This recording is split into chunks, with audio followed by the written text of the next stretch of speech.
In the cool hush of dawn, the Trident shimmered with a thin layer of mist and the world stood on the cusp of fate. Rhaegar Targaryen sat astride his steed on the eastern bank of that fateful river, his armor glinting in pale sunlight. The dragon's head crest on his helm seemed to come alive under the day's first rays. Behind him, the banners of House Targaryen rippled, red dragons dancing against the backdrop of a sky slowly awakening to the drums of war. Across the wide waters, the rebel forces gathered. Their standard-bearers hoisted the stag of House Baratheon and the wolf of House Stark, symbols that had galvanized an entire realm to rise against the Targaryen crown. The once mighty monarchy had been crumbling, weighed down by the madness of King Aerys II, the Mad King. Yet in the hearts of many, hope still flickered like a dying ember, fueled by the possibility that the Prince of Dragonstone might restore what his father had destroyed. Rhaegar closed his eyes, recalling the quiet words of Ser Arthur Dayne, the Sword of the Morning, who had cautioned him about the cost of this campaign. "You carry the future on your shoulders, your grace," Ser Arthur had said, his voice solemn, "and war is a hungry beast." But the time for caution had long passed. The realm teetered on the brink of oblivion under his father's tyranny. Rhaegar believed that only a decisive victory could forge a new era, one free from the madness corroding the Iron Throne. In the rebel ranks, Robert Baratheon was the towering presence, the Storm Lord with the black hair and broad shoulders, brandishing a warhammer rumored to be kissed by the fury of gods. The smell of damp grass and churned mud floated on the breeze. It was a smell that whispered of doom and glory in the same breath. Soldiers shifted uneasily, horses pawed the ground, and the unspoken question drifted among them: would the dragons be slain this day, or would the fire of House Targaryen blaze anew? The call of horns broke the fragile silence, sending ravens skyward, their cries echoing across the valley. Rhaegar felt his heart pound like a drum in his chest. He spurred his horse forward, leading his knights and royal guard into the ford. The water splashed around them in shimmering arcs as they advanced, forging their way toward the center of the battlefield. Across the way, Robert let out a roar that spurred his men to charge. A thunderous collision seemed inevitable. Swords clashed, shields cracked, and the banks of the Trident transformed into a maelstrom of steel and chaos. Rhaegar's focus narrowed to a single point: Robert Baratheon himself, the man who had rallied half the Seven Kingdoms to his cause. Their eyes met, one pair bright with regal determination, the other fierce with righteous rebellion. Years of grievance and conflict seemed to ignite between them. Wading deeper into the swirling carnage, Rhaegar swung his longsword with graceful ferocity, the rubies on his armor catching the sunlight. Robert's warhammer came crashing down, throwing sparks as it met steel. Around them, men screamed and died, each second soaked in blood. Even in the midst of such carnage, Rhaegar's mind locked onto a single thought: the future must belong to the dragons.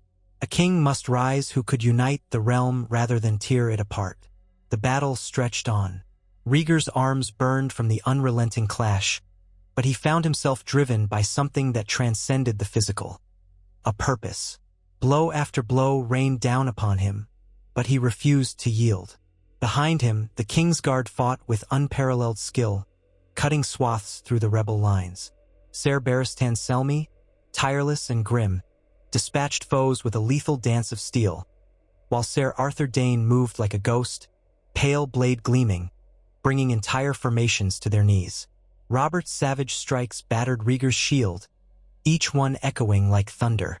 Blood trickled inside Rhaegar's gauntlet from his bruised forearm. Yet he stood firm, eyes locked on the massive warhammer that had crushed so many Targaryen loyalists in the rebellion's earlier battles. With each swing, the crowd of fighters parted, almost as if the gods themselves had decreed that this contest be decided between the two men at its heart. Then, in a moment that felt suspended outside of time, Rhaegar saw an opening. Robert's hammer missed its mark by a hair's breadth, the force reverberating through the air. Rhaegar, with speed honed in countless hours of rigorous training, thrust his sword upward. The blade found a gap in Robert's armor, sliding in as if guided by fate itself. For one heartbeat, the battlefield stilled. Robert staggered, that look of fury in his eyes giving way to shock. A roar of disbelief rose from the rebel ranks. The stag had been struck mortally. Robert fell onto his back in the shallow waters, blood billowing around him in the current. A dreadful hush followed, interrupted only by the cries of wounded men and the clank of armor.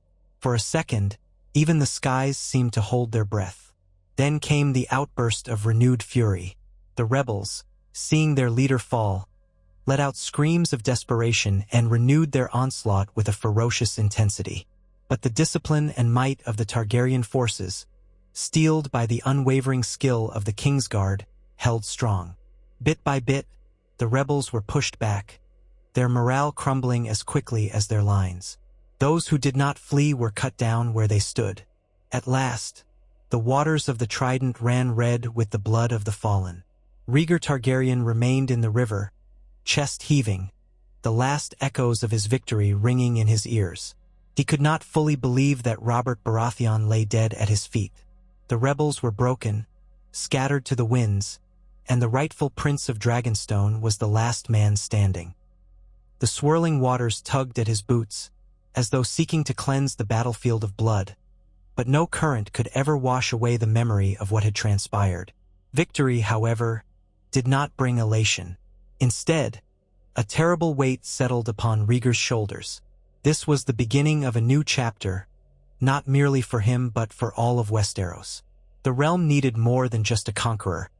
It needed a just and wise ruler who could reconcile the wounds inflicted by a mad king.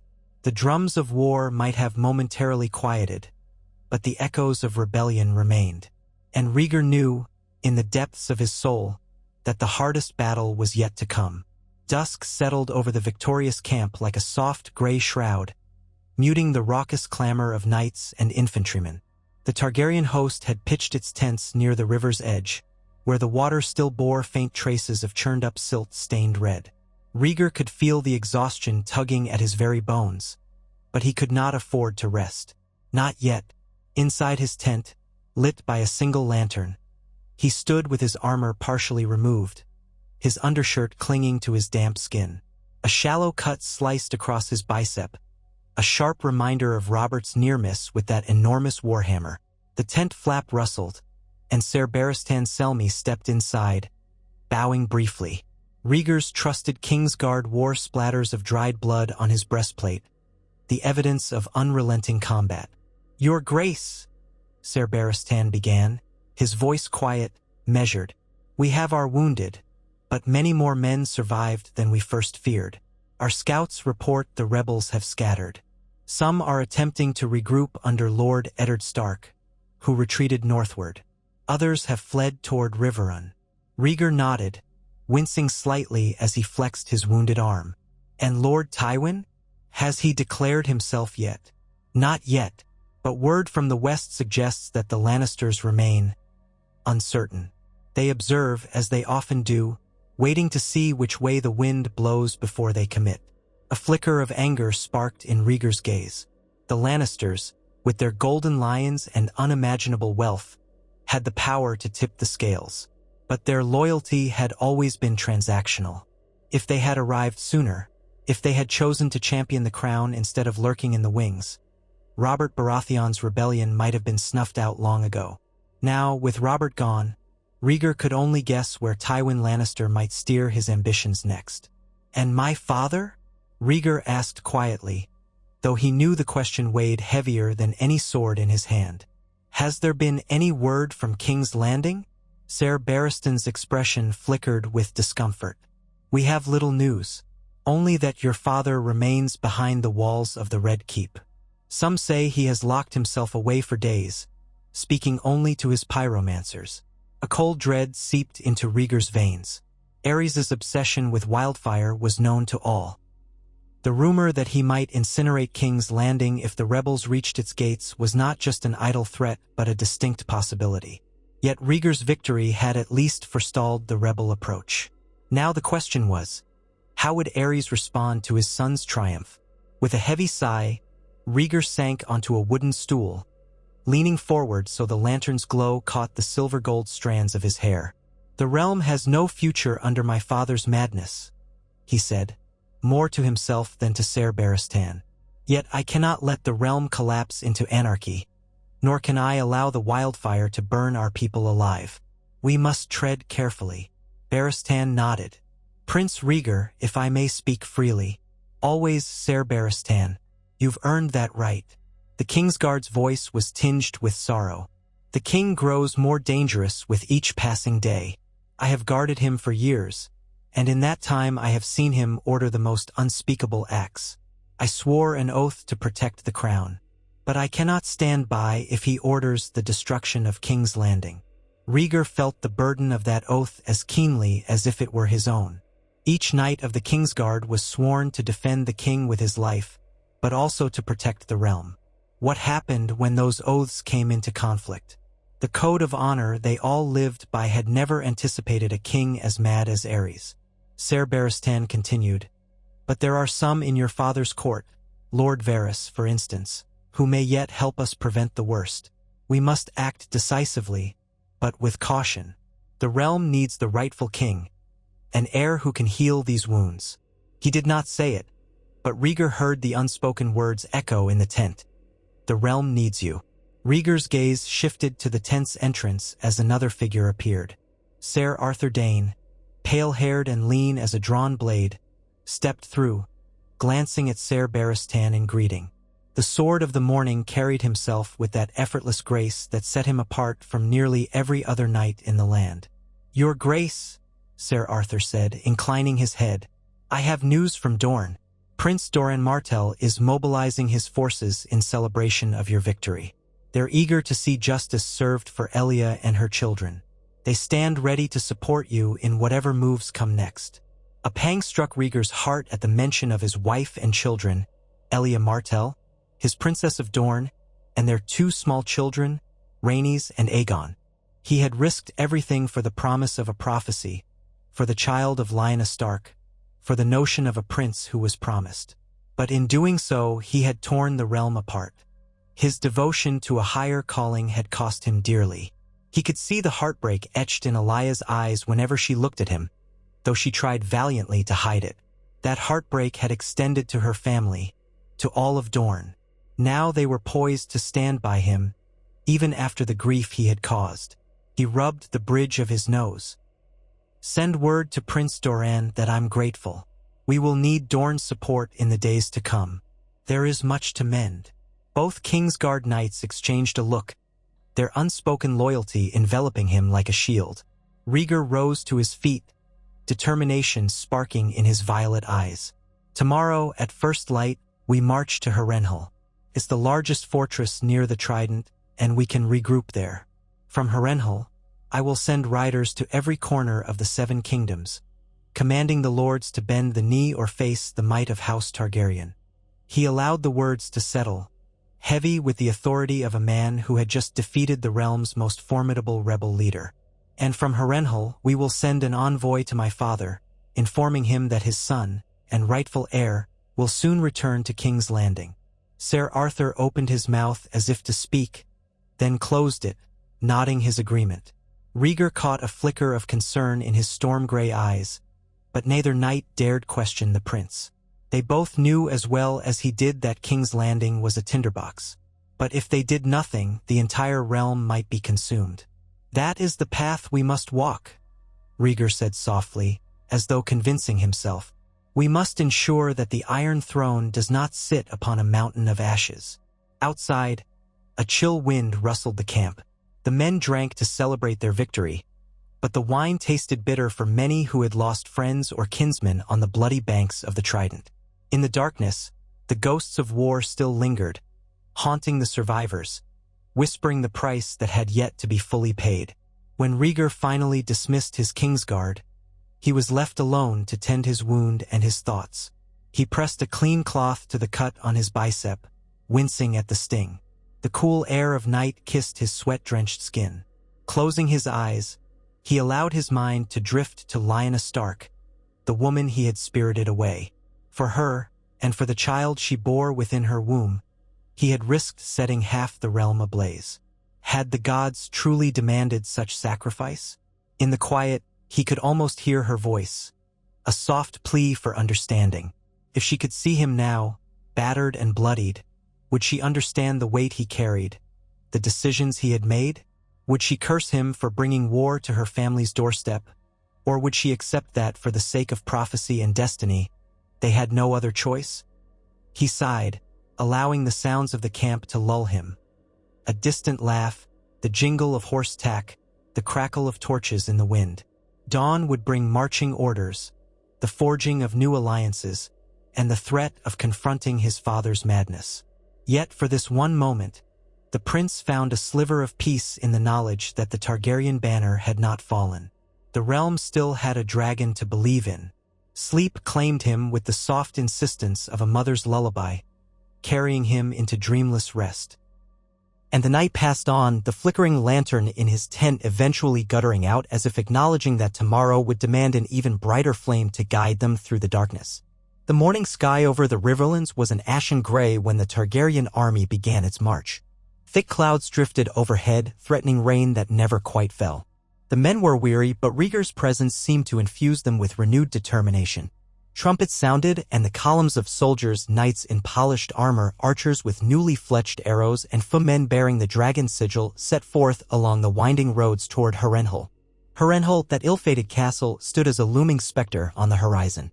Its massive towers jutted into the sky like the twisted fingers of a giant, charred and cursed from the day of its creation. Yet it was strategically vital. The fortress had the capacity to hold a vast host, and its walls had witnessed both tragedy and fleeting splendor. Rhaegar's thoughts flitted back to the great tourney held there years before when he had crowned Lyanna Stark as the Queen of Love and Beauty, a single act that had sparked an inferno of suspicion and heartbreak. Now he returned as a victor of a war that his own actions had set ablaze. As the vanguard approached the fortress gates, a hush settled over the soldiers. Even the horses seemed reluctant to tread this ground. Harrenhal's reputation for misfortune clung to its walls like a miasma. But Rhaegar pressed forward. The portcullis rose, and he led his men into the courtyard. Ravens, perched along the battlements, took flight in startled confusion, their cries echoing against the high stone towers. Setting up command in the great hall, a cavernous chamber with a vaulted ceiling that seemed to swallow torchlight, Rhaegar called his lords and commanders to council. They gathered around a long wooden table scarred from decades of feasts and intrigues. Ser Barristan stood on Rhaegar's right, Ser Arthur Dayne on his left. Lord Jon Connington, Rhaegar's old friend and newly appointed hand of the prince, sat across from him, studying maps of the realm. Jon Connington was a man tempered by failure and longing. He had once served as hand of the king under Aerys, and his defeat at the Battle of the Bells had haunted him ever since. Now, given a chance at redemption, he seemed fervently determined to prove his worth. He tapped a finger on the map, indicating the northern roads. We have reports that Eddard Stark and his companions retreated to Riverrun to regroup. House Tully may still offer them shelter. Also, Lord Hoster Tully's daughter, Catelyn, was betrothed to Brandon Stark. Her loyalties will be tested. Rhaegar nodded. We must move carefully. The Riverlands have been scarred by this war, and if the Tullys decide to continue supporting the rebels, that could be a problem. But they also might be willing to parley, especially if we show mercy. A tall man wearing the colors of House Tyrell spoke next. Highgarden sends its greetings, Your Grace. Mace Tyrell stands prepared to align with the crown should you guarantee certain privileges. His tone was carefully polite, but it was clear that the Tyrells sought leverage. We're in the midst of harvest and our granaries are full. The realm will need bread, especially as winter draws near. Rhaegar considered the veiled request. Yes, the Reach's support is essential. We can discuss the details once we've secured peace. But know this, I do not intend to punish the lords who have strayed, so long as they recognize the authority of the crown and pledge their loyalty anew. A murmur of assent traveled through the gathered lords, though a few exchanged wary glances. The memory of House Targaryen's retribution for past rebellions lingered in many minds. Yet the prince before them was not Aerys. Rumors of Rhaegar's sense of justice had spread, fueled by stories of how he had tried to temper his father's cruelties behind closed doors. Jon Connington cleared his throat.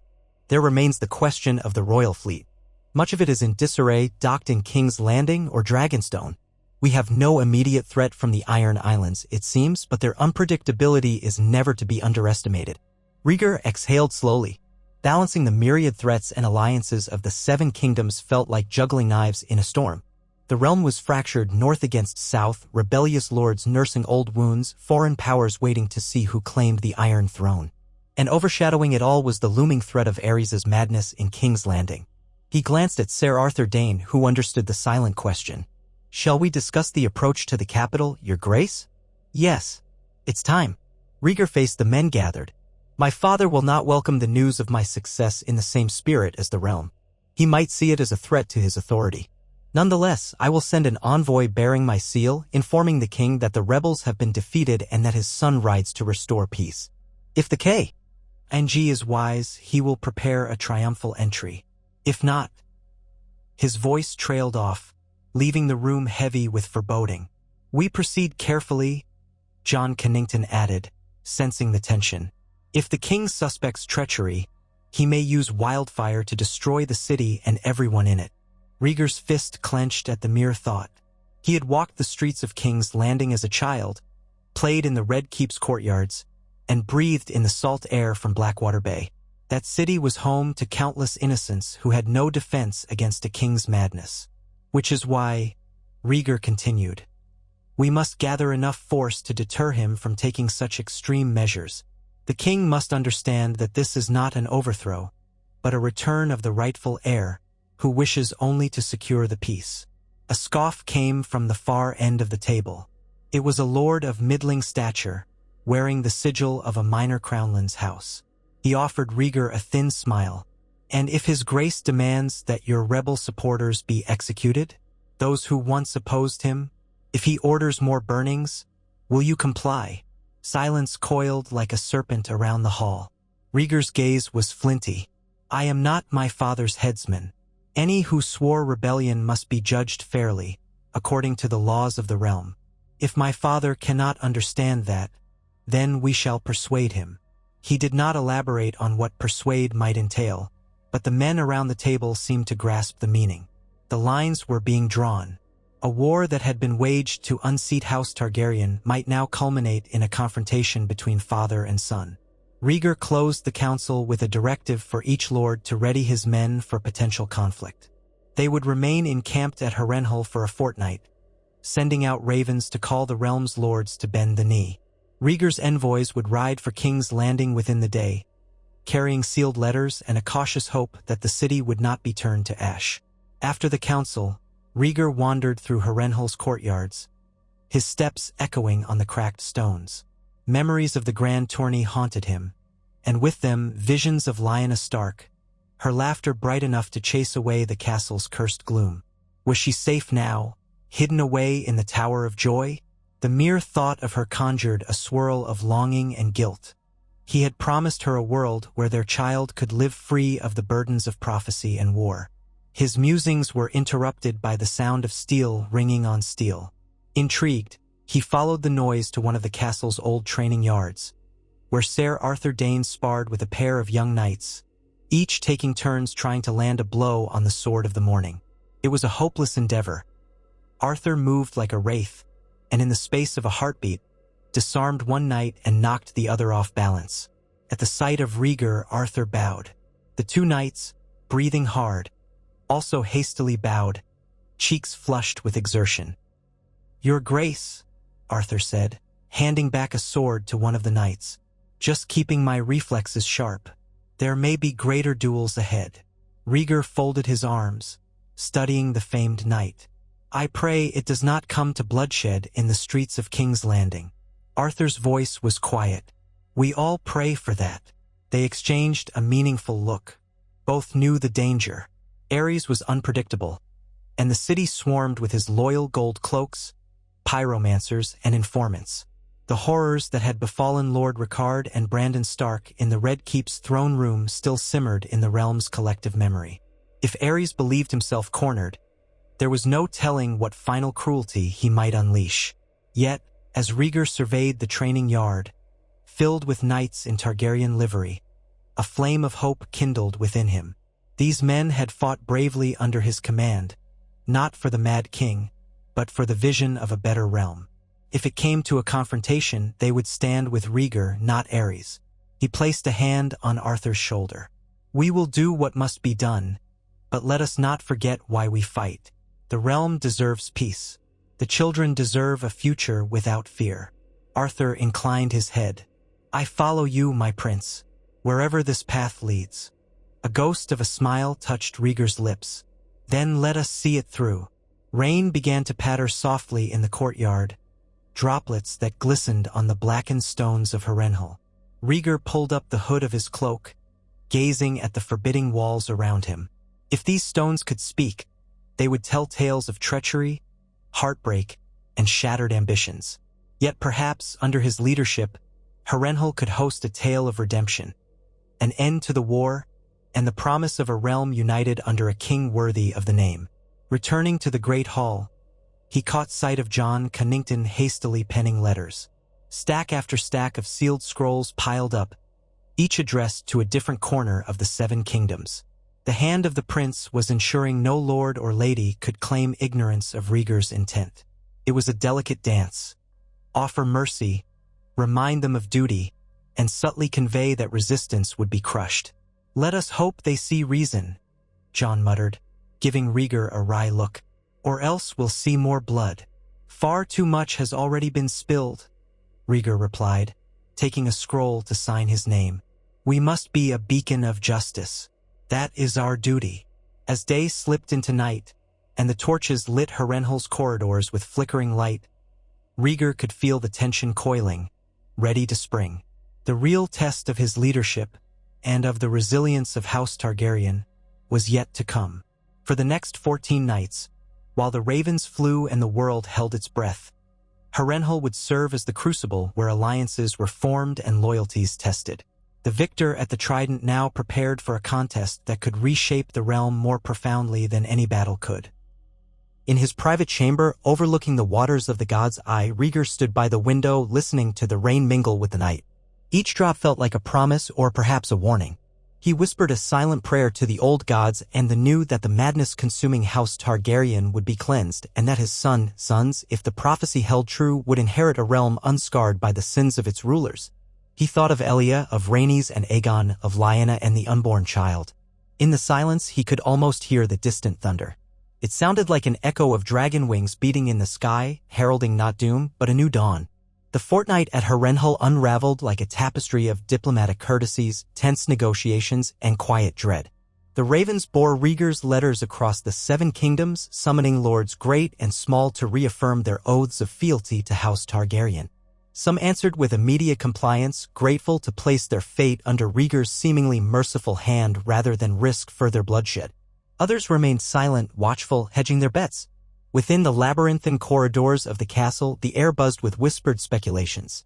Servants carrying trays of roasted meats and warm bread overheard pieces of hushed conversations. Knights sparring in courtyards paused to exchange rumors. Would King Aerys welcome his victorious son? Or would he brand him as usurper and traitor, plunging the realm into a civil war deeper than any rebellion could match? Rhaegar often found himself wandering the halls alone, sleepless despite the weariness in his body. He studied the fading tapestries, the chipped gargoyles perched on parapets, as if searching for answers from the ghosts that roamed Harrenhal. His heart was torn between the promise of a prophecy of the prince who was promised and the pragmatic burden of kingship. Late one night, he climbed a creaking staircase to a tower chamber that overlooked the courtyard. There, he was surprised to find Ser Arthur Dayne seated by a narrow window, polishing the fabled sword Dawn. The pale blade gleamed in the moonlight, a silent testament to House Dayne's storied honor. You should rest, Arthur, Rhaegar said softly, stepping into the room.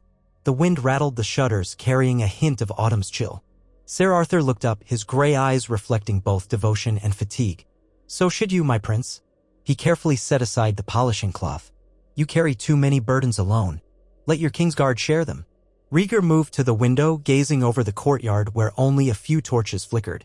Some burdens cannot be shared, he murmured. How can I ask you to bear the knowledge that I might have to confront my own father if he threatens the realm again? That I might. He paused, the words lodging in his throat. The thought of turning a blade against Aerys, the man who had sired him and once been a regal figure, was unthinkable. Yet the realm's safety stood precariously on the edge of his father's madness.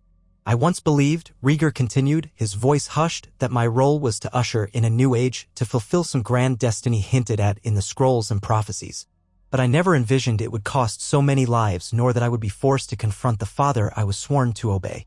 Ser Arthur rose and approached him, placing a reassuring hand on his shoulder. You're not alone in this. Ser Barristan, Jon Connington, myself, we stand with you. And there are others throughout the realm who are ready to follow a just and wise king. Not all men are blind to the cruelty that grips the Iron Throne. A glimmer of gratitude surfaced in Rhaegar's eyes. Your loyalty is a gift beyond measure, he said. I pray I prove worthy of it. They lapsed into a momentary silence, listening to the wind murmur through the crumbling walls. Though the night was quiet, Rhaegar felt the storm brewing in the distance, an invisible pressure that hinted at a gathering tempest. When dawn arrived, the courtyard bustled once more. Wagons loaded with supplies rattled across the cobblestones, men-at-arms drilled beneath the watchful eye of seasoned captains, and the lords who had arrived in response to Rhaegar's summons gathered for formal audiences. House Tyrell's contingent had grown overnight, joined by lesser-reached lords bearing sweet-smelling roses. From the Westerlands, a single envoy, an impish man with sharp wit, arrived bearing a letter sealed with the Golden Lion of Casterly Rock. Rhaegar read the letter in private, feeling a flare of vexation at its carefully worded message. Tywin Lannister, in his typical fashion, offered neither outright defiance nor unwavering support. He congratulated Rhaegar on his victory at the Trident and expressed hope for a swift reconciliation in King's Landing.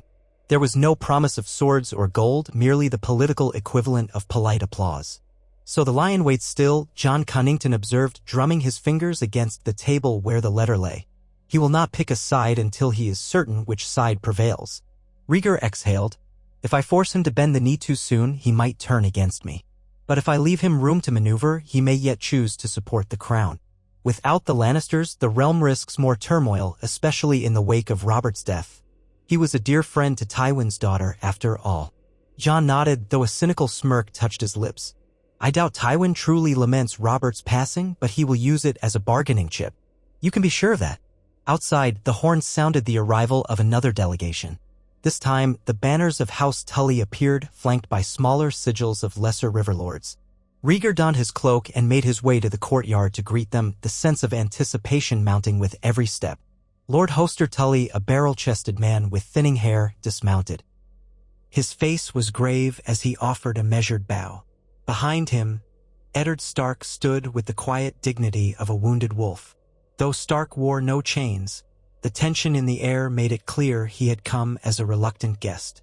Rhaegar moved forward, aware that many eyes watched this meeting. "Lord Tully," he said, extending a hand, "I'm grateful you've come." Hoster Tully took the offered hand, though his grip was hesitant. "Your Grace, I bring my respects and my apologies that the Riverlands became a battleground. We are prepared to discuss terms." Rhaegar nodded, then turned his gaze to Eddard Stark. The Lord of Winterfell had lost so much: his father, brother, and the woman he loved. His gray eyes reflected old grief and a simmering anger. Yet Stark held himself with the composed strength of the North. "Lord Stark," Rhaegar addressed him, searching for some vestige of peace in the man's face. "I wish to convey my condolences for your losses. I cannot undo the cruelty that befell your family." Eddard Stark's jaw tightened. "I came to secure the safety of my sister, Your Grace. Tell me she is well." Rhaegar's stomach twisted into knots. He had not spoken openly of Lyanna's whereabouts. The realm believed she had been abducted, which sparked the rebellion. Now, with the war all but ended, the question of her fate loomed. "She is alive and safe, I assure you," he said carefully. "She is in Dorne, under the protection of those loyal to me." A flicker of relief passed through Eddard's eyes, but his voice remained firm. "Then I trust she will be returned to her family. My sister belongs in the North." Rhaegar hesitated. The child she carried complicated matters beyond measure. He glanced at Jon Connington, then back to Eddard Stark. "When the realm is stable, and the crown's upon the right heads, I swear Lyanna will be free to choose her path. For now, I ask your patience. The dangers to her, and to those near her, remain." Eddard Stark's mouth pressed into a thin line. He did not object outright, but the tension in his posture spoke volumes. For him, this was no Game of Thrones but the fate of his sister. Still, he nodded stiffly, recognizing, perhaps, that the immediate threat was not from Rhaegar but from the chaos that might erupt if secrets were revealed too soon. Inside Harrenhal's great hall, Lord Tully and Eddard Stark joined Rhaegar's council.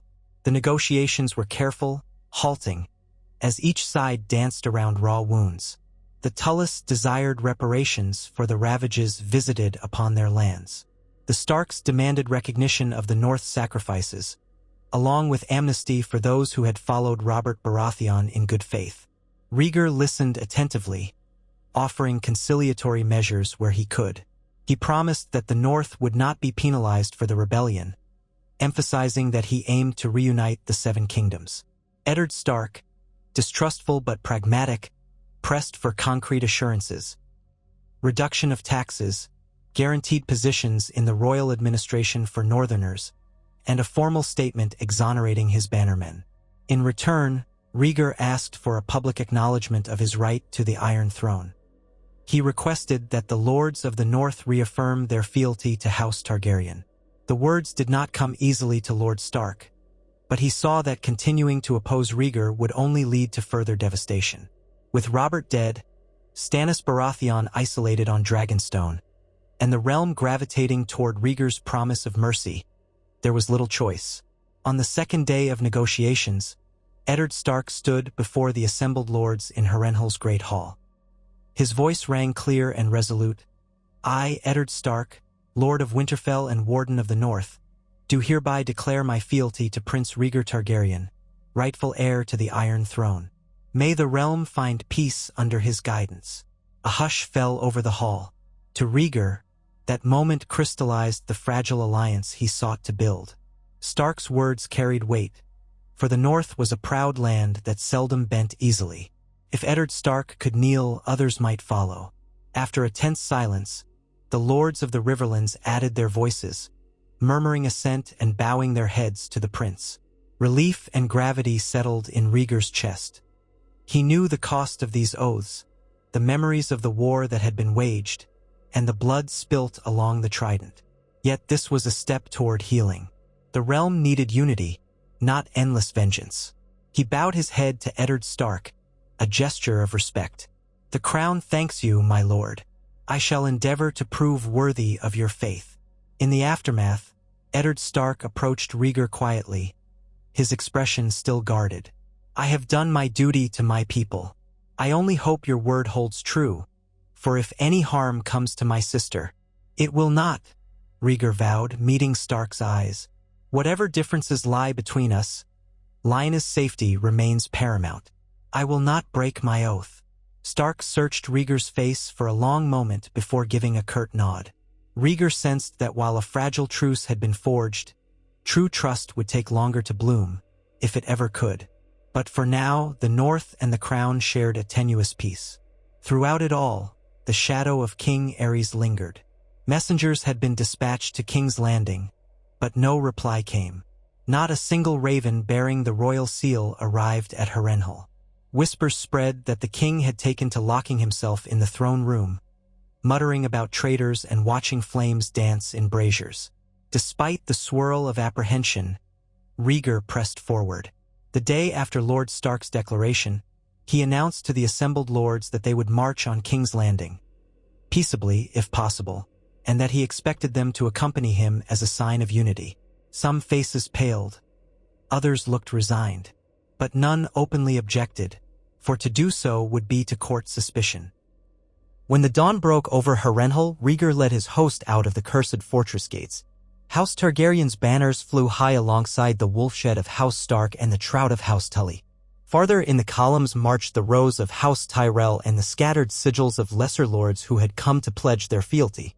Though not all the realm's powers stood with him, House Lannister still sat on the fence, and Stannis Baratheon brooded on Dragonstone. The sight of these combined banners offered hope. The journey south was measured, deliberate.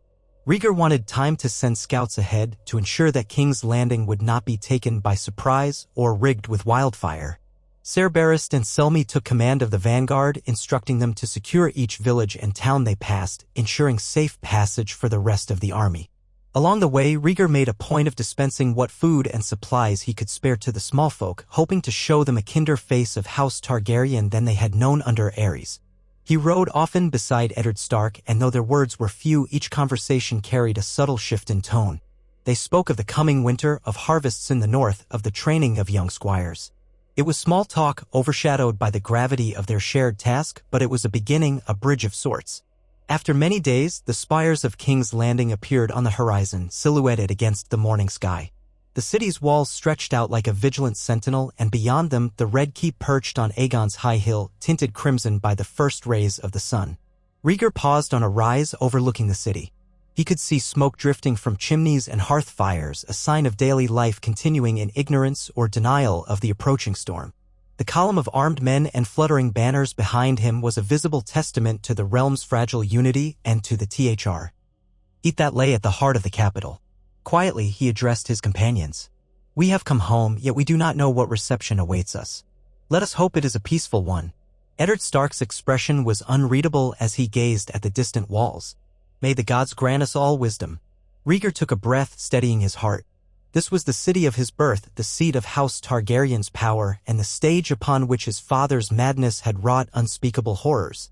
Now it would witness either the renewal of Targaryen rule under a prince determined to heal the realm, or a cataclysm that might burn the city to the ground. And so, with banners flying and hearts pounding, the Targaryen-led host descended into the outskirts of King's Landing. The final act of the rebellion, or perhaps the first act of a new reign, was about to unfold. In the cool hush of dawn, the Trident shimmered with a thin layer of mist, and the world stood on the cusp of fate. Rhaegar Targaryen sat astride his steed on the eastern bank of that fateful river, his armor glinting in pale sunlight. The dragon's head crest on his helm seemed to come alive under the day's first rays. Behind him, the banners of House Targaryen rippled, red dragons dancing against the backdrop of a sky slowly awakening to the drums of war. Across the wide waters, the rebel forces gathered. Their standard-bearers hoisted the stag of House Baratheon and the wolf of House Stark, symbols that had galvanized an entire realm to rise against the Targaryen crown. The once mighty monarchy had been crumbling, weighed down by the madness of King Aerys II, the Mad King. Yet in the hearts of many, hope still flickered like a dying ember, fueled by the possibility that the Prince of Dragonstone might restore what his father had destroyed. Rhaegar closed his eyes, recalling the quiet words of Ser Arthur Dayne, the Sword of the Morning, who had cautioned him about the cost of this campaign. You carry the future on your shoulders, your grace, Ser Arthur had said, his voice solemn, and war is a hungry beast. But the time for caution had long passed. The realm teetered on the brink of oblivion under his father's tyranny. Rhaegar believed that only a decisive victory could forge a new era, one free from the madness corroding the Iron Throne. In the rebel ranks, Robert Baratheon was the towering presence, the Storm Lord with the black hair and broad shoulders, brandishing a warhammer rumored to be kissed by the fury of gods. The smell of damp grass and churned mud floated on the breeze. It was a smell that whispered of doom and glory in the same breath. Soldiers shifted uneasily, horses pawed the ground, and the unspoken question drifted among them: would the dragons be slain this day, or would the fire of House Targaryen blaze anew? The call of horns broke the fragile silence, sending ravens skyward, their cries echoing across the valley. Rhaegar felt his heart pound like a drum in his chest. He spurred his horse forward, leading his knights and royal guard into the ford. The water splashed around them in shimmering arcs as they advanced, forging their way toward the center of the battlefield. Across the way, Robert let out a roar that spurred his men to charge. A thunderous collision seemed inevitable. Swords clashed, shields cracked, and the banks of the Trident transformed into a maelstrom of steel and chaos. Rhaegar's focus narrowed to a single point: Robert Baratheon himself, the man who had rallied half the Seven Kingdoms to his cause. Their eyes met, one pair bright with regal determination, the other fierce with righteous rebellion. Years of grievance and conflict seemed to ignite between them. Wading deeper into the swirling carnage, Rhaegar swung his longsword with graceful ferocity, the rubies on his armor catching the sunlight. Robert's warhammer came crashing down, throwing sparks as it met steel. Around them, men screamed and died, each second soaked in blood. Even in the midst of such carnage, Rhaegar's mind locked onto a single thought: the future must belong to the dragons. A king must rise who could unite the realm rather than tear it apart. The battle stretched on. Rhaegar's arms burned from the unrelenting clash, but he found himself driven by something that transcended the physical, a purpose. Blow after blow rained down upon him, but he refused to yield. Behind him, the Kingsguard fought with unparalleled skill, cutting swaths through the rebel lines. Ser Barristan Selmy, tireless and grim, dispatched foes with a lethal dance of steel, while Ser Arthur Dayne moved like a ghost, pale blade gleaming, bringing entire formations to their knees. Robert's savage strikes battered Rhaegar's shield, each one echoing like thunder. Blood trickled inside Rhaegar's gauntlet from his bruised forearm. Yet he stood firm, eyes locked on the massive warhammer that had crushed so many Targaryen loyalists in the rebellion's earlier battles. With each swing, the crowd of fighters parted, almost as if the gods themselves had decreed that this contest be decided between the two men at its heart. Then, in a moment that felt suspended outside of time, Rhaegar saw an opening. Robert's hammer missed its mark by a hair's breadth, the force reverberating through the air. Rhaegar, with speed honed in countless hours of rigorous training, thrust his sword upward. The blade found a gap in Robert's armor, sliding in as if guided by fate itself. For one heartbeat, the battlefield stilled. Robert staggered, that look of fury in his eyes giving way to shock. A roar of disbelief rose from the rebel ranks. The stag had been struck mortally. Robert fell onto his back in the shallow waters, blood billowing around him in the current. A dreadful hush followed, interrupted only by the cries of wounded men and the clank of armor. For a second, even the skies seemed to hold their breath. Then came the outburst of renewed fury. The rebels, seeing their leader fall, let out screams of desperation and renewed their onslaught with a ferocious intensity. But the discipline and might of the Targaryen forces, steeled by the unwavering skill of the King's Guard, held strong. Bit by bit, the rebels were pushed back, their morale crumbling as quickly as their lines. Those who did not flee were cut down where they stood. At last, the waters of the Trident ran red with the blood of the fallen. Rhaegar Targaryen remained in the river, chest heaving, the last echoes of his victory ringing in his ears. He could not fully believe that Robert Baratheon lay dead at his feet. The rebels were broken, scattered to the winds, and the rightful Prince of Dragonstone was the last man standing. The swirling waters tugged at his boots, as though seeking to cleanse the battlefield of blood, but no current could ever wash away the memory of what had transpired. Victory, however, did not bring elation. Instead, a terrible weight settled upon Rhaegar's shoulders. This was the beginning of a new chapter, not merely for him but for all of Westeros. The realm needed more than just a conqueror, it needed a just and wise ruler who could reconcile the wounds inflicted by a mad king. The drums of war might have momentarily quieted, but the echoes of rebellion remained. And Rhaegar knew in the depths of his soul that the hardest battle was yet to come. Dusk settled over the victorious camp like a soft gray shroud, muting the raucous clamor of knights and infantrymen. The Targaryen host had pitched its tents near the river's edge, where the water still bore faint traces of churned-up silt stained red. Rhaegar could feel the exhaustion tugging at his very bones, but he could not afford to rest. Not yet. Inside his tent, lit by a single lantern, he stood with his armor partially removed, his undershirt clinging to his damp skin. A shallow cut sliced across his bicep, a sharp reminder of Robert's near-miss with that enormous warhammer. The tent flap rustled, and Ser Barristan Selmy stepped inside, bowing briefly. Rhaegar's trusted Kingsguard wore splatters of dried blood on his breastplate, the evidence of unrelenting combat. "Your Grace," Ser Barristan began, his voice quiet, measured. "We have our wounded, but many more men survived than we first feared. Our scouts report the rebels have scattered. Some are attempting to regroup under Lord Eddard Stark, who retreated northward. Others have fled toward Riverrun." Rhaegar nodded, wincing slightly as he flexed his wounded arm. "And Lord Tywin? Has he declared himself yet?" "Not yet. But word from the west suggests that the Lannisters remain uncertain. They observe as they often do, waiting to see which way the wind blows before they commit." A flicker of anger sparked in Rhaegar's gaze. The Lannisters, with their golden lions and unimaginable wealth, had the power to tip the scales. But their loyalty had always been transactional. If they had arrived sooner, if they had chosen to champion the crown instead of lurking in the wings, Robert Baratheon's rebellion might have been snuffed out long ago. Now, with Robert gone, Rhaegar could only guess where Tywin Lannister might steer his ambitions next. "And my father?" Rhaegar asked quietly, though he knew the question weighed heavier than any sword in his hand. "Has there been any word from King's Landing?" Ser Barristan's expression flickered with discomfort. "We have little news. Only that your father remains behind the walls of the Red Keep. Some say he has locked himself away for days, speaking only to his pyromancers." A cold dread seeped into Rhaegar's veins. Aerys' obsession with wildfire was known to all. The rumor that he might incinerate King's Landing if the rebels reached its gates was not just an idle threat but a distinct possibility. Yet Rhaegar's victory had at least forestalled the rebel approach. Now the question was, how would Aerys respond to his son's triumph? With a heavy sigh, Rhaegar sank onto a wooden stool, leaning forward so the lantern's glow caught the silver-gold strands of his hair. "The realm has no future under my father's madness," he said, more to himself than to Ser Barristan. "Yet I cannot let the realm collapse into anarchy, nor can I allow the wildfire to burn our people alive. We must tread carefully." Barristan nodded. "Prince Rhaegar, if I may speak freely." "Always, Ser Barristan. You've earned that right." The Kingsguard's voice was tinged with sorrow. "The king grows more dangerous with each passing day. I have guarded him for years, and in that time I have seen him order the most unspeakable acts. I swore an oath to protect the crown. but I cannot stand by if he orders the destruction of King's Landing." Rhaegar felt the burden of that oath as keenly as if it were his own. Each knight of the King's Guard was sworn to defend the king with his life, but also to protect the realm. What happened when those oaths came into conflict? The code of honor they all lived by had never anticipated a king as mad as Ares.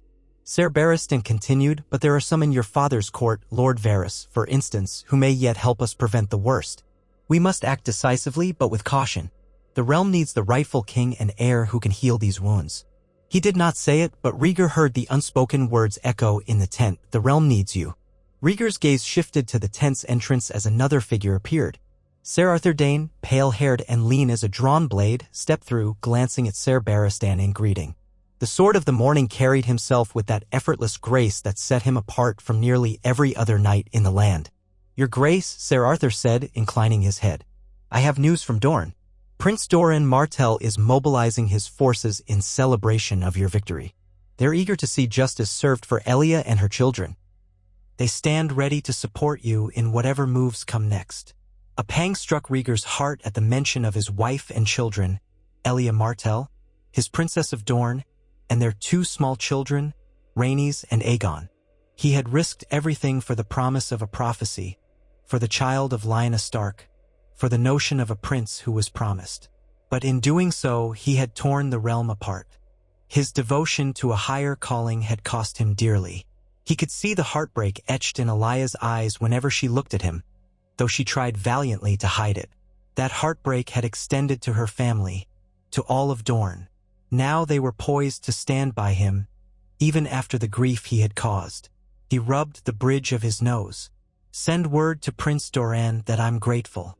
We will need Dorne's support in the days to come. There is much to mend." Both Kingsguard knights exchanged a look, their unspoken loyalty enveloping him like a shield. Rhaegar rose to his feet, determination sparking in his violet eyes. "Tomorrow, at first light, we march to Harrenhal. It's the largest fortress near the Trident, and we can regroup there. From Harrenhal, I will send riders to every corner of the 7 kingdoms, commanding the lords to bend the knee or face the might of House Targaryen." He allowed the words to settle, heavy with the authority of a man who had just defeated the realm's most formidable rebel leader. "And from Harrenhal, we will send an envoy to my father, informing him that his son, and rightful heir, will soon return to King's Landing." Ser Arthur opened his mouth as if to speak, then closed it, nodding his agreement. Rhaegar caught a flicker of concern in his storm-gray eyes, but neither knight dared question the prince. They both knew as well as he did that King's Landing was a tinderbox. But if they did nothing, the entire realm might be consumed. "That is the path we must walk," Rhaegar said softly, as though convincing himself. "We must ensure that the Iron Throne does not sit upon a mountain of ashes." Outside, a chill wind rustled the camp. The men drank to celebrate their victory, but the wine tasted bitter for many who had lost friends or kinsmen on the bloody banks of the Trident. In the darkness, the ghosts of war still lingered, haunting the survivors, whispering the price that had yet to be fully paid. When Rhaegar finally dismissed his Kingsguard, he was left alone to tend his wound and his thoughts. He pressed a clean cloth to the cut on his bicep, wincing at the sting. The cool air of night kissed his sweat-drenched skin. Closing his eyes, he allowed his mind to drift to Lyanna Stark, the woman he had spirited away. For her, and for the child she bore within her womb, he had risked setting half the realm ablaze. Had the gods truly demanded such sacrifice? In the quiet, he could almost hear her voice, a soft plea for understanding. If she could see him now battered and bloodied, would she understand the weight he carried, the decisions he had made?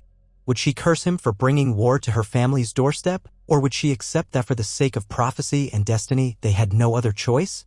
He sighed, allowing the sounds of the camp to lull him, a distant laugh, the jingle of horse tack, the crackle of torches in the wind. Dawn would bring marching orders, the forging of new alliances, and the threat of confronting his father's madness. Yet for this one moment, the prince found a sliver of peace in the knowledge that the Targaryen banner had not fallen. The realm still had a dragon to believe in. Sleep claimed him with the soft insistence of a mother's lullaby, carrying him into dreamless rest. And the night passed on, the flickering lantern in his tent eventually guttering out as if acknowledging that tomorrow would demand an even brighter flame to guide them through the darkness. The morning sky over the Riverlands was an ashen gray when the Targaryen army began its march. Thick clouds drifted overhead, threatening rain that never quite fell. The men were weary, but Rhaegar's presence seemed to infuse them with renewed determination. Trumpets sounded, and the columns of soldiers, knights in polished armor, archers with newly fletched arrows, and footmen bearing the dragon sigil set forth along the winding roads toward Harrenhal. Harrenhal, that ill-fated castle, stood as a looming specter on the horizon. Its massive towers jutted into the sky like the twisted fingers of a giant, charred and cursed from the day of its creation. Yet it was strategically vital. The fortress had the capacity to hold a vast host, and its walls had witnessed both tragedy and fleeting splendor. Rhaegar's thoughts flitted back to the great tourney held there years before when he had crowned Lyanna Stark as the Queen of Love and Beauty, a single act that had sparked an inferno of suspicion and heartbreak.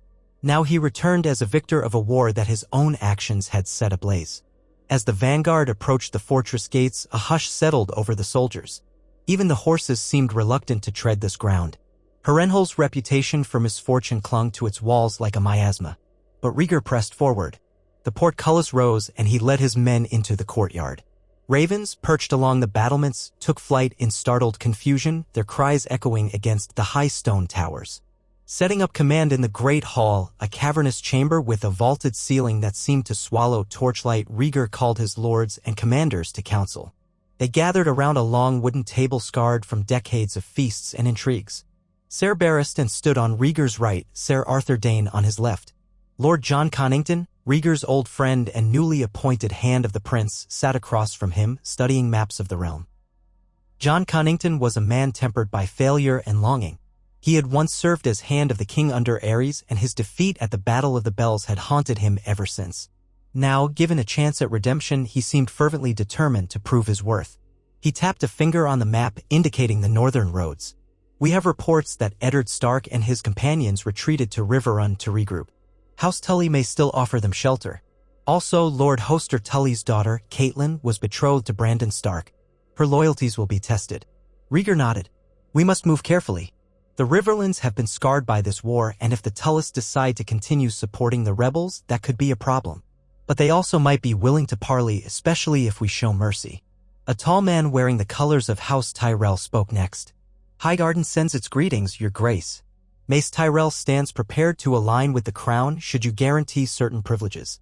His tone was carefully polite, but it was clear that the Tyrells sought leverage. We're in the midst of harvest and our granaries are full. The realm will need bread, especially as winter draws near. Rhaegar considered the veiled request. Yes, the Reach's support is essential. We can discuss the details once we've secured peace. But know this, I do not intend to punish the lords who have strayed, so long as they recognize the authority of the crown and pledge their loyalty anew. A murmur of assent traveled through the gathered lords, though a few exchanged wary glances. The memory of House Targaryen's retribution for past rebellions lingered in many minds. Yet the prince before them was not Aerys. Rumors of Rhaegar's sense of justice had spread, fueled by stories of how he had tried to temper his father's cruelties behind closed doors. Jon Connington cleared his throat. There remains the question of the royal fleet. Much of it is in disarray, docked in King's Landing or Dragonstone.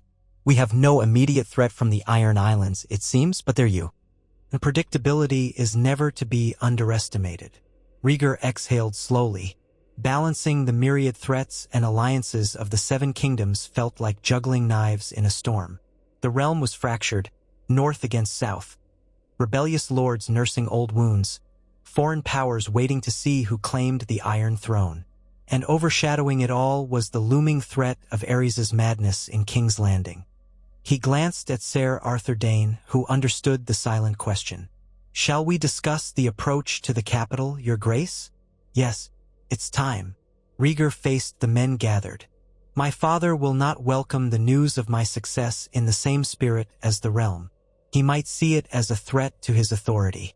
Nonetheless, I will send an envoy bearing my seal, informing the king that the rebels have been defeated and that his son rides to restore peace.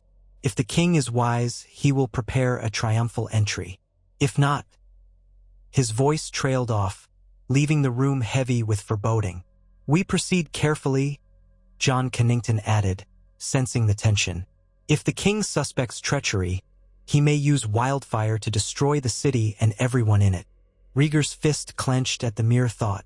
He had walked the streets of King's Landing as a child, played in the Red Keep's courtyards, and breathed in the salt air from Blackwater Bay. That city was home to countless innocents who had no defense against a king's madness. Which is why, Rhaegar continued, we must gather enough force to deter him from taking such extreme measures.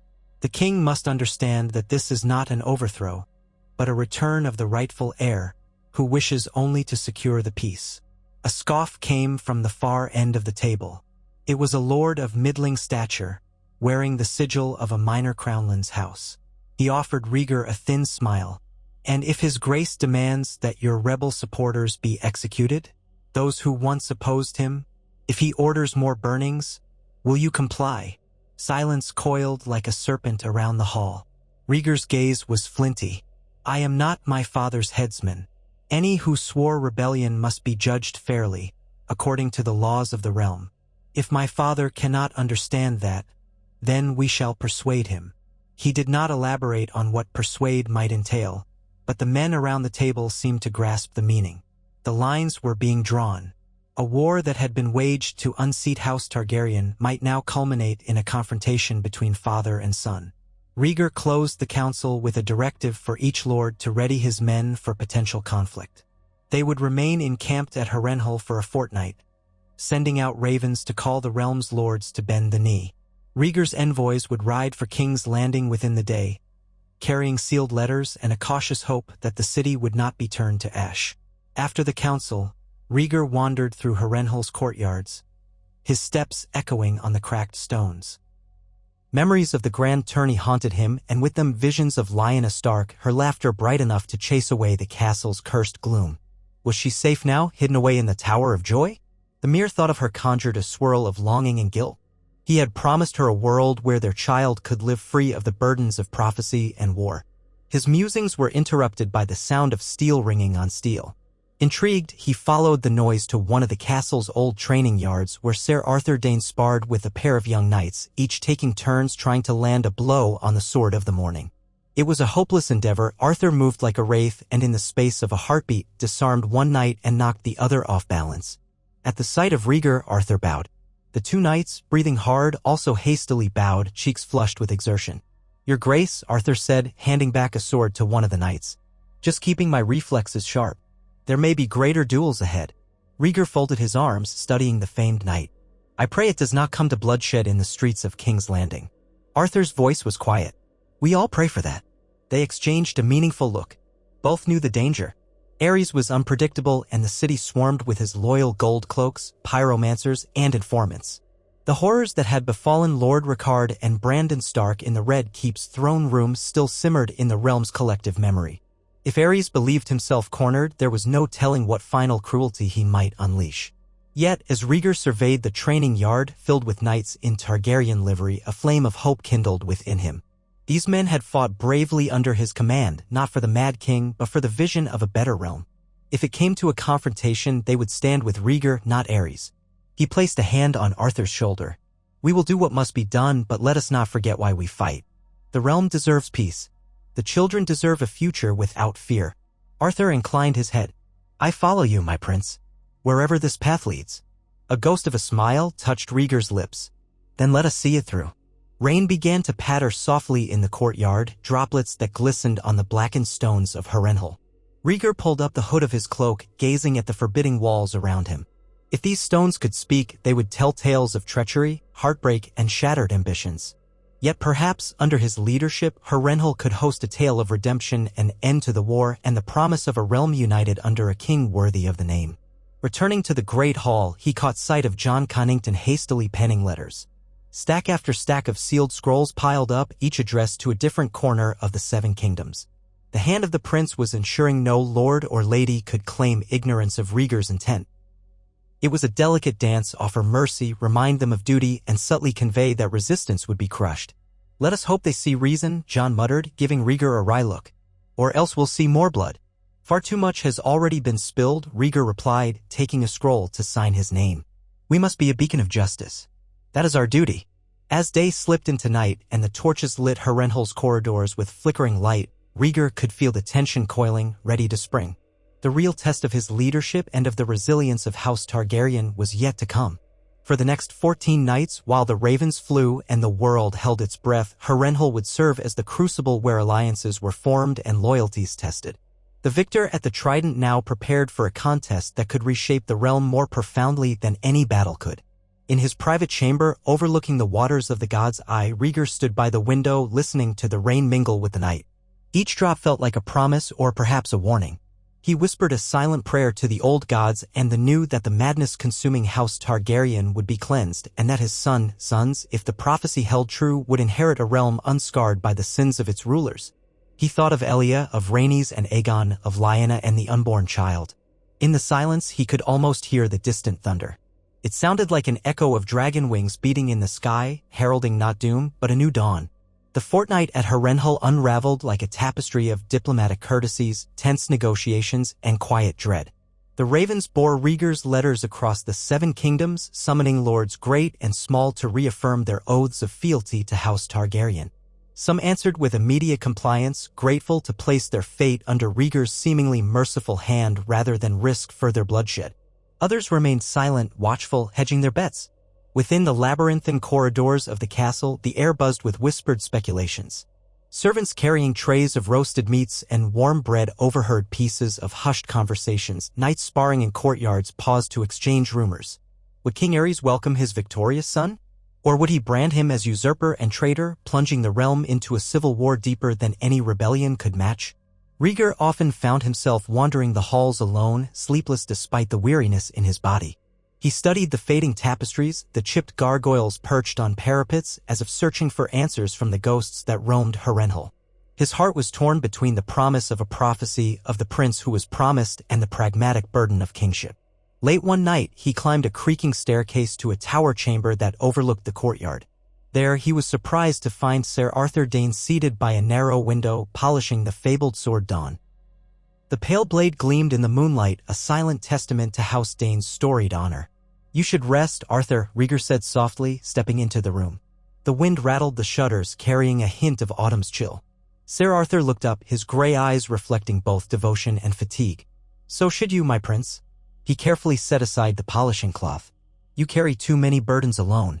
Let your Kingsguard share them." Rhaegar moved to the window, gazing over the courtyard where only a few torches flickered. "Some burdens cannot be shared," he murmured. "How can I ask you to bear the knowledge that I might have to confront my own father if he threatens the realm again? That I might." He paused, the words lodging in his throat. The thought of turning a blade against Aerys, the man who had sired him and once been a regal figure, was unthinkable. Yet the realm's safety stood precariously on the edge of his father's madness.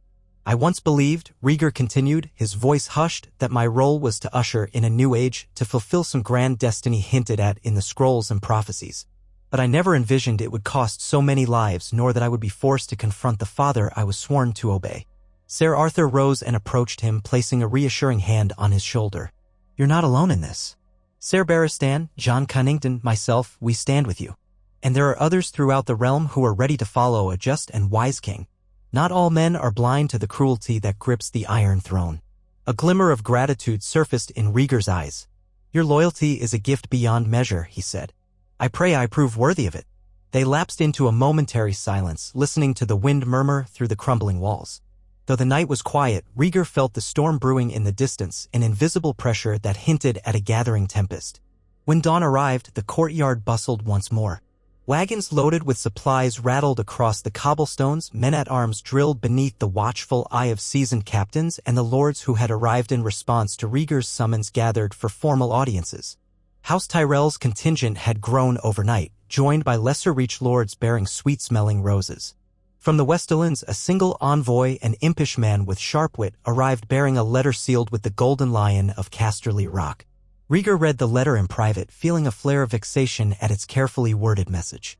Tywin Lannister, in his typical fashion, offered neither outright defiance nor unwavering support.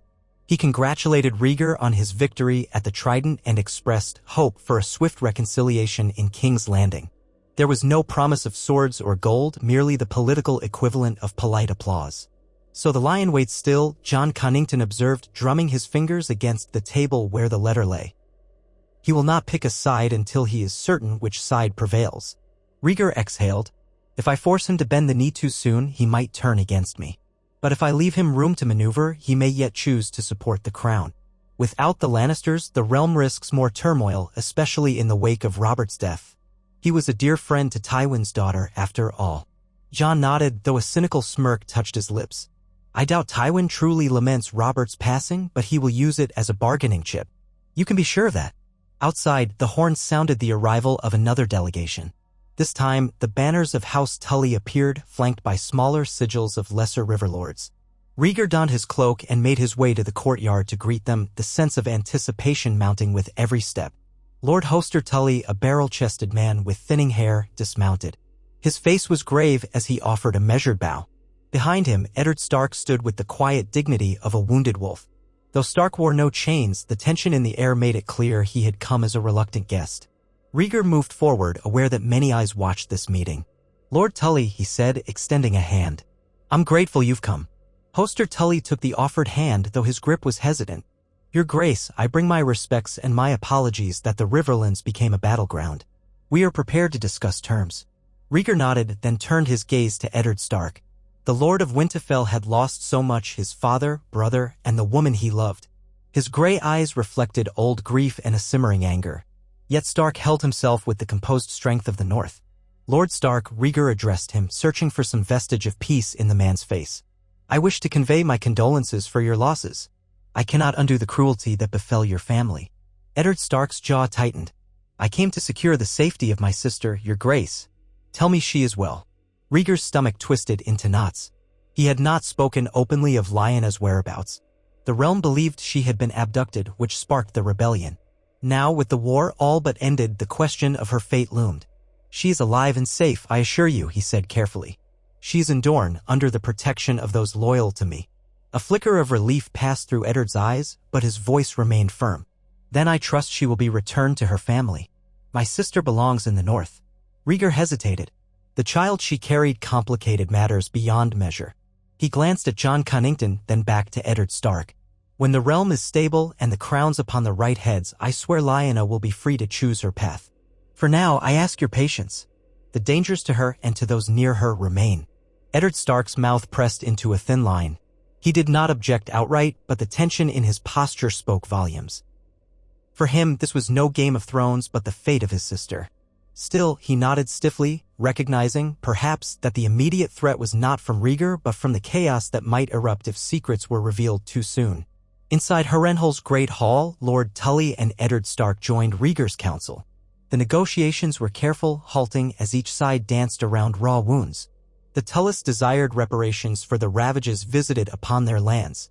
The Starks demanded recognition of the North's sacrifices, along with amnesty for those who had followed Robert Baratheon in good faith. Rhaegar listened attentively, offering conciliatory measures where he could.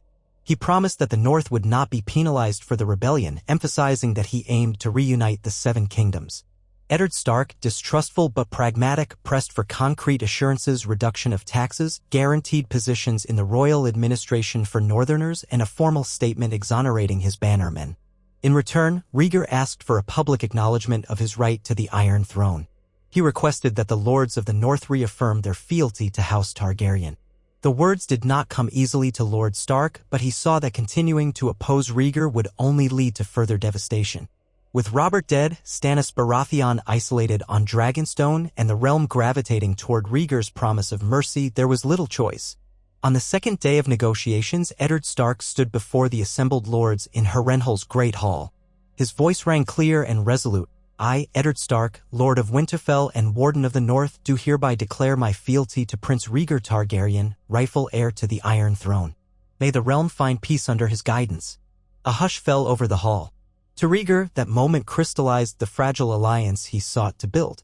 Stark's words carried weight, for the North was a proud land that seldom bent easily.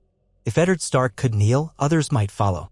After a tense silence, the lords of the Riverlands added their voices, murmuring assent and bowing their heads to the prince. Relief and gravity settled in Rhaegar's chest. He knew the cost of these oaths, the memories of the war that had been waged, and the blood spilt along the Trident. Yet this was a step toward healing. The realm needed unity, not endless vengeance. He bowed his head to Eddard Stark, a gesture of respect. "The crown thanks you, my lord. I shall endeavor to prove worthy of your faith." In the aftermath, Eddard Stark approached Rhaegar quietly, his expression still guarded. "I have done my duty to my people. I only hope your word holds true, for if any harm comes to my sister—" "It will not," Rhaegar vowed, meeting Stark's eyes. "Whatever differences lie between us, Lyanna's safety remains paramount. I will not break my oath." Stark searched Rhaegar's face for a long moment before giving a curt nod. Rhaegar sensed that while a fragile truce had been forged, true trust would take longer to bloom, if it ever could. But for now, the North and the Crown shared a tenuous peace. Throughout it all, the shadow of King Aerys lingered. Messengers had been dispatched to King's Landing, but no reply came. Not a single raven bearing the royal seal arrived at Harrenhal. Whispers spread that the king had taken to locking himself in the throne room, muttering about traitors and watching flames dance in braziers. Despite the swirl of apprehension, Rhaegar pressed forward. The day after Lord Stark's declaration, he announced to the assembled lords that they would march on King's Landing, peaceably if possible, and that he expected them to accompany him as a sign of unity. Some faces paled, others looked resigned, but none openly objected, for to do so would be to court suspicion. When the dawn broke over Harrenhal, Rhaegar led his host out of the cursed fortress gates. House Targaryen's banners flew high alongside the wolfshed of House Stark and the trout of House Tully. Farther in the columns marched the rows of House Tyrell and the scattered sigils of lesser lords who had come to pledge their fealty. Though not all the realm's powers stood with him, House Lannister still sat on the fence, and Stannis Baratheon brooded on Dragonstone. The sight of these combined banners offered hope. The journey south was measured, deliberate. Rhaegar wanted time to send scouts ahead, to ensure that King's Landing would not be taken by surprise, or rigged with wildfire. Ser Barristan Selmy took command of the vanguard, instructing them to secure each village and town they passed, ensuring safe passage for the rest of the army. Along the way, Rhaegar made a point of dispensing what food and supplies he could spare to the small folk, hoping to show them a kinder face of House Targaryen than they had known under Aerys. He rode often beside Eddard Stark and, though their words were few, each conversation carried a subtle shift in tone.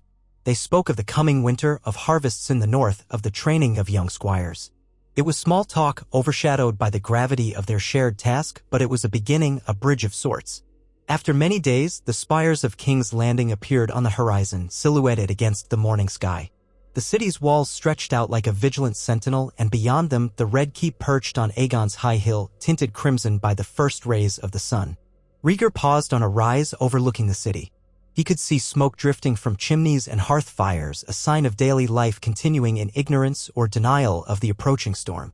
The column of armed men and fluttering banners behind him was a visible testament to the realm's fragile unity and to the threat that lay at the heart of the capital.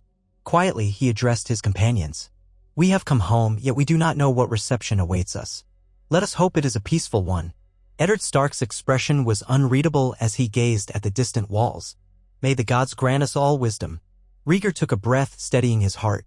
This was the city of his birth, the seat of House Targaryen's power, and the stage upon which his father's madness had wrought unspeakable horrors.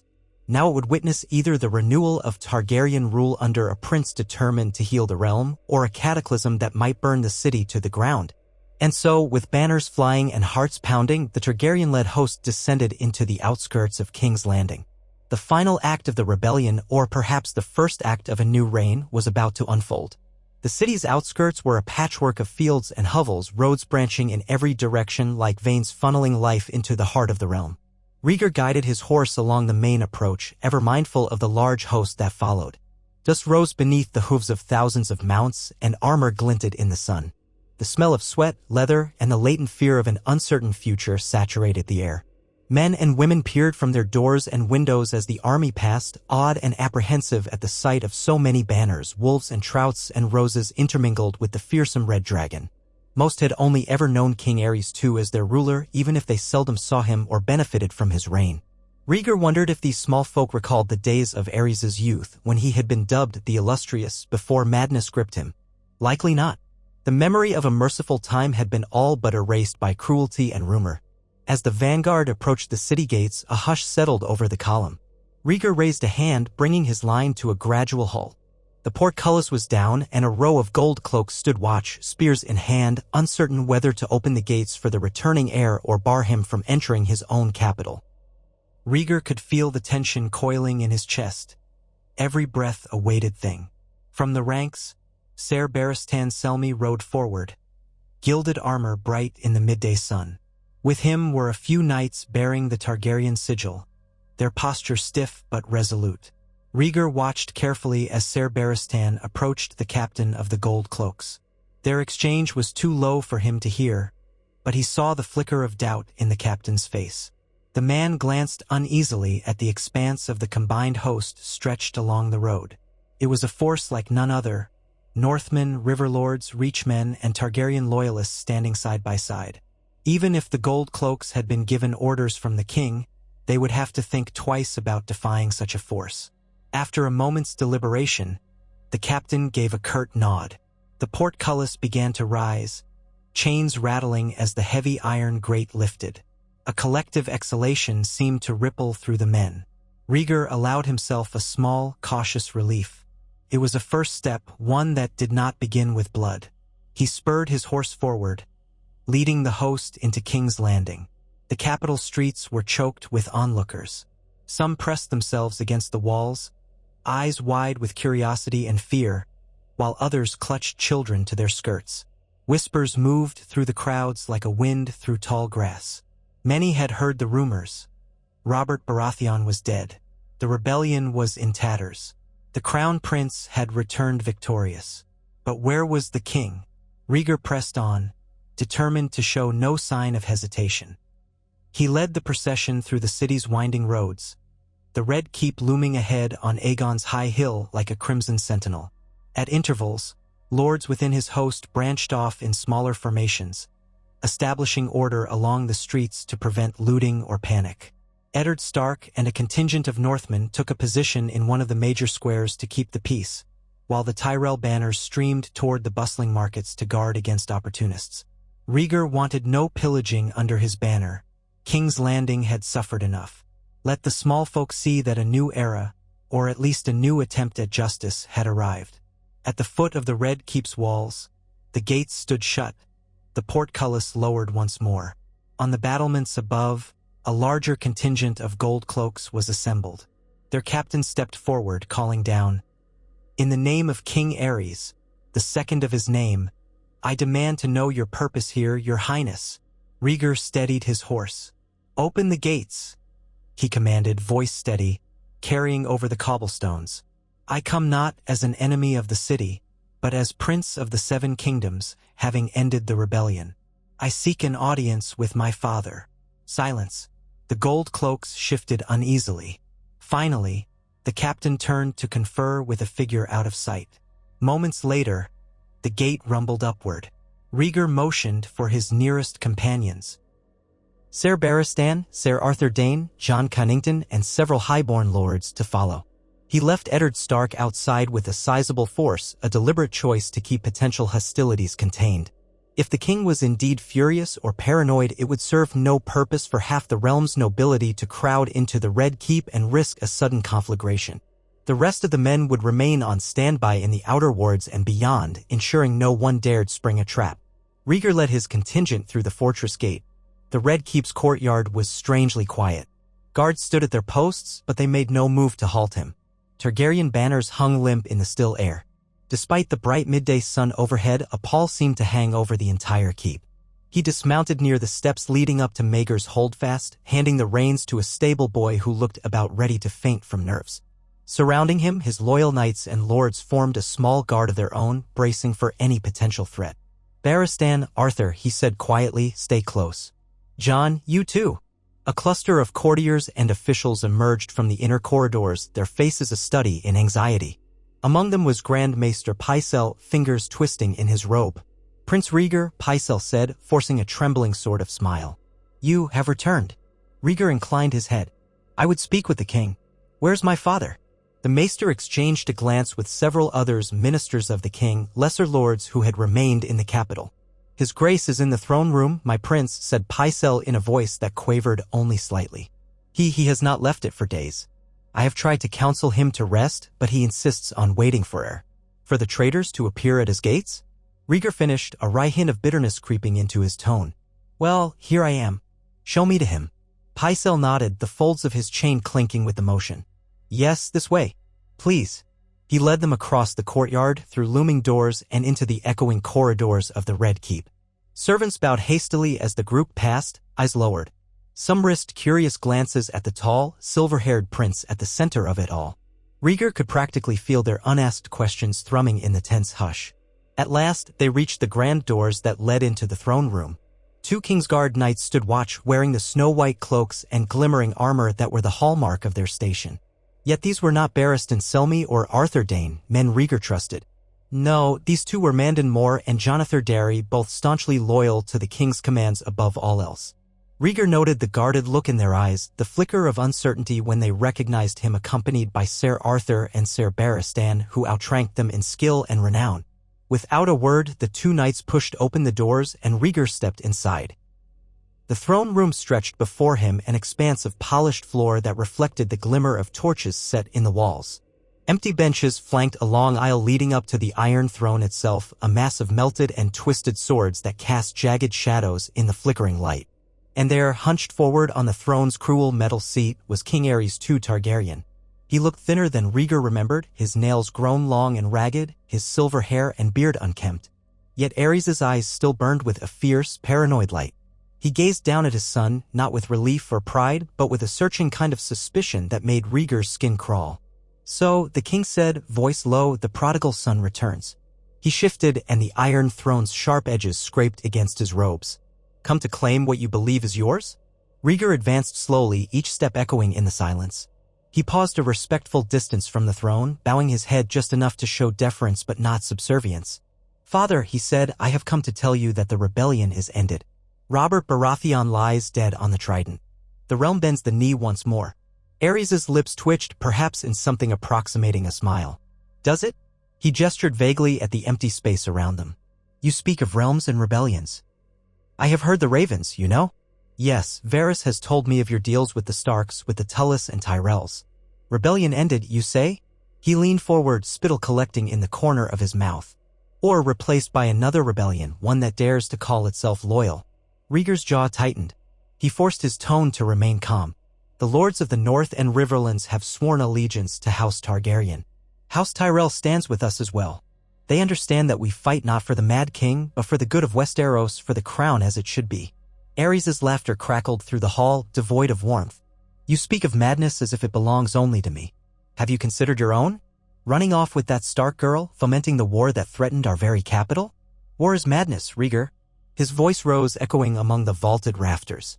Your folly set half the realm aflame. Rhaegar did not flinch. He had spent many a sleepless night reckoning with the cost of his choices. I have made mistakes, he admitted, but I fight now to prevent further bloodshed. We must rebuild, not burn. Burn, Aerys echoed, as lighting up at the word. He gripped the throne's arms, almost caressing the jagged edges of the melted swords. Wildfire burns hot and bright, you know. So bright it sears away treachery. They all think they can betray me, but I have a final gift for them. For you. For anyone who pretends loyalty while plotting my downfall. A creeping dread slithered up Rhaegar's spine. He recalled the rumors of caches of wildfire hidden beneath King's Landing, a last, horrific contingency for a king who would see the city destroyed rather than lose it to rebels. It was not just a rumor, he knew from Barristan's own words that the pyromancers were at Aerys' beck and call. If the king commanded them, the entire city could vanish in an emerald inferno. Rhaegar took another careful step forward. From the corner of his vision, he saw Arthur Dayne edge closer, hand near the hilt of dawn. Ser Barristan mirrored the motion on the opposite flank. Behind them, Jon Connington and a handful of other lords hovered, uncertain but resolute. The king's personal guard, Ser Mandon Moore and Ser Jonathan Darry, remained by the doors, unreadable behind their helms, though their postures had grown visibly rigid. Father, Rhaegar said, his voice thickening with urgency. The city is ours. The war is done. There is no need for more fire, more death. Let me stand by your side. Let the realm see that House Targaryen is united once again, that the madness of war is ended. Together, we can restore peace. Aerys hissed out a breath. Peace. You speak of peace while you bring an army to my gates. How do I know this is not a ploy to lure me into your trap? He bared his teeth, nails digging into the throne's arms. I see the way you look at me. Even now you think me insane, unfit to rule. Rhaegar swallowed. The king's words cut uncomfortably close to the truth. If there is to be a future for our house, it must begin with clemency. The Northmen stand ready to accept your rule if you grant them fair terms. The lords of the Reach, the Riverlands, the Crownlands, they will serve you if they see a just king upon the throne. Show them that you can be that king. Silence reigned in the hall. Aerys looked at his son as though he were peering into a mirror that reflected all the regrets of his past. His lips parted, and for an instant Rhaegar thought he saw a flicker of the man Aerys might have been once, long ago, before paranoia and cruelty claimed him. But then the king's eyes hardened again and his expression twisted. His voice dripped with scorn. Justice would have demanded your head when you first betrayed your wife with that Stark girl. Justice would have demanded you stand trial when you abandoned King's Landing to chase after prophecies and songs. Yet I have tolerated your insolence, hoping you would see reason. He reached to his side. From the shadows behind the throne, a gaunt figure in the green robes of a pyromancer emerged, holding a stoppered glass jar of wildfire. A sickly glow pulsed within. Rhaegar's pulse thundered. He could almost smell the acrid tang of the deadly substance. One misplaced jar could turn half the throne room to ash. And there were rumors of hundreds, if not thousands, more jars stashed beneath the city. Even the smallest spark could doom them all. Your Grace, Jon Connington interjected, stepping forward. This is madness. The city is full of your loyal subjects, men, women, children. You would not. Aerys' laughter cut him off. Ha! Loyal subjects? They snipe and whisper behind my back, feeding on my gold, plotting to seat you, Rhaegar, on my throne before my body is cold. I have been alone with traitors for too long. He turned his gaze back to Rhaegar, clutching the arm of the throne. Will you set down your sword? Will you kneel and swear fealty, true fealty to me? Or shall I purge King's Landing of all traitors in one glorious blaze? The threat was unmistakable. Rhaegar's chest constricted at the utter insanity of it. Aerys was prepared to sacrifice countless innocent lives, reduce King's Landing to embers rather than relinquish an ounce of perceived power. Could any vow of fealty truly placate him? Ser Barristan's voice, calm but resonant, broke the tension. Your Grace, your son has fought to protect this city. He has shed blood on the Trident, ended the rebellion. I do not recall asking for your counsel, Selmy, Aerys snarled. You, who stood by and watched as my precious son flouted his duties. You should have dragged him back in chains. He gestured to the pyromancer at his side. But do not fear, we shall have no need of your counsel soon enough. Rhaegar stepped closer. The tips of the swords on the throne loomed overhead like menacing claws. Father, he said, more softly now, fighting to keep a tremor from his voice. I beg you, for the sake of our house, our city, do not do this. Let me prove my loyalty. Let the city live. Aerys' eyes flitted between his son and the handful of loyalists by his side. Then his gaze lingered on the Sword of the Morning, on Barristan the Bold, on Jon Connington and the lords who had pledged themselves to Rhaegar's cause. It was as though the king saw nothing but enemies in every direction. I will have a demonstration, he said finally, a manic glint in his eyes. He snapped his fingers at the pyromancer, who withdrew a small piece of tinder from within the folds of his robe. Let the city witness my power and let them know I do not bluff. The pyromancer struck the tinder, producing a tiny flame. Rhaegar's heart lunged into his throat. One flick of the wrist and the jar of wildfire could be hurled onto the stone floor. The deadly substance would ignite, unleashing flames that clung to flesh and steel alike. Even if it did not kill them all, it would be a potent signal to the caches rumored to lie beneath the Red Keep. Rhaegar had to act. He moved without fully realizing it. Aerys raised his hand, perhaps to command the pyromancer to drop the jar, but Rhaegar lunged up the steps of the throne. Gasps echoed in the chamber. Ser Arthur Dayne and Ser Barrist and Selmy sprang forward, intercepting Mandon Moore and Jonathan Darry as they tried to rush to the king's defense. In a heartbeat, steel clashed against steel. Aerys shrieked, hand flailing at Rhaegar.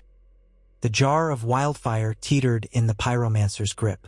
One slip could doom them all.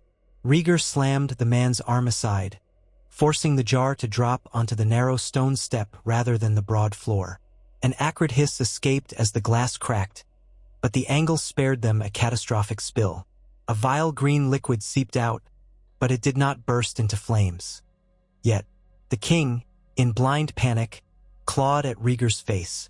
Rhaegar seized his father's wrists, struggling to keep the king's nails from gouging out his eyes. The pyromancer scrambled for the broken jar, perhaps intending to fling whatever remained. Before he could, John Connington tackled him from behind, sending both men sprawling. The jar shattered fully, releasing a pungent stench, but no immediate blaze engulfed them, only toxic smoke. The air erupted with the clash of swords as the Targaryen loyalists battled the King's Guard. Ser Arthur Dayne, dawn shining in the torchlight, parried Ser Jonathan Darry's blade with uncanny speed. Barristan Selmy engaged Ser Mandon Moore in a dance of lethal thrusts and sweeps. Courtiers fled screaming, the echo of their panic ringing off the walls. Rhaegar twisted aside, pinning Aerys's arms against the throne's metal edges. The king screeched, spittle flecking his beard. "Traitor! Monster! You think you can steal my throne? I am the king, Aerys of the House Targaryen, the second of his name, Lord of the Seven Kingdoms. You are my father," Rhaegar spat, tears burning in his eyes as he pressed the king down. "And I would have served you, if only you had not chosen madness over mercy." Aerys bucked, shrieking curses. His hair fell in tangled strands across his contorted face. The reek of sweat and old fear clung to him, as though he had not left this seat in days. "I am the dragon, and you are naught but a hatchling usurper." Below them, the pyromancer lay groaning, pinned by John Connington's weight. Arthur Dayne succeeded in disarming Ser Jonathan Darry, sending the knight's sword clattering across the floor. Barristan, with a swift blow, struck Don Moore's blade aside before delivering a hilt smash to his helmet that rang with a dull clang. The hall resonated with chaos, but no wildfire explosion came. No inferno devoured them, yet Rhaegar felt blood trickling from where the king's nails had raked his cheek. The heat of the torches, the closeness of the men, the rancid smell of spilled wildfire, all converged into a suffocating tension. He could not let Aerys slip free to unleash more destruction. The realm's fate teetered on a knife's edge. With a mighty effort, Rhaegar forced the king back against the Iron Throne. Metal points bit into Aerys's back, drawing tiny pinpricks of blood through his robes. "Father," Rhaegar whispered, voice thick with grief, "do not make me do this."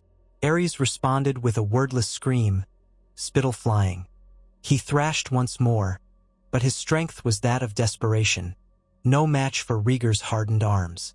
The king's eyes bulged, and for an instant, Rhaegar feared his father might bite off his own tongue or choke on his own rage. The father he had once known was gone, replaced by this hollow shell possessed by fear and hatred. A hush stole over the hall as the king's struggles weakened, his chest heaving. Barristan Selmy, Arthur Dayne, and John Connington stood at the foot of the throne steps, weapons still in hand, uncertain how to proceed.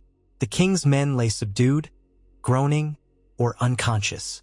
The courtiers who had not fled pressed themselves against the walls, eyes wide in shock. Slowly, Rhaegar released his grip, though he remained poised to restrain Aerys again if the king tried for the pyromancer's shattered jar. The king sagged against the throne, lips trembling, eyes pooling with a twisted fury. "You have won nothing," Aerys hissed. "Even if you lock me away, the city's flames shall claim you in the end. The realm will drown in blood and fire because of you. You fancy yourself a savior, Rhaegar, but you are the harbinger of doom." Rhaegar's throat felt tight. He straightened, each movement deliberate, as though time itself slowed. When he spoke, his voice carried a quiet, final authority. "In the name of the realm, I, Prince Rhaegar Targaryen, declare you unfit to rule. Stand down, father, or be made to stand down."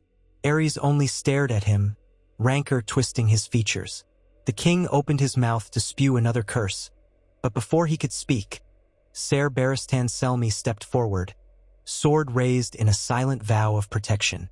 Arthur Dayne did the same, the pale blade dawn shimmering like a sliver of moonlight. John Connington's gaze was filled with sorrow, yet he, too, stood resolute. The hall was ringed by silent watchers, every breath collective. Aerys let out a deranged laugh, head lolling against the throne's spiked back. "You dare defy the king?" Rhaegar's hand went to his sword hilt. He did not draw it, he hoped not to. "I do what I must for the realm, for our house, and for the future," he said. "You have threatened to burn your own city. You have killed lords unjustly, tortured innocents." Enough. Another tense pause. Then Aerys lurched forward, hands clawing at Rhaegar again, trying to get hold of the heir's throat. In that same heartbeat, Arthur Dayne moved faster than thought. Dawn swept in a white arc and the king stiffened. A sudden spurt of crimson stained his robes. Aerys's mouth fell open, but no sound emerged, only a strangled rattle. Arthur, face grim, withdrew his blade. He had aimed with the precision of a master swordsman, a single lethal blow intended to end the threat with minimal suffering. Rhaegar caught his father as he slumped. The king's eyes were wide, the fury within them flickering out like a dying candle. For the briefest moment, Rhaegar thought he saw a flash of something, some distant regret, or maybe just surprise. Then Aerys let out one final breath and his body sagged in his son's arms. All at once, the throne room seemed to exhale. The king's body was limp and bloody, the corners of his mouth flecked with foam. A hush fell, more profound than any Rhaegar had ever experienced. Slowly, carefully, he eased his father's body to the floor. Aerys's blood dripped onto the polished stone, spreading like a dark omen. Rhaegar knelt there, heart pounding, staring at the fallen king. Tears threatened to blur his vision, but he forced them back. This was not how he had imagined it would be, if he had imagined it at all. He had hoped, foolishly perhaps, for a redemption that might never have been possible. Ser Barristan spoke softly, his words echoing in the silent hall. "The king is dead." Rhaegar closed his eyes, a single tear escaping despite his resolve. When he rose, his voice was low, heavy with both sorrow and resolution. "Long live the king." Yet the words did not spill easily from his lips. He looked at the twisted seat of melted steel that was the Iron Throne. It loomed there, overshadowing him like a beast with 1,000 blades. In that moment, the weight of what he must do next felt insurmountable. Jon Connington removed his helm, stepping forward. "Your Grace," he said, voice rough. "Aye, we stand ready to serve."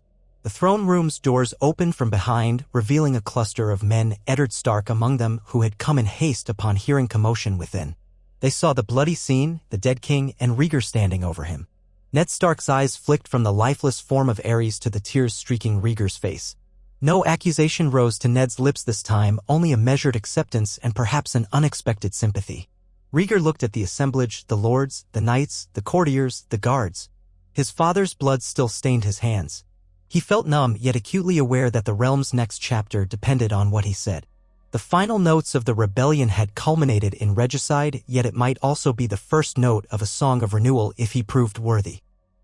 "I will not have my father's body displayed like a trophy," Rhaegar said, voice resonating through the hush. "He was a king of Westeros for all his crimes. Show him the respect of a proper funeral pyre. But let his name be remembered for what it became, let the realm learn from it. His madness has ended. Now, by the laws of succession, I am king." He almost choked on the last words. Yet there was no time for hesitation. The realm needed leadership, direction. Aerys was gone and the city had not burned. The cost had been heartbreakingly high, but perhaps now they could truly begin to mend. Ned Stark bowed his head, followed by Jon Connington, Ser Barristan, Arthur Dayne, and soon the entire hall bent the knee. Even the wounded guards managed to bow in their pain as the remains of Aerys's loyalist Kingsguard realized their king lay at Rhaegar's feet. In the hush, Rhaegar ascended the few steps to the Iron Throne. He did not sit immediately. Instead, he hovered before the seat of swords, a mortal man gazing at the terrible seat of ultimate power. He saw the centuries of blood that had led to its forging, the ghosts of those who had died for it or upon it. A swirl of conflicting emotion gripped him, resolve for the future, guilt for the past, and an unsteady faith in himself. He turned slowly to face the gathered. Their eyes were upon him, brimming with expectation or trepidation. "Ser Barristan," Rhaegar said at length, "serenade the city with the news that the war is ended, that the king has passed, and that the new king pledges to protect his people." Barristan inclined his head. "Your Grace." "Ser Arthur," Rhaegar continued, "see to the city's defenses and ensure no pockets of wildfire remain a threat. Coordinate with the pyromancers if you must, but collect every jar, store it safely away, do not let a single spark endanger my people." Arthur Dayne saluted. "At once, Your Grace." He could feel Eddard Stark's gaze on him, a silent question, "And what of me and my sister?" Rhaegar met Ned's eyes, his voice carrying across the hall. "Lord Stark, you have my word that no harm shall come to your men, your allies, or your family. I will speak with you regarding Lyanna as soon as I am able." Ned gave a curt nod. Though the distrust remained, a flicker of understanding passed between them. They were men bound by duty, forced into conflict by fate's cruel hand. If there was a chance to forge a genuine peace, it would begin with that promise. Rhaegar took one final breath, then turned and lowered himself onto the Iron Throne. The metal pressed into his back, cold and unyielding. He felt the weight of 100 forged swords beneath him, the legacy of Aegon the Conqueror. A hush fell again as every eye absorbed the sight. Rhaegar Targaryen, now king of the Seven Kingdoms. A crown was not yet upon his brow, but the power and the burden were his all the same. It was Arthur Dayne who broke the silence. He sheathed dawn and bowed from the waist, speaking the words that rang across the throne room like a clarion call. All hail Rhaegar of the House Targaryen, second of his name, king of the Undulls and the Rhoynar, and the first men, lord of the Seven Kingdoms, and protector of the realm. Slowly, the assembly followed suit, voices murmuring in a rising swell until the vast chamber echoed with the name of their new king. Yet for Rhaegar, it was not a moment of triumph. He felt no elation, only the solemn recognition that this was where the true battle began, the battle to heal the wounds his father had inflicted, to bind together a fractured realm, and to fulfill the promise of a more just future. When the echoes faded, Rhaegar stood once more, every inch a monarch despite the stain of his father's blood on his clothes. Summon the lords, the small council, those who remain. We will see to the city's well-being at once. There is much work ahead, and we have no time to waste. He descended from the throne, moving past the courtiers who shrank back in awe or fear. Jon Connington fell into step beside him, grimly determined, while Ser Barristan and Ser Arthur flanked him with protective vigilance. Ned Stark followed a short distance behind, wary but curious, no doubt wanting to witness how this new king would rule. Outside, the city still bustled, ignorant of the drama that had just played out within the Red Keep. Yet news would spread swiftly, carried by breathless courtiers and alarmed guards.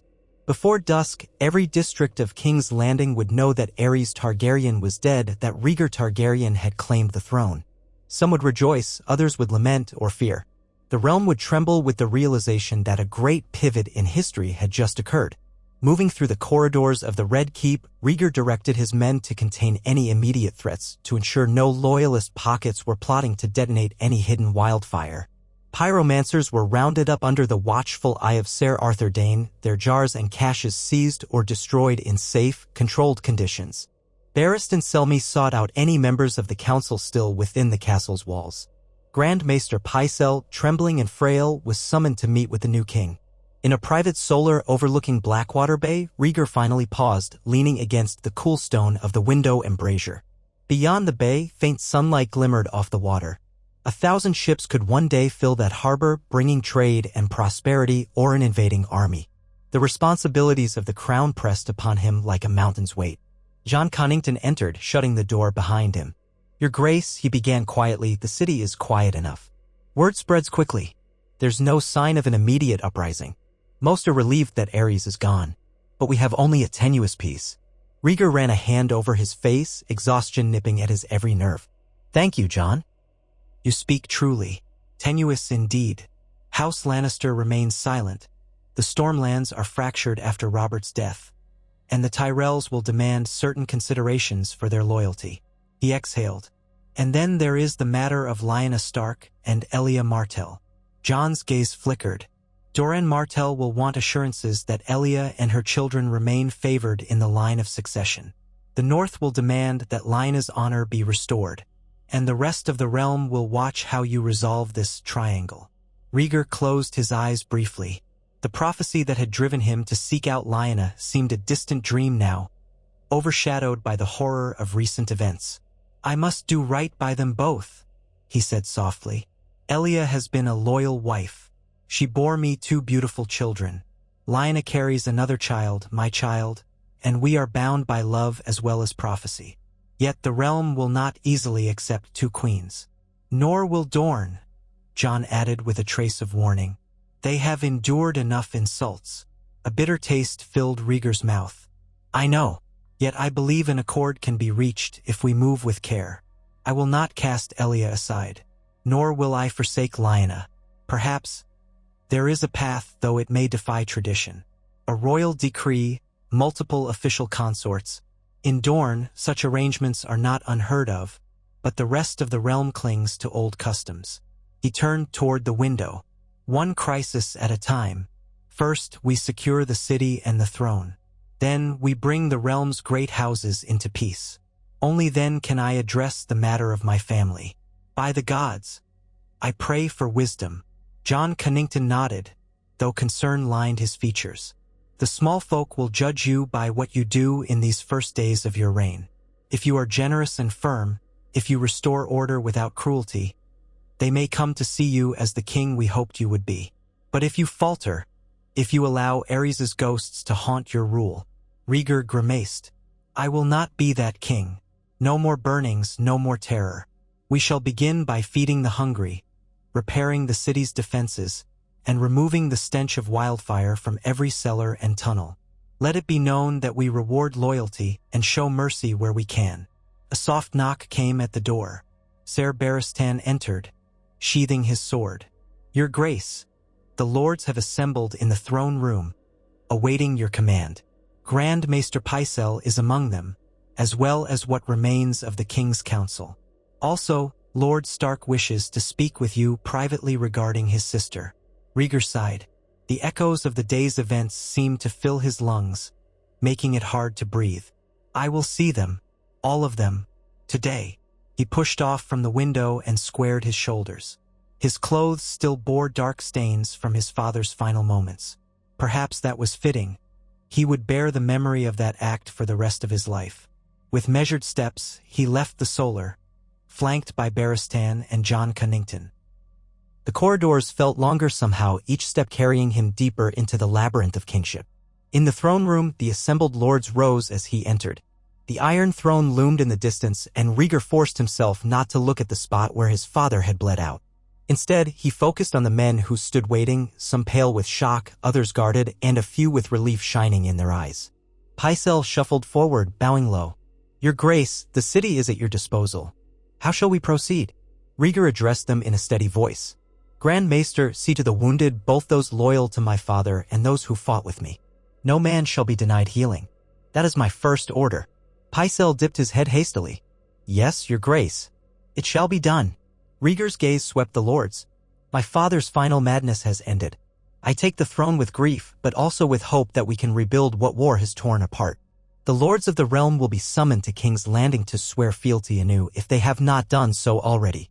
Those who choose to stand against me will be granted one chance at clemency should they lay down their arms."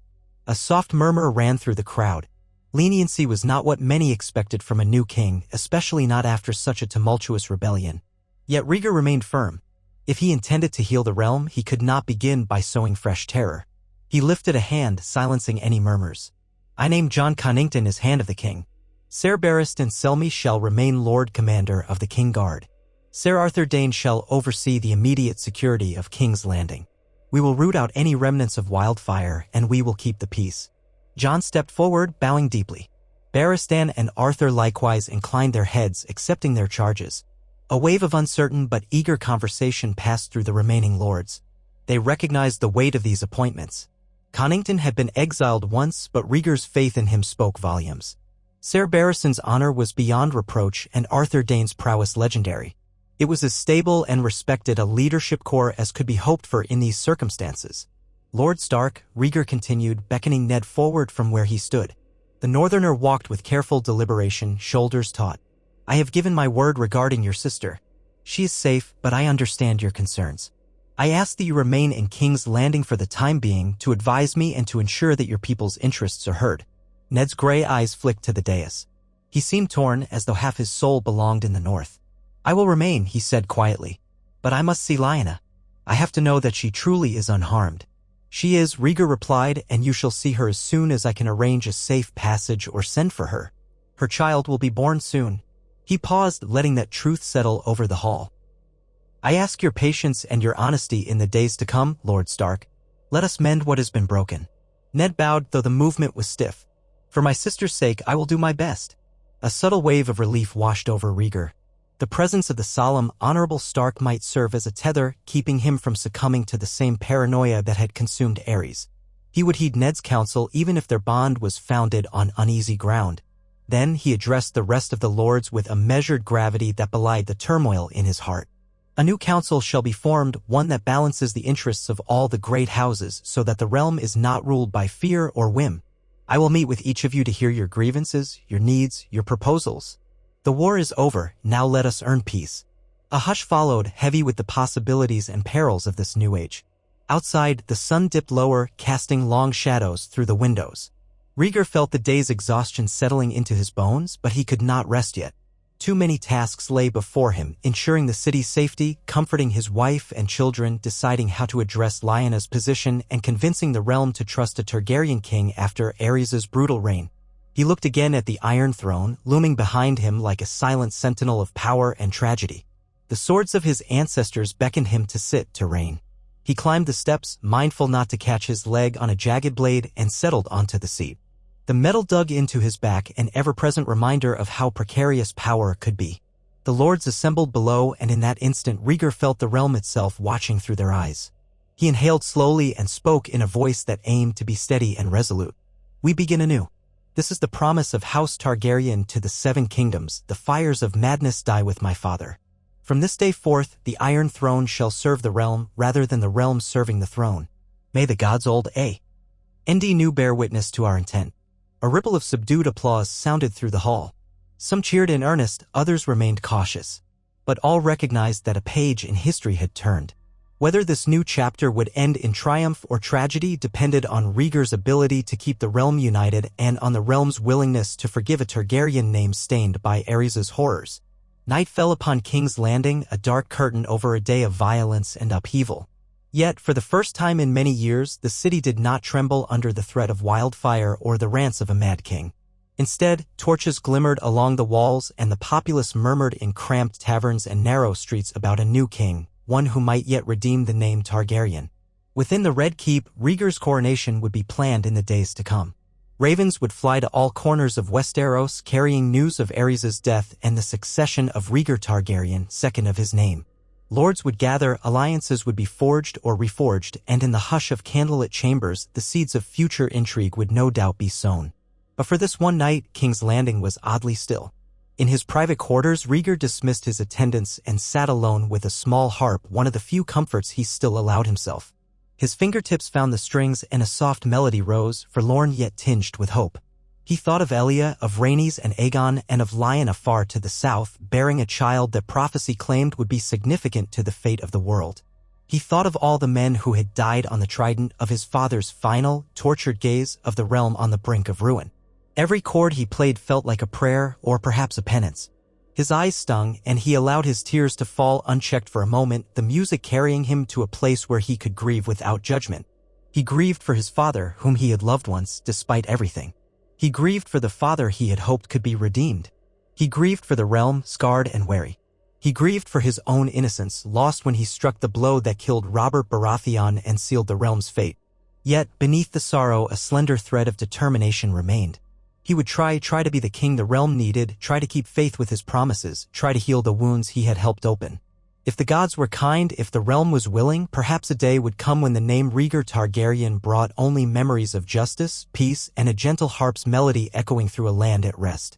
And so, into the dark hours of the night, the new king of Westeros played his harp, unguarded tears slipping over his cheeks, while outside the city walls, soldiers dozed in uneasy sleep and the stars glittered above a world that had been irrevocably changed.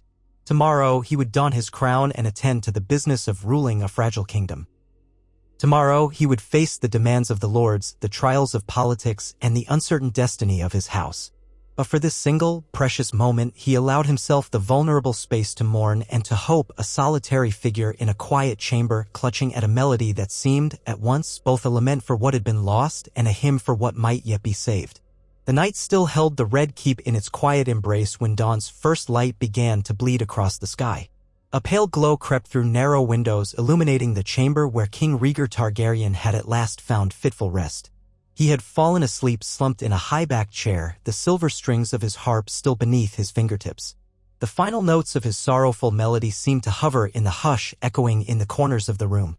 Outside, the city lay uncertain in its new dawn, unaccustomed to the demise of the Mad King and to a new monarch who had not taken the throne with untempered delight, but rather with the heavy conscience of a man who had shed blood to spare others from a greater horror. He awoke to soft footsteps. Ser Barristan and Selmy stood at the threshold, bowing with a respectful inclination of his head. The flickering torches along the walls were nearly extinguished, their light overshadowed by the encroaching daylight. Rhaegar rubbed the dryness from his eyes, gathering his composure. His garments still bore the dark stains from the prior day's violence. "Your Grace," Barristan said gently, voice low enough not to jolt the king. "It is nearly sunrise. The city stirs with word of what transpired last night." Rhaegar nodded and rose, stiff from sleeping in the chair. In the faint light, the lines of exhaustion around his eyes were clear. "What news, Ser Barristan?" Barristan's expression held quiet optimism balanced by caution. "The gold cloaks who once served only the king's, your father's, commands have begun to accept your authority. A few among them remain skittish, but the presence of Arthur Dane and your loyal knights has deterred any notion of revolt. The small folk seem relieved if uncertain. They whisper that you ended the tyrant's reign before he could burn them all." Rhaegar closed his eyes for a moment, remembering the cracked jar of wildfire and his father's frenzied threats. The city had come painfully close to perishing in flame. "I'm grateful. It will take time to mend their trust. I trust the wildfire caches are being secured." "Yes," Barristan confirmed. "Ser Arthur is leading that effort even now. The pyromancers, those we found, are under guard. Your new hand, Jon Connington, is organizing a registry of all known or suspected storage sites." The king rubbed a hand across his face, the stubble rasping beneath his palm. "Good. That is our first priority. Remove the threat that still lingers in every hidden corner." Barristan hesitated, then continued. "Your Grace, the lords await you in the throne room." Most spent the night in the Red Keep, anxious for guidance. Lord Stark is among them. A flicker of tension crossed Rhaegar's features. Eddard Stark's presence in King's Landing would be a reminder of the bitter conflict that had begun with Lyanna's disappearance. Yet if the realm were to know peace, the king and Stark needed to stand united. "Then I shall not keep them waiting," Rhaegar said. "Prepare my attendants. I will need fresh clothes." Barristan half-bowed. "At once, your Grace." When he departed, Rhaegar sank onto the edge of his bed, momentarily pressing his hands to his temples. It felt strange having no father to overshadow him. He had expected, despite everything, that Aerys would linger, an unavoidable presence in every shadow. Yet now, the Red Keep was his alone, and the burdens of a kingdom sat upon his shoulders. There was no escaping it. He rose, splashed water on his face from a basin, and peeled away the soiled garments. Serving men arrived with warm water and fresh clothes, a tunic of fine black wool embroidered with the three-headed dragon, breeches of a deep royal blue, and boots sturdy enough for both court and the unsettled streets if needed. They bowed stiffly and kept their eyes down, speaking little. Rhaegar understood their caution. A sudden change of rule, especially by way of regicide, did not encourage easy familiarity among servants. Still, he forced a polite thank you, hoping to show them that the new king was not his father. By the time he was dressed, the sun had fully risen. Torchlight was no longer necessary in the corridors. He strode toward the throne room with measured steps, each footfall echoing on the stone floors. At his side walked Ser Barristan and Ser Jaime Lannister, recently arrived, it seemed, from the western approach, though he had not been present for the final confrontation with Aerys. Jaime had apparently been sent away from the capital under Tywin's orders in the war's earlier days. Though still sworn to the King Guard, the young Lannister had little chance to prove his loyalty under Aerys's watchful eye. Rhaegar glanced at him, noting the tension in Jaime's lean face. "Ser Jaime," he said quietly, "I trust you have had time to see the state of the city?" Jaime nodded, a strand of golden hair falling across his forehead. "I have, your Grace. The people whisper of your ascension, some favor it, others fear it. But there's no sign of riot." Rhaegar inclined his head. "Thank you." He wondered briefly what had become of Jaime's father, Lord Tywin. The old lion of Casterly Rock had yet to declare his stance openly, but his son's presence in King's Landing was a tentative sign that House Lannister might be preparing to align itself or waiting for the best moment to tilt the scales. There was no doubt Tywin Lannister would attempt to secure advantage in the new regime. As they reached the double doors of the throne room, the guards pulled them open. A hush fell over those within. Sunlight poured through the high, narrow windows, illuminating motes of dust that swirled in the air. The Iron Throne dominated the far end, still dark and towering, its blades a stark reminder of the Targaryen conquest centuries past. Rhaegar exhaled slowly, then walked between the rows of onlookers, many of them high-born lords who had tasted the fear of Aerys's final days. Their gazes weighed upon the new king, some curious, some wary, and perhaps a few already calculating. He ascended the steps to the throne but did not sit immediately. Instead, he turned to face those assembled. Jon Connington stood near the base of the dais, clad in the hand's sigil, a pin shaped like a hand affixed to his doublet. Eddard Stark was there, too, a step behind him, face solemn. Lord Hoster Tully and a few riverlords looked on while a small knot of Tyrell banner men lingered off to one side, bright with embroidered flowers. Closer to the front stood Grand Maester Pycelle, looking pale and anxious. King's Landing courtiers filled out the ranks, a swirl of colors and sigils around the forbidding black. "Good morning," Rhaegar said, his voice carrying across the chamber. "We convene in the dawn of a new era. My father's reign ended tragically, for which I grieve, yet that tragedy must not consume the future of the realm. Let us begin with your concerns. Lord Connington, as Hand of the King, you shall preside over these sessions in partnership with me." John Connington stepped forward, clearing his throat. "Thank you, Your Grace.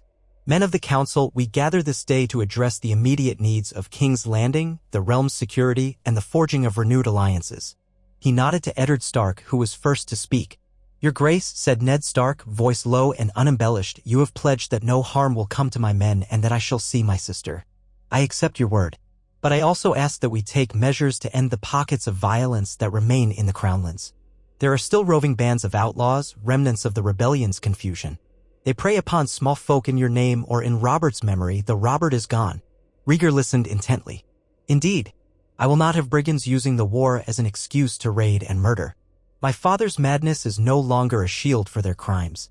Ser Jaime," he glanced sideways, "you will see that loyal knights of the crown are dispatched to deal with such bandits swiftly and justly.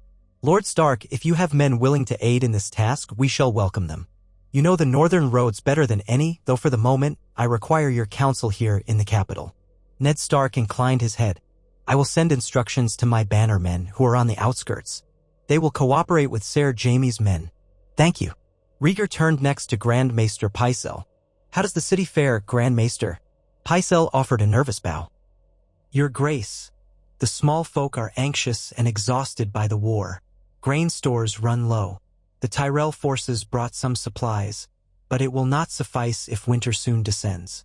We must secure trade routes, re-establish commerce, and reassure the populace that their new king will provide." Rhaegar's gaze flicked to the cluster of Tyrell bannermen. The Reach was the breadbasket of the Seven Kingdoms.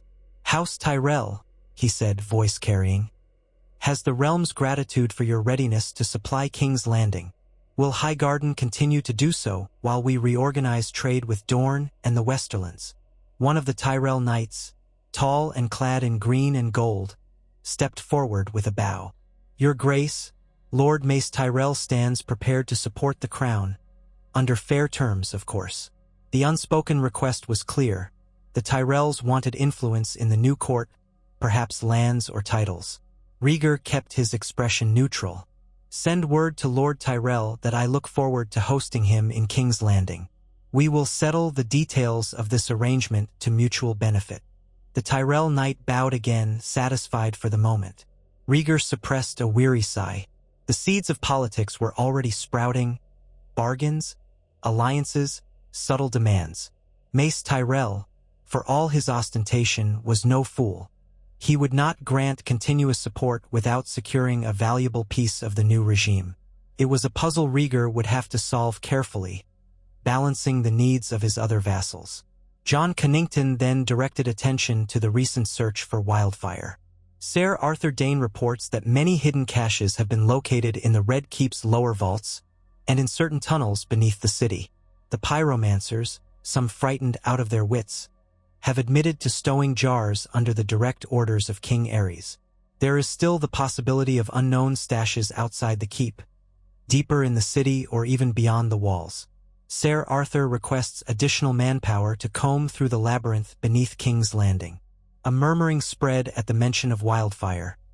Many lords were well aware of the devastation such sorcery could unleash. Rhaegar lifted a hand to quell the noise. "I grant Ser Arthur whatever manpower he needs.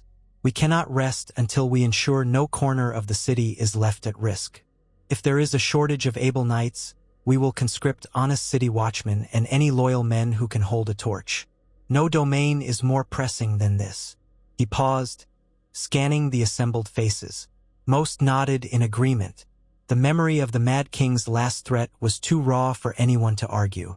Even those who might have chafed under Targaryen rule were in no hurry to see the capital combust. "Now," Rhaegar went on, "I must address the matter of succession and the crown's immediate family." A hush fell, heavier than before. Each man in the room knew that Rhaegar's marriage to Elia Martell, and the children they shared, was complicated by the secret union. An annulment or polygamous arrangement, depending on which rumor one believed, between Rhaegar and Lyanna Stark. The details were murky to many, but the consequences were clear. The realm faced the prospect of 2 potential queens, 2 sets of heirs, and the fervent pride of Dorne and the North. As you know, I am wed to Elia Martell, Princess of Dorne. She remains in Dorne at present with our children, Prince Aegon and Princess Rhaenys. His voice softened. They have suffered greatly during this war. I have not forgotten my duty to them, nor my love for them. Some lords shifted uncomfortably, uncertain how to react. Ned Stark's mouth was set in a grim line, and Rhaegar could sense the unspoken tension. What of Lyanna? Lady Lyanna Stark is also under my protection, Rhaegar continued. She bears my child. The circumstances that brought her into my life are not simple, but I will not cast her aside nor deny the child's parentage. I understand the realm is unaccustomed to such an arrangement. The faith of the 7 may look upon it with disfavor. He took a slow breath. But I must speak candidly. The war erupted in part because of perceived wrongdoing regarding Lyanna. To set the realm at ease, House Targaryen must be transparent about its intentions and bring no more strife upon an already wounded land. The hush turned into an uneasy rustling. Lords glanced at one another, some exchanged quick whispers. Eddard Stark's face was guarded, but his eyes reflected relief. Lyanna was alive, recognized. Yet tension lingered. Dorne would demand that Elaya's children remain first in line for the throne. The North might demand some recognition or title for Lyanna's child. And many devout followers of the faith would see an affront in the idea that Rhaegar might maintain 2 wives. Rhaegar's father might have done so by whim and terror, but Rhaegar himself hoped to rule with consent. I ask for your patience in this matter, Rhaegar said, voice firm but laced with earnestness. I have dispatched a raven to Prince Doran Martell, informing him of developments here in King's Landing and extending an invitation for him to come to court with Princess Elia if her health allows. I have also assured Lord Stark that Lady Lyanna's safety is paramount and that she will join us here when she is able to travel safely. Only then can we determine the best course forward with the Council of the Faith and the great houses. He let his gaze sweep the room. A few faces, notably from the Crownlands, showed relief that at least this king seemed open to forging a careful path. Others, especially some older lords, frowned at the notion of a queen from Dorne and another from the North. Even so, no one openly challenged Rhaegar in that moment. The realm was too uncertain, too raw from war and a mad king's demise, for them to risk immediate confrontation. Jon Cunnington gave the king a discreet nod, signaling that they should move on. Rhaegar continued, We will proceed carefully, with the kingdom's stability foremost in mind. Let us now hear any urgent pleas from the lords present. We shall address them in turn. One by one, the lords stepped forward, river lords seeking help in repairing farmland ravaged by the war, a Crownlands minor lord complaining of bandits near his keep, a Tyrell bannerman urging the king to confirm certain trade rights. Rhaegar listened, delegating tasks to the small council that was being hastily reformed. Grand Maester Pycelle scribbled notes furiously on parchment, glancing up occasionally to gauge the king's mood. As the petitions continued, the adrenaline that had sustained Rhaegar through the war's finale began to wear thin. His body felt heavier with each passing minute. Yet he forced himself to focus, to respond calmly, mindful that these first impressions would shape his reign in the minds of the nobility. By midday, the throne room had thinned. Only a handful of lords remained to discuss urgent business. The rest withdrew to halls and corridors, abuzz with the new king's announcements. Among those lingering, Ned Stark remained, conferring quietly with Jon Cunnington at the foot of the dais. Rhaegar descended the steps, handing off the formalities to Barristan and a scribe. Lord Stark, Rhaegar said quietly, walk with me. Ned nodded. They left the throne room side by side, trailed at a respectful distance by a pair of guards.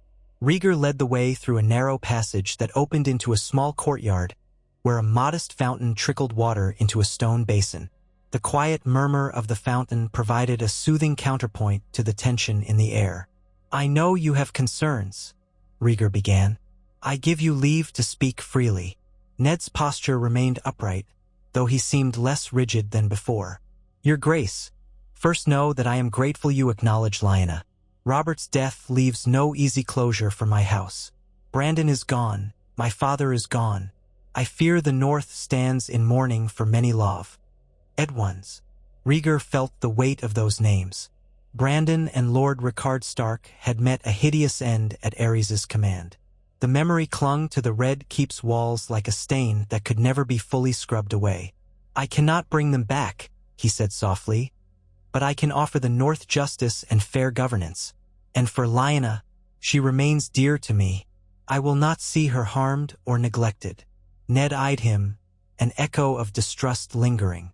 She was betrothed to Robert Baratheon, though that bond is no longer relevant. She is a Stark of Winterfell, your grace. If the realm demands a single queen, I hope you will not cast aside my sister. It would break her heart and stain her honor anew. A pang of guilt spiked through Rhaegar.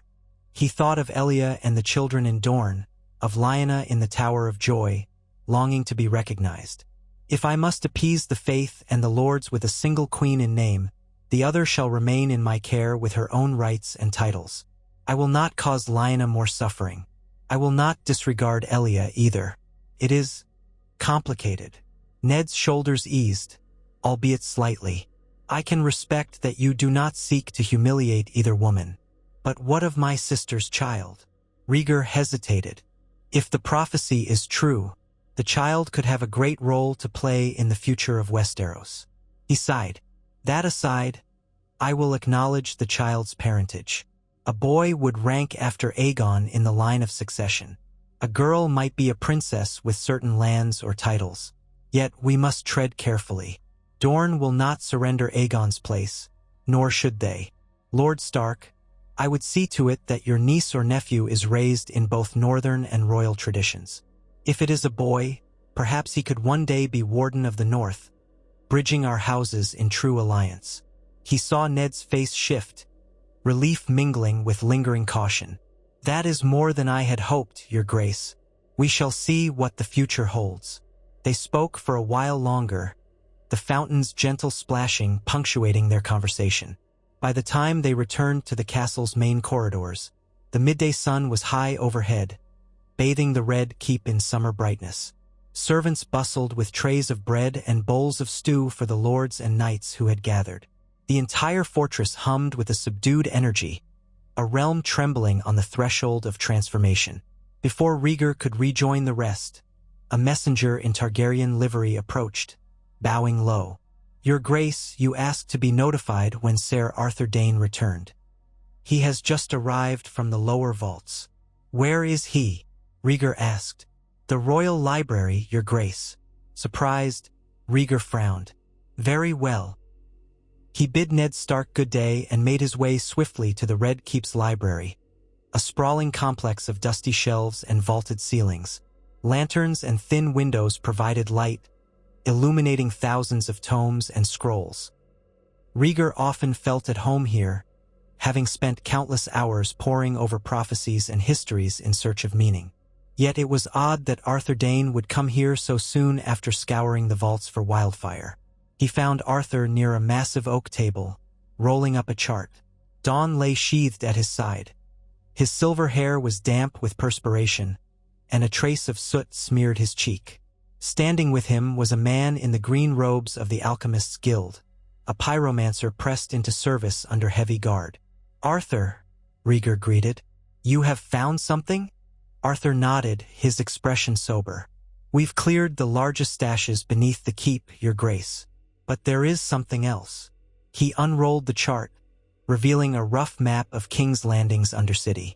The alchemists claim there may be one or more hidden chambers not on any official record, chambers from Maegor's time, or even earlier.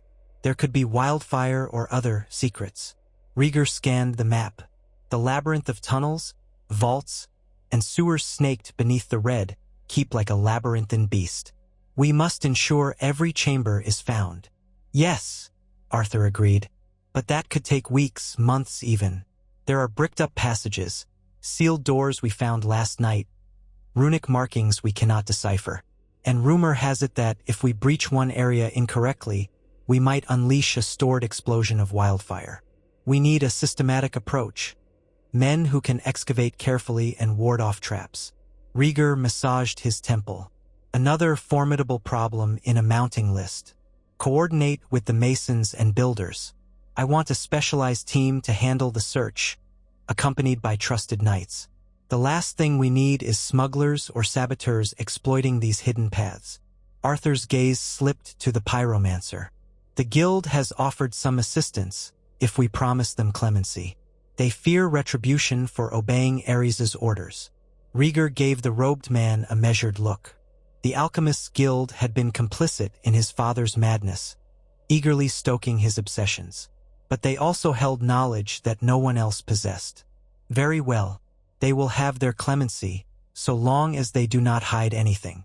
If it is discovered that they have lied or withheld information, then their lives are forfeit, Arthur finished softly. The pyromancer swallowed hard and bowed. We shall not lie, your grace. We only ask for the chance to redeem ourselves. Then see to it, Rhaegar said, turning back to Arthur. Inform me of any significant finds. I'd have no more surprises lurking beneath our feet. Arthur placed a hand over the hilt of Dawn in a gesture of respect. It will be done, my king. After Arthur left, Rhaegar lingered in the library, exhaling a tired breath. He ran a hand over the spines of ancient tomes he had once studied, prophecies of Azor Ahai, the writings of Septon Barth, genealogies of Valyria. Once, these had consumed his waking hours. Now, the mundane and the dire duties of kingship left him with little time to search the pages for cosmic truths. There were no easy answers. No prophecy scrawled in some old manuscript would fix the realm's immediate ills. A king's labor was more earthbound, restoring faith, feeding the hungry, reconciling old wounds. He thought of the Tower of Joy of Lyanna far away, her child so close to being born. He said a silent prayer to the Seven, if they even listened to Targaryens anymore, that mother and child would be safe. He prayed that Doran Martell would not greet this new arrangement with outraged demands. He prayed the Lannisters would not pounce on the realm's weakness to expand their own power. He prayed that the Seed of Swords would not devour him as it had consumed his father. Leaving the library, he made his way toward his private solar. Upon arriving, he found a table prepared with a simple lunch, bread, cheese, and cooled wine. His body reminded him that he needed nourishment. He had scarcely eaten more than a few bites in the aftermath of his father's death. Taking a seat, he tore off a piece of bread and chewed thoughtfully. So much to do, so many fires to extinguish, and not just the literal ones hidden beneath the city. He was king now by the laws of blood and steel. Yet what was a king worth if he could not bring about something better than fear? He remembered the face of Ser Arthur Dayne in that last moment, blade drawn, slicing through the king's final madness. Arthur, who had always believed in Rhaegar's destiny. Arthur, who would no doubt expect a better world to arise from the ashes. Barristan Selmy, whose code of honor demanded a rightful, just king. Jon Connington, redeemed at last from the shame of losing at the Battle of the Bells. Eddard Stark, forced into uneasy alliance to safeguard his sister. And soon, Prince Doran Martell, the cunning but cautious mind of Dorne, who would test the sincerity of Rhaegar's vows to protect Elia and her children. Summoning a quill and parchment, Rhaegar set aside his half-eaten bread. He began drafting letters. One to his wife, Elia, to assure her of his love and to explain that King's Landing was no longer a place of terror. Another to Doran Martell, urging him to come. One to the High Septon, requesting an audience to discuss the delicate matter of royal marriages and the child who would be born to Lyanna Stark. And more letters, so many more, to the major lords of Westeros, from the Vale to the Westerlands, from the Stormlands to the Reach, seeking to confirm their loyalty and inviting them to attend a grand council in King's Landing. His hand ached, but the words flowed. In each missive, he tried to balance firmness with a genuine desire for peace. He wrote, "The war has ended and a new day dawns for Westeros under my rule. The Mad King's torments belong to the past. Let us build a future untainted by the ghosts of old grudges." He appended each with the official seal of House Targaryen, the three-headed dragon pressed into wax. When he finished, the sun was well past its zenith. He rose, shoulders stiff, and stepped onto the balcony that overlooked Blackwater Bay. The smell of salt air mingled with the stench of a city that had known too much blood and sewage. The cries of gulls circled overhead. Ships bobbed in the harbor, their sails slack in the scant wind. A part of him yearned for the simpler days, moments when he could ride with his harp on his back, playing gentle ballads at a riverside campfire. But that life had ended the moment he took up arms and marched against Robert Baratheon on the Trident. Now he was king. He did not have the luxury of retreating from the Iron Throne's demands. The city below, for all its squalor, was his charge. He must prove to the realm that a Targaryen could still reign with justice and mercy. If he failed, the echoes of war would rumble again, and any illusions of Targaryen restoration would vanish like smoke on the wind. A knock at the door roused him from his reverie. Ser Barristan entered. "Your Grace, Lord Connington wishes to discuss arrangements for your coronation. He suggests a date in 2 fortnights, giving time for the arrival of certain lords." Rhaegar glanced out at the harbor. 2 fortnights, that is swift, but perhaps necessary. The realm craves ceremony, a tangible sign that order has returned. Barristan nodded. "Indeed, though I might suggest we keep the ceremony dignified but not excessively lavish. The people suffer. They may not welcome a grand display of luxury when bread is scarce." The king closed his eyes, appreciating Barristan's counsel. "True. We will hold a solemn coronation, then one that honors the realm's losses. Let the gold and jewels remain minimal. My father spent lavishly at times, but it did not quell his cruelty." He paused as if tasting the words. "Send word to the faith. I would have the High Septon officiate." Barristan gave a faint, approving smile. "I will make the arrangements, Your Grace. Also, Lord Hoster Tully has asked permission to return temporarily to Riverrun. He wishes to ensure his lands recover from the war, but he pledges to come back for the coronation." Rhaegar thought a moment, then nodded. "Grant him leave. He has proven cooperative, and his presence at the coronation will be enough to show the Riverlands' support." Barristan bowed and withdrew, leaving Rhaegar alone with the gentle sea breeze. The king drew a long breath, letting the tension roll off his shoulders. Another day was passing, and so far, the city had not erupted in chaos. No hidden wildfire had torn the keep asunder, no outraged faction had stormed the gates. That was progress of a sort. Still, he knew the hardest challenges lay ahead. Tywin Lannister remained silent in the west. Stannis Baratheon brooded on Dragonstone, perhaps refusing to yield after Robert's demise. The Reach Lords would demand concessions. Dorne would watch for how Rhaegar treated Elia. The North would measure him by how he honored Lyanna. He gazed at the horizon, where the sky touched the sea. If the gods were kind, they might grant him enough time and fortitude to unify the realm before new storms arrived. And if the gods were unkind, well, he would still stand and do his duty. One step at a time, one crisis at a time. He was Rhaegar Targaryen, the man who believed prophecy shaped him, yet was learning that leadership was a far heavier burden than any dream of destiny. He turned away from the balcony, returning to the solar where half-finished letters awaited final touches. Outside, King's Landing went about its day. Merchants haggled in the markets. Urchins roamed alleyways. Gold cloaks patrolled uncertain streets. And in the hearts of thousands, hope warred with doubt, each uncertain which would gain the upper hand under this new king, who wore a sad smile and carried the memory of a father's madness like a wound that might never fully heal. Below is a continued narrative picking up precisely where we left off. Rhaegar Targaryen has ascended to the Iron Throne. King's Landing quietly buzzes with equal parts hope and doubt, and the realm teeters on the threshold of a new era. What follows is a lengthy expansion of the story, approximately 6,500 words, that maintains lore accuracy and close attention to detail. Enjoy this unfolding chronicle of a realm caught between the ghosts of its past and the promise of a reimagined future. Rhaegar Targaryen closed the door to his solar, the clack of the latch echoing in the hush.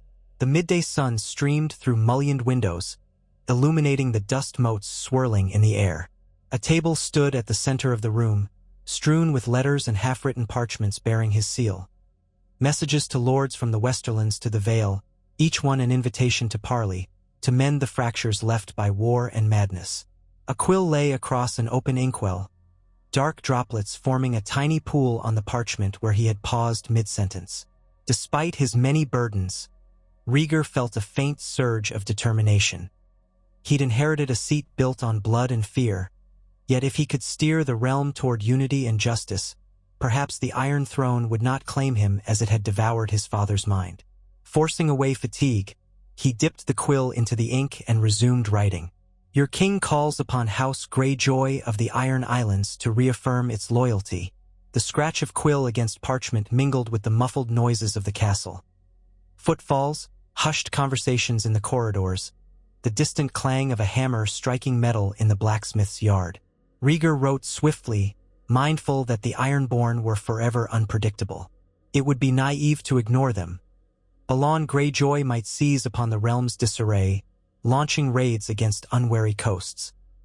He finished, sealed the letter, and set it aside to dry, turning his attention to a missive for Stannis Baratheon on Dragonstone. Robert's younger brother had never been one for warmth, but he was now the de facto lord of the Stormlands with Robert gone. Rhaegar wrote carefully, acknowledging the bloodshed, lamenting Robert's death, and proposing a path for Stannis to confirm fealty without dishonor. He even suggested that Stannis visit King's Landing to discuss the restoration of Storm's End, which had suffered from siege and neglect in the rebellion's final months. Halfway through the letter, his concentration shattered with a light rap at the door. Startled, he glanced up to see Jon Connington step inside, wearing the badge of the Hand of the King on his doublet. The man bowed lightly, the corners of his pale eyes crinkling in faint apology for interrupting. "Your Grace," Jon said, "we have word from the west." A rider arrived with a sealed message bearing House Lannister's sigil. At that, Rhaegar laid his quill aside again. "Tywin Lannister," he murmured, bracing himself. The old lion was cunning, calculating, and not prone to displays of sentiment. "What does he write?" Jon drew a folded parchment from his belt, handing it over. The seal was golden wax stamped with a roaring lion. Rhaegar cracked it open and read, "Your Grace, we mourn the passing of King Aerys as any loyal subject must lament the end of Targaryen rule in its previous form. We also congratulate you upon your ascension. House Lannister stands ever ready to offer its swords for the prosperity of the realm, provided that we reach satisfactory agreements for mutual benefit. I look forward to a discussion that might yield an enduring harmony between our houses. Signed, Lord Tywin Lannister, Warden of the West." Rhaegar caught the faint dryness in Tywin's choice of words, a surface-level courtesy laced with an unmistakable undercurrent of expectation. "He does not pledge open loyalty, but he does not defy me either," Rhaegar observed. Jon Connington's mouth quirked in a slight grimace. "That is Tywin Lannister's way. He will hedge until he sees how firmly you sit on the throne. The moment he believes you are truly secure, he will angle for an advantageous marriage or a favorable appointment." Rhaegar set the parchment down, feeling a subtle tension coil in his chest. He recalled that Tywin's daughter, Cersei, had once been rumored as a potential match for Prince Rhaegar in his youth, before Elia Martell became his wife. He may desire a royal marriage for one of his children. But my children's futures are entangled with Dorne and possibly the North. The Lannisters will want something else, perhaps offices or control of the royal treasury. Jon's eyes flicked to the table, stacked high with letters. "Shall I draft a reply, or will you?" The king shook his head. "I'll do it myself. My words must be precise. For the time being, I'll extend courtesy, suggest he attend the coronation, and indicate that House Targaryen is grateful for any support in restoring order. That should be enough to coax him into King's Landing, where we can negotiate face to face." Jon Connington bowed. "As you will, Your Grace." Rhaegar studied his old friend for a moment. Jon's face bore the scars of regret from his earlier failures, being unable to capture Robert Baratheon at the Battle of the Bells, which had led to his exile. Now, reappointed as Hand, Jon Connington walked a tightrope between zeal and caution. Yet Rhaegar felt a warmth toward him, a loyal companion trying to reclaim honor. "Jon," Rhaegar said quietly, "I appreciate your efforts. The realm is unsettled, but I sense you're holding it together with sheer determination. Keep at it, but do not drive yourself to collapse." Jon offered a small, earnest smile. "If it helps bring peace, my strength is yours. One day, perhaps, we might rest." With that, he departed. Alone again, Rhaegar resumed his writing, drafting a measured response to Tywin. He kept it polite but not servile, inviting the Warden of the West to witness his coronation and take part in discussions of mutual benefit. Before signing, he paused, imagining how Tywin would read between the lines. The Lord of Casterly Rock had once served as Hand under Aerys before their bitter falling out. Tywin was the sort of man who would exploit any sign of weakness. So Rhaegar added a line emphasizing the stability of the new regime, the combined forces from the north, Reach, and Riverlands that currently supported the throne. A subtle warning that Tywin's lion could not easily upset the realm's fragile new balance. He sealed the letter, handed it off to a page who waited in the corridor, then rose and took a moment to stretch his cramped limbs. The day was still only half done, but his body ached as if he'd fought another battle.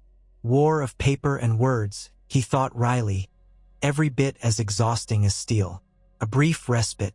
Seeking a moment of calm, Rhaegar made his way through the Red Keep's inner gardens, quiet enclaves of greenery sheltered by high wall.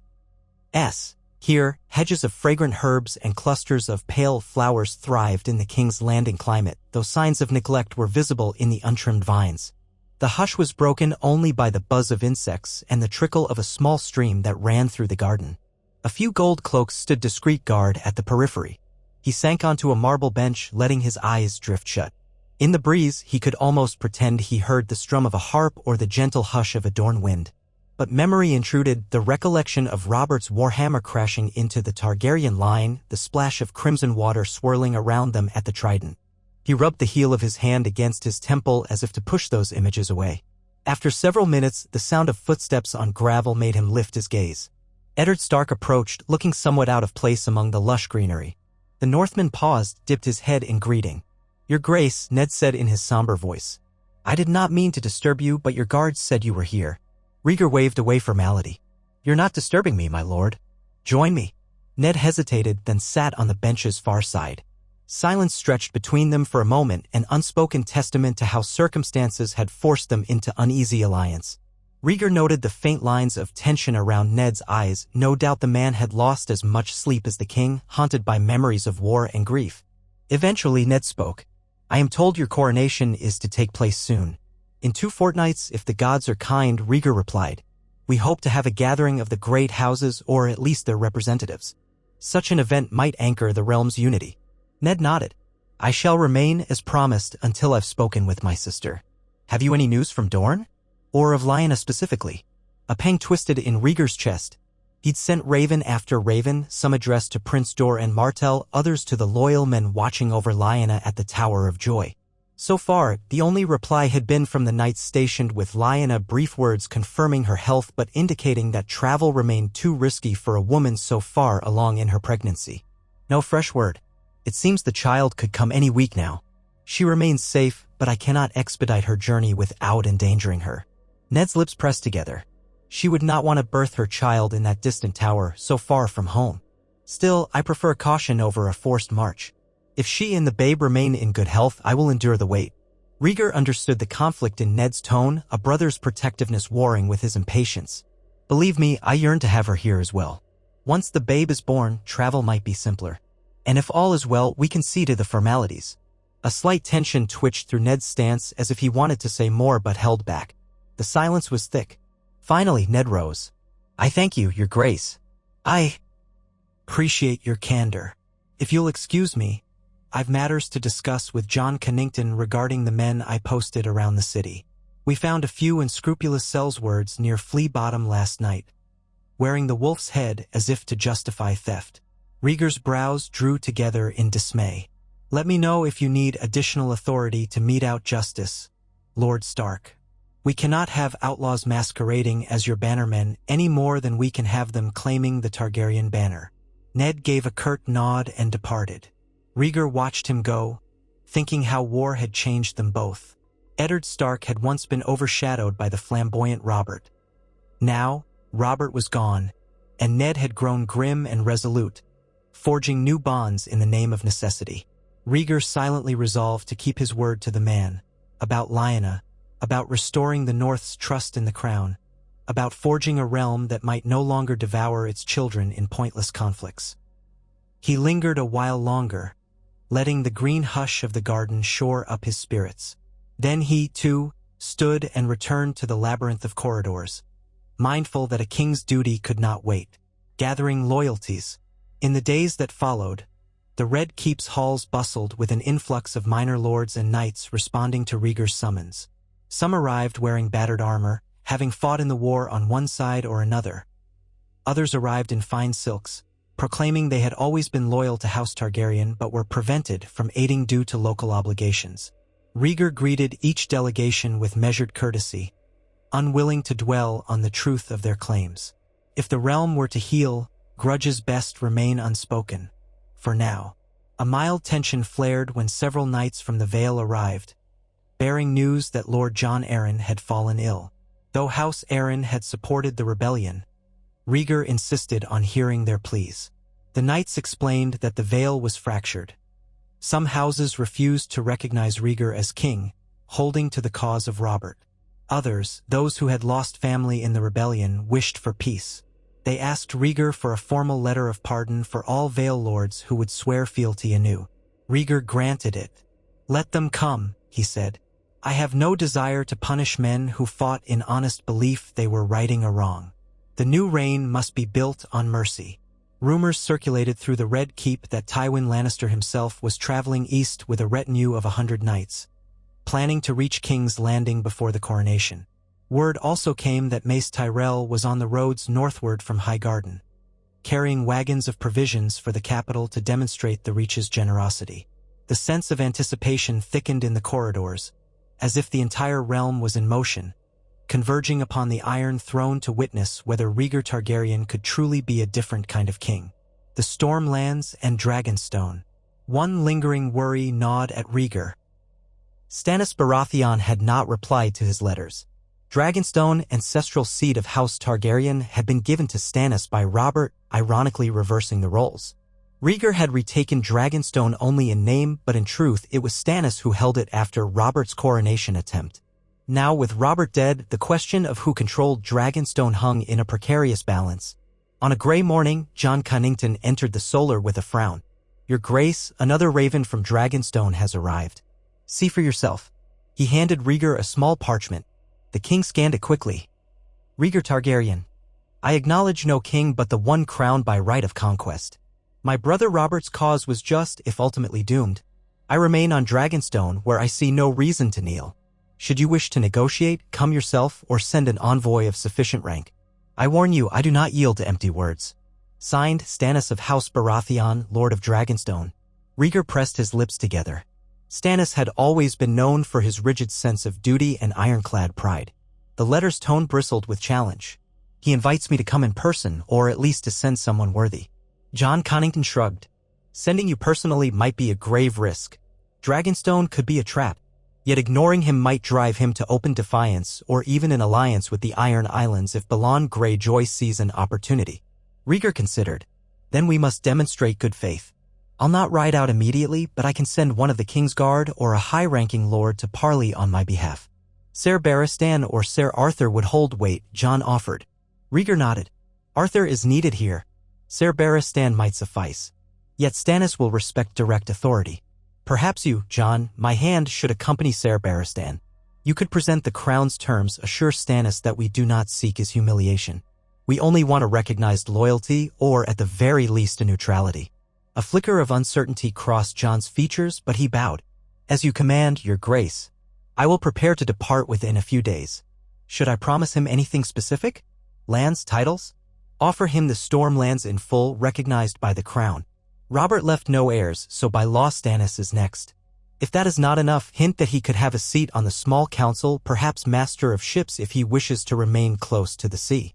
Rhaegar released a slow breath. "I do not enjoy bargaining away pieces of the realm, but if it keeps the peace, it is worth it." Jon nodded. "Understood.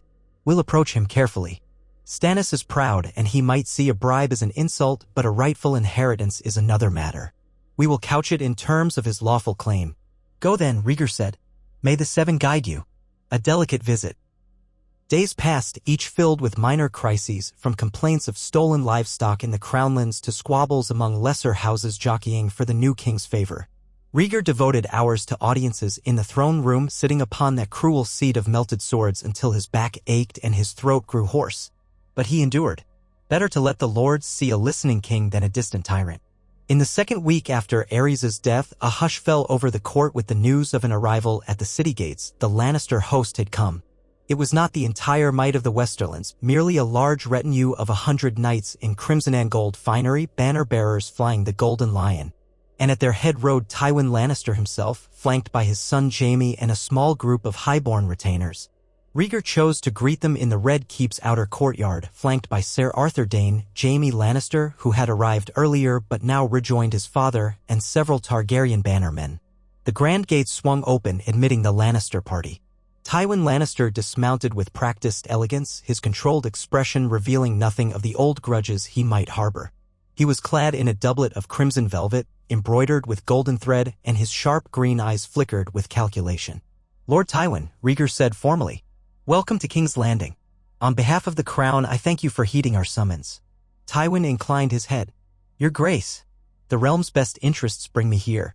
May our discussions prove fruitful." Jaime stood off to the side, tension etched across his face. Whatever father and son had discussed on the journey remained a private matter. Yet Jaime wore the white cloak of the Kingsguard, signifying his oath to protect the Targaryen king. Rhaegar caught the faint awkwardness in Tywin's gaze at seeing his eldest son so publicly pledged to the house that the elder Lannister had once served and later defied. Rhaegar gestured politely. "Rooms have been prepared for you and your retinue. We will speak when you are settled." He paused, then added, "I hope your journey was uneventful." Tywin gave a crisp nod. "Quite so." That night, a feast was held in the Great Hall, not overly lavish. Rhaegar had insisted on austerity, but sufficient to show courtesy to such high-born guests. Long tables were laid with trenchers of roast duck, herbed fish, and early summer vegetables. Lord Tywin, seated near the king, conversed in measured tones, avoiding mention of Aerys or the war. Instead, they spoke of trade, how the gold mines of the Westerlands might aid in the realm's rebuilding. Rhaegar navigated the conversation skillfully, aware that Tywin likely wanted to be named Master of Coin or to exert influence over the treasury. For the moment, Rhaegar did not commit, only listened. Across the hall, knights and lesser lords mingled. Eddard Stark sat among river lords and a few knights of the north, politely eating while avoiding the Lannister side of the chamber. Meanwhile, the Tyrell envoys, newly arrived, spoke with Crownland's knights about the harvest. It was a tapestry of uneasy alliances, each thread threatening to unravel if tugged too hard. At the high table, Jaime Lannister drank sparingly, his gaze drifting between his father and the king he was sworn to protect. Ser Arthur Dayne and Ser Barristan Selmy sat near him, presenting a united Kingsguard presence. From time to time, Jaime's green eyes settled on Rhaegar with an inscrutable expression, perhaps contemplating the tension between familial loyalty to his father and his sworn oath to the throne. When the feast ended, Rhaegar politely excused himself, letting Tywin retire and rest. The real negotiations would begin on the morrow, behind closed doors. Matters of state and court. Morning brought Tywin Lannister to the small council chamber, a place that had once rung with Aerys' rants. The table, polished oak, bore maps of the 7 kingdoms, letters, and logs of the crown's debts. Rhaegar sat at the head, with Jon Connington at his right, Barristan and Selmy standing guard at the door. Tywin took a seat across from the king, expression placid. "Your Grace," Tywin said, "I must congratulate you on stabilizing the city. Word spreads that the small folk no longer cower at every rumor of wildfire. Even the Westerlands have heard of your endeavors." Rhaegar inclined his head. "Thank you, Lord Tywin. But King's Landing has many needs yet unmet: grain, coin to repair roads and walls, reorganizing the gold cloaks. We also face the matter of rebellious pockets in the Vale, uncertainty in the Stormlands, and the possibility of Ironborn raids." Tywin tapped a finger on the table. "Indeed, the realm's coffers are not what they were. Your father spent lavishly on his obsessions.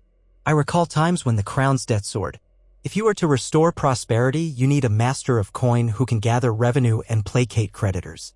Perhaps renegotiating interest rates with the Iron Bank of Bravos. House Lannister, as you well know, holds significant resources and wealth.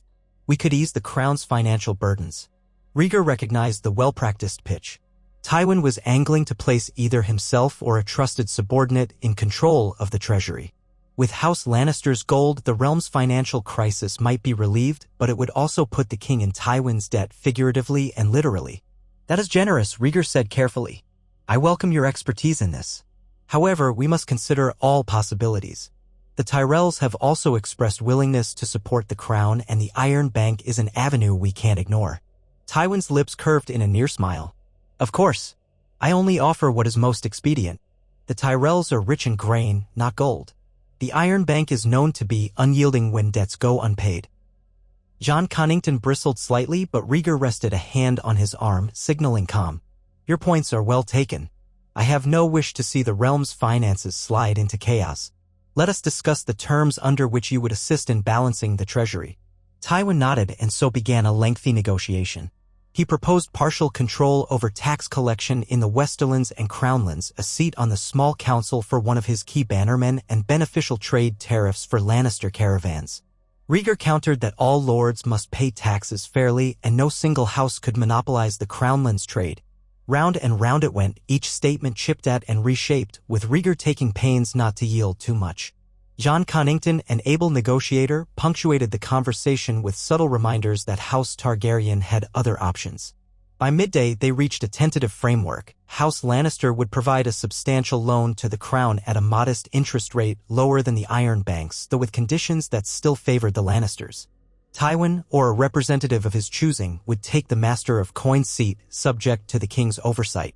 No exclusive trade rights would be granted, but some concessions on shipping fees would be made.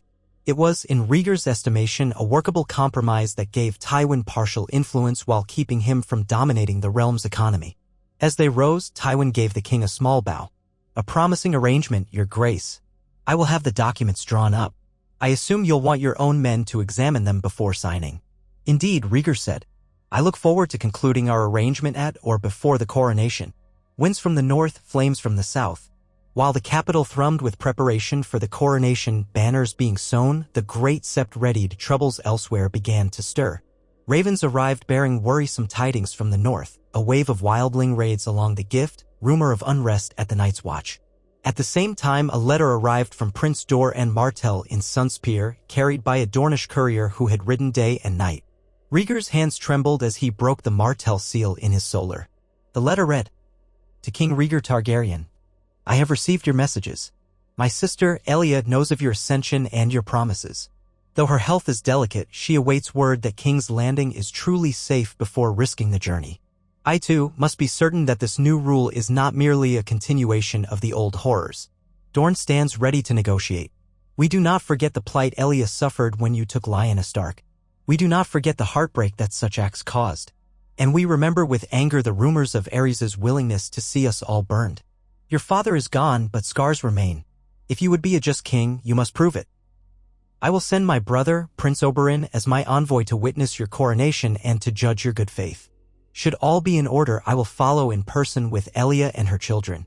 Ensure Elia's place is not overshadowed by this Stark woman. Ensure that Dorne is repaid for the pain inflicted upon it. Then perhaps we shall believe in your realm. Prince Doran Martell." Rhaegar let out a slow exhale. Doran's missive was neither insulting nor friendly. It was measured, as Doran Martell always was, carrying a quiet threat behind every polite phrase. Oberyn Martell, called the Red Viper, was notorious for his temper and skill at arms as well as his cunning. If Oberyn found cause for anger, the alliance with Dorne could slip through Rhaegar's fingers. The very stability he sought in the realm might unravel. He stood and walked to the window, gazing across King's Landing's rooftops. Below, the city churned with its usual chaos, merchants hawking wares, costermongers shouting, beggars pleading, and gold cloaks patrolling. None of them knew how delicate the king's tasks were: placating the Lannisters, welcoming the Tyrells, placating the Martells, integrating the North. All while unknown threats loomed: Stannis on Dragonstone, the Vale's discontent, possible Ironborn raids. And overshadowing everything, the question of how to reconcile Elia Martell and Lyanna Stark. He answered Doran's letter at once, penning assurances that Elia's status was inviolate and that House Martell would be honored among the highest. He expressed regret for the past and hoped that Oberyn's presence would help mend old wounds. Yet even as he wrote, he felt the tremor of uncertainty in his chest. The realm's shifting alliances felt like stepping onto thin ice. Preparations for a crown. The coronation drew near. The Red Keep bustled with craftsmen polishing the throne room floors, seamstresses adjusting the king's ceremonial robes. Priests of the faith arrived daily, preparing for the rites that would anoint Rhaegar as the Seven Kingdoms' rightful monarch. Streets were swept as best they could be, ribbons hung from windows, and the city guard on extra men to manage the expected crowds. Rhaegar found himself in the royal sept within the Red Keep one afternoon, conferring with the High Septon's envoys regarding the ceremony. Incense wafted in the air, filling his lungs with a sweet, cloying scent. A tall, spare Septon explained the order of events. Rhaegar would enter in his plain robes, kneel before the Seven's altar, receive the anointing with the holy oils, and rise as king.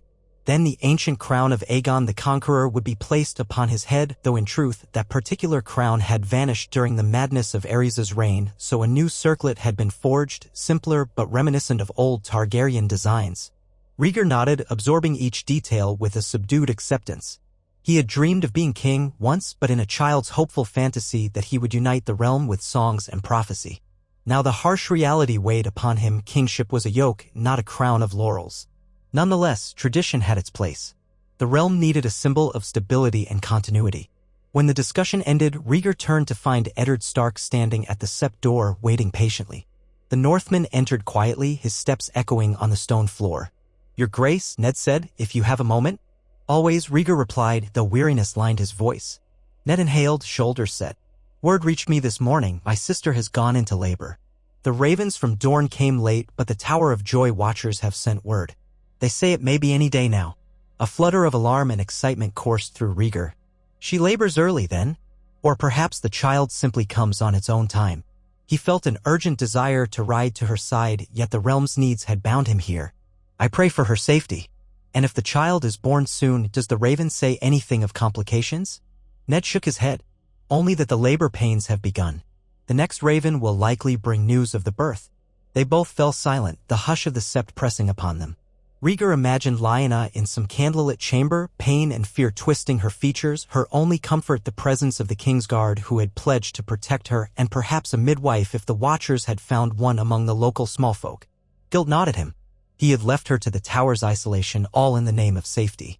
Ned cleared his throat. "I will keep vigil for the raven, Your Grace.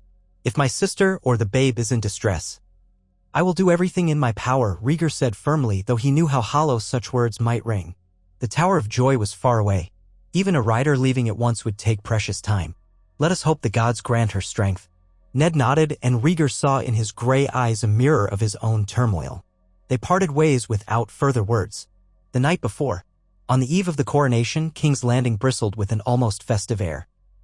Vendors sold ribbons of red and black in the streets, children sang half-remembered ballads of old Targaryen glories, and minstrels performed for coin in every tavern. The Red Keep itself became a lantern-lit beacon, with corridors lined by torches and banners depicting the three-headed dragon.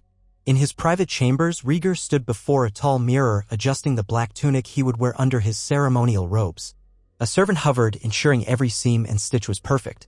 The king's silver-gold hair had been trimmed, though it still cascaded to his shoulders, framing a face etched by battles both physical and moral. A quiet knock preceded Ser Barristan Selmy's entrance. "Your Grace, it is nearly time for the final rehearsal with the Septons, just a brief one to ensure the procession goes smoothly in the morning." Rhaegar let the servant finish the final adjustment, then turned. "Yes. Let's be done with it quickly." Together they walked the corridors, the hush of late evening settled on the keep. Nobles and knights had already withdrawn to their chambers in preparation for the grand ceremony at dawn. Barristan's footsteps were measured, his gaze scanning for any sign of threat. While few expected violence on coronation night, the memory of Aerys's unpredictability lingered, and Barristan would take no chances. At the entrance to the royal sept, they found a small group of septons waiting, their candlelit silhouettes flickering against the stone walls. The sept's interior was dim, the smell of incense lingering from earlier rites. Rhaegar stepped inside, mentally preparing to walk through the motions. A short practice, they had said, just to confirm the order of bows and blessings. The High Septon, an older man with kind but shrewd eyes, bowed. "Your Grace, this shall be quick. Stand here, proceed to the altar, kneel on the second step. I will recite a portion of the vow, then you rise. You need not speak the entire vow now, tomorrow's dawn ceremony is the rightful time." Rhaegar nodded, moving into position at the center of the aisle. Barristan hung back, guarding the door.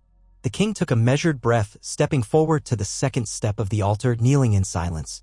The High Septon droned a few lines, naming him as Rhaegar of House Targaryen, rightful king, etc. Then he paused and nodded, satisfied that the arrangement would suffice. "You were prepared," the High Septon said gently. "Tomorrow at dawn we gather with the assembled lords and the city's faithful. May the seven watch over you tonight, Your Grace." Rhaegar rose. "I thank you." He was about to exit when a swift footfall echoed from behind. Another Septon had appeared at the door, panting, a scrap of parchment in his hand. "Forgive me," the young Septon gasped. "A raven arrived at the rookery, marked urgent for Lord Stark. He was in the yard, so I delivered it, but he asked me to bring a copy to the king at once. Something about Lady Lyanna." Rhaegar's heart hammered. He snatched the parchment, stepping into the circle of candlelight to read the rushed note. "Lord Stark, it is done. Lady Lyanna's child is born, a son. Mother and babe live, though the labor was fierce. She calls him Aemon after the Targaryen forebears. She asks for you both. If the roads are safe, we may attempt the journey soon. Ser Oswell went. Rhaegar inhaled sharply, eyes scanning the words again. A son. Relief and joy mingled with a sudden surge of longing. A son named Aemon after the Targaryen tradition. Lyanna had done it without him, braved the pains of birth in that lonely tower. He murmured the news to Barristan, who let out a quiet exhalation of relief. The gods are good, your grace. Joy flickered through Rhaegar's chest, yet he also felt the weight of fresh responsibilities. Another child, another thread in the tapestry of alliances and succession. I must see them, he whispered. But the coronation, it's at dawn. The roads from Dorne are far. Yet perhaps they can come soon. He pressed a hand to his brow, rereading Ser Oswell's note. If mother and child were strong enough to travel, they might attempt the journey in a few weeks. That might place Lyanna in King's Landing by late summer. He could not imagine a more delicate scenario. Elia and her children might be returning as well, and Dorne's reaction to this child of Lyanna would be intense. But for now, a single, pure sense of gratitude washed over him. Mother and son lived. Before the Septon's curious gaze, Rhaegar turned to Barristan. I must find Lord Stark. He deserves to know. Barristan bowed, and together they exited into the corridor. Within moments, they located Ned pacing near the well in the courtyard. He looked up as Rhaegar approached, the raven's message still clenched in his hand. Their eyes met.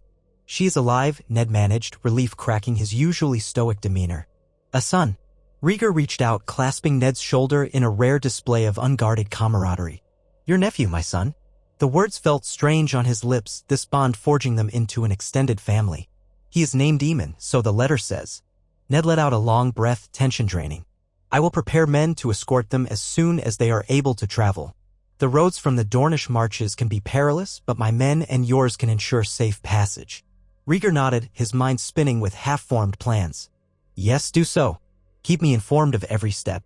If there is trouble, I'll send more knights.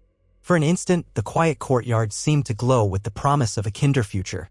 A child born to unify the lines of Stark and Targaryen, prophecy or not, it was a symbol that the realm might not forever drown in hatred. Ned's face was grave but touched by something close to hope. Rhaegar felt that same stirring in his chest, as if all the toils of war might be redeemed by the simple birth of a healthy babe. Then reality returned, cutting short the moment of respite. The coronation demanded Rhaegar's presence at dawn, and after that, the intrigues of the realm would press more fiercely than ever. Still, just for this evening, fatherhood warmed him against the night's chill. The crown, the bells, and the oaths. At dawn, the city's sept bells tolled, a deep sonorous call echoing across rooftops. The populace poured into the streets, crowds jostling for vantage points near the Red Keep. Soldiers kept order, forming cordons to ensure the king's procession could pass unhindered. Many small folk had never even seen Prince Rhaegar. They only knew the legends of his harp and the rumors of his victory at the Trident. Now he was their king, and curiosity burned in every pair of eyes. Within the keep's courtyard, Rhaegar mounted a white horse, wearing robes of black and red, a cloak fastened with a dragon-shaped pin at his shoulder. Around him rode the King's Guard, shining in their plate. Eddard Stark, Lord Tywin Lannister, Mace Tyrell, arrived just days ago with fanfare, and a selection of other High Lords followed on horseback. Banners fluttered. The Dragon of Targaryen, the Lion of Lannister, the Rose of Tyrell, the Trout of Tully, and yes, even the Wolf of Stark. It was a spectacle of unified sigils rarely seen in living memory. Some watchers wept openly, as if relieved to see the realm no longer so violently divided. The procession advanced slowly through the winding streets. Rhaegar kept his gaze forward, conscious of the hush that fell when the crowd caught sight of him. Applause broke out in pockets, more subdued than raucous. He saw the wariness in their faces. These people had endured Ares, they had endured Robert's rebellion, and they had lived in fear of wildfire. Perhaps they were not yet sure how to greet this new king. Rhaegar did not blame them. When they reached the great September of Baelor on Visenya's hill, white-robed septons stood at the top of the broad steps, incense drifting from golden thuribles. A hush fell as Rhaegar dismounted. Flanked by Ser Arthur Dayne and Ser Barristan Selmy, he ascended the steps, the crowd parting like the sea. Behind him came the lords, a living testament to the peace he hoped to forge. Inside the sept, the columns soared overhead, stained glass windows casting shifting hues of color onto the polished floor. The high septon, in ornate robes, waited by the altar. Hundreds of lords and knights found their places in the pews, a tension in the air like the hush before a storm. Rhaegar moved to the center, plain black robes swirling around his boots. He knelt before the altar as the high septon recited the ancient coronation rites. Candlelight flickered on Rhaegar's hair. The words washed over him. "We gather before the seven, that they may witness the crowning of Rhaegar of House Targaryen, second of his name."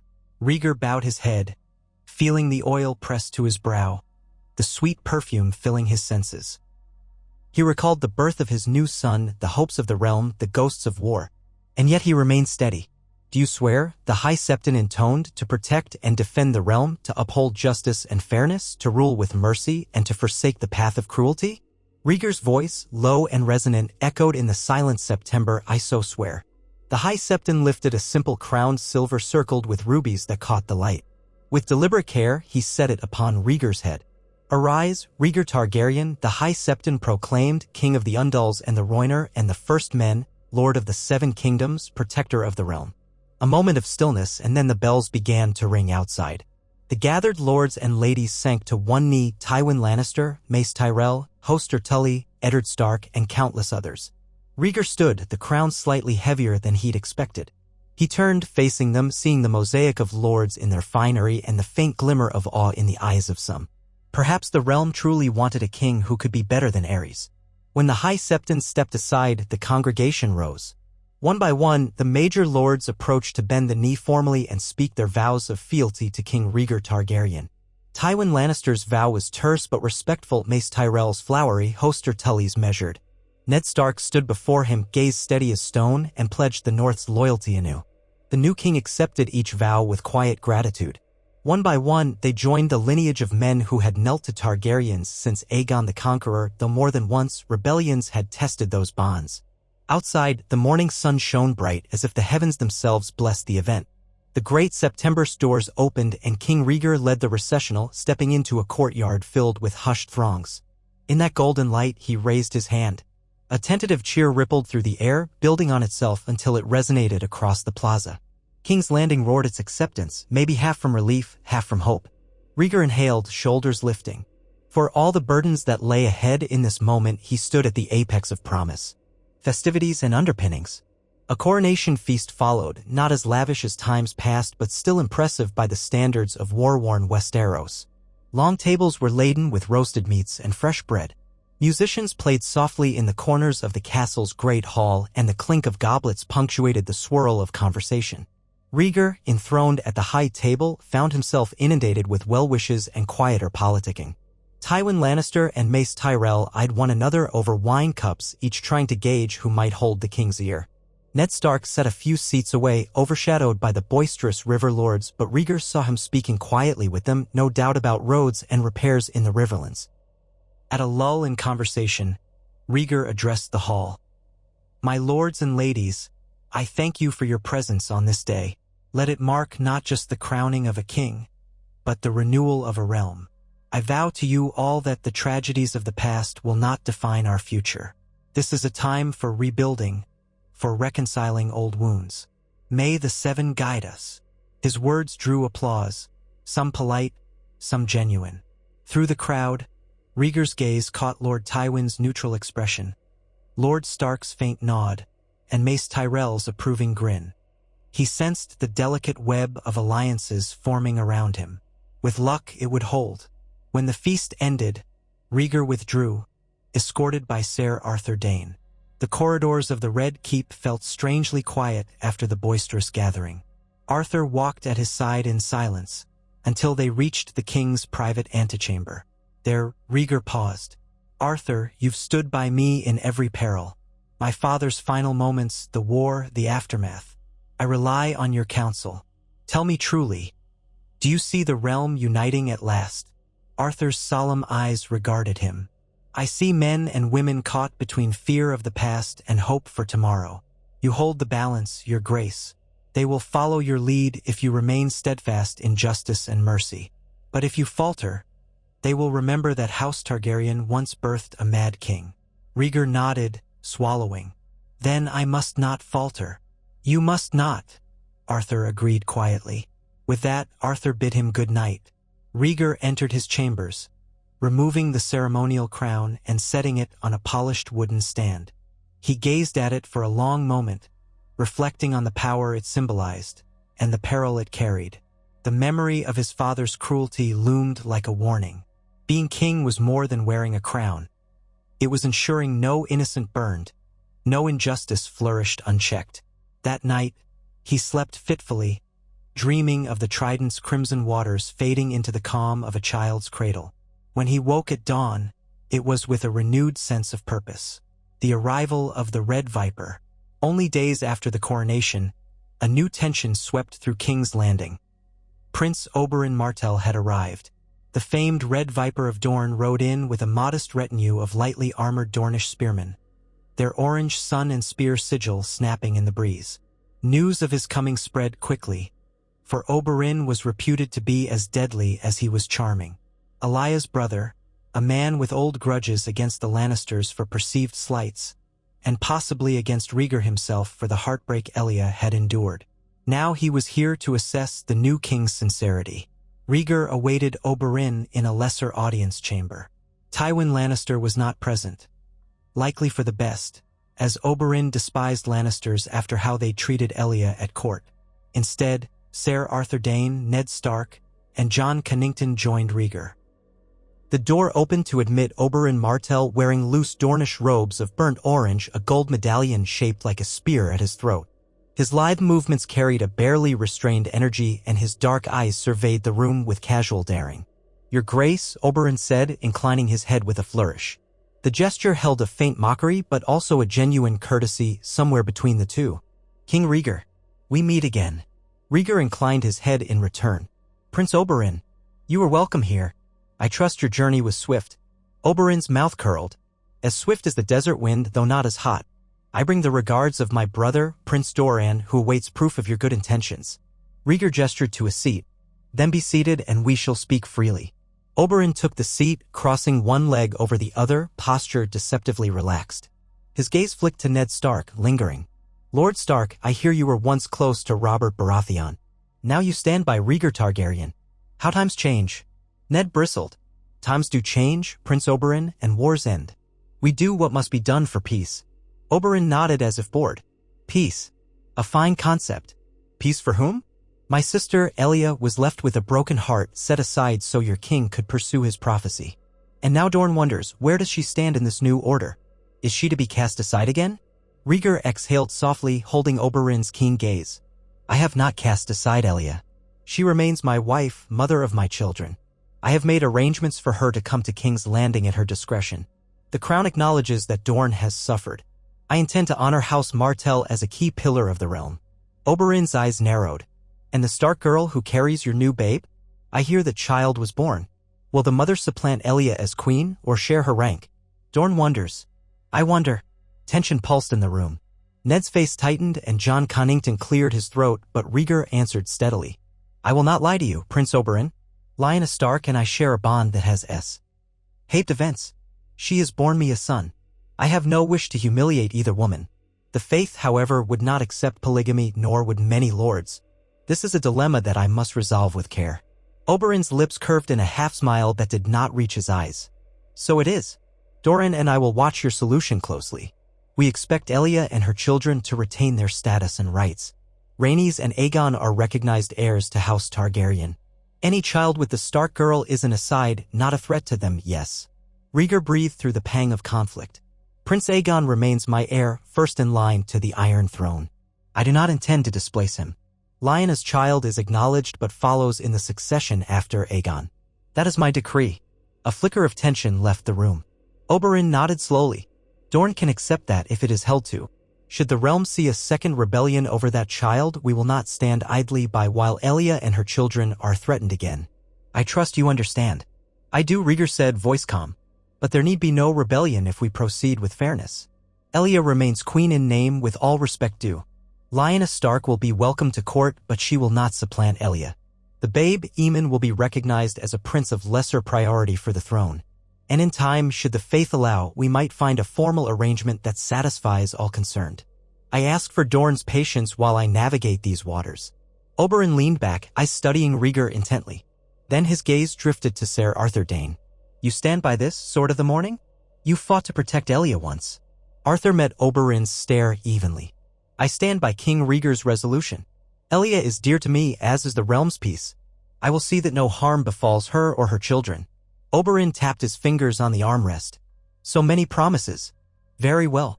I will remain in King's Landing to observe how you conduct your reign, your grace. And I shall write to Prince Doran about what I see here. If you prove as earnest as you sound, perhaps Dorne will come in full force to support you. If not, he let the sentence trail. Rhaegar inclined his head. I welcome your presence. We have no secrets to hide. Seed of possibility. And so, the realm's most tempestuous alliance took root in compromise. Oberyn Martell roamed the corridors of the Red Keep with a predatory grace, charming some courtiers, scandalizing others, and keeping a close eye on Lannisters and Starks alike. Word spread that Tywin Lannister had grown wary, staying out of Oberyn's path to avoid reigniting the tensions of old. Eddard Stark gave Oberyn a wide berth, though they exchanged polite greetings when required. Meanwhile, Rhaegar governed. He signed edicts to restore farmland in the Riverlands, met with the City Watch to continue the search for hidden wildfire caches, and oversaw the forging of new alliances with lesser houses who sought to pledge fealty. Where needed, he doled out pardons to men who fought under Robert, provided they swore loyalty.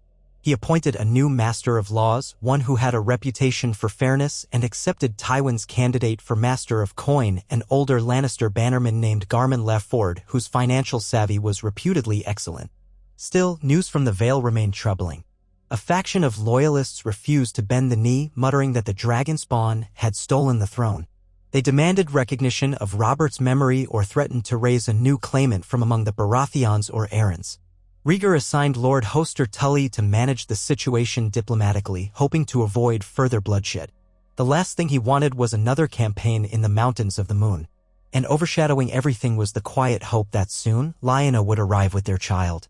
Rhaegar had read updates from Ser Oswell Went and the other Kingsguard stationed at the Tower of Joy.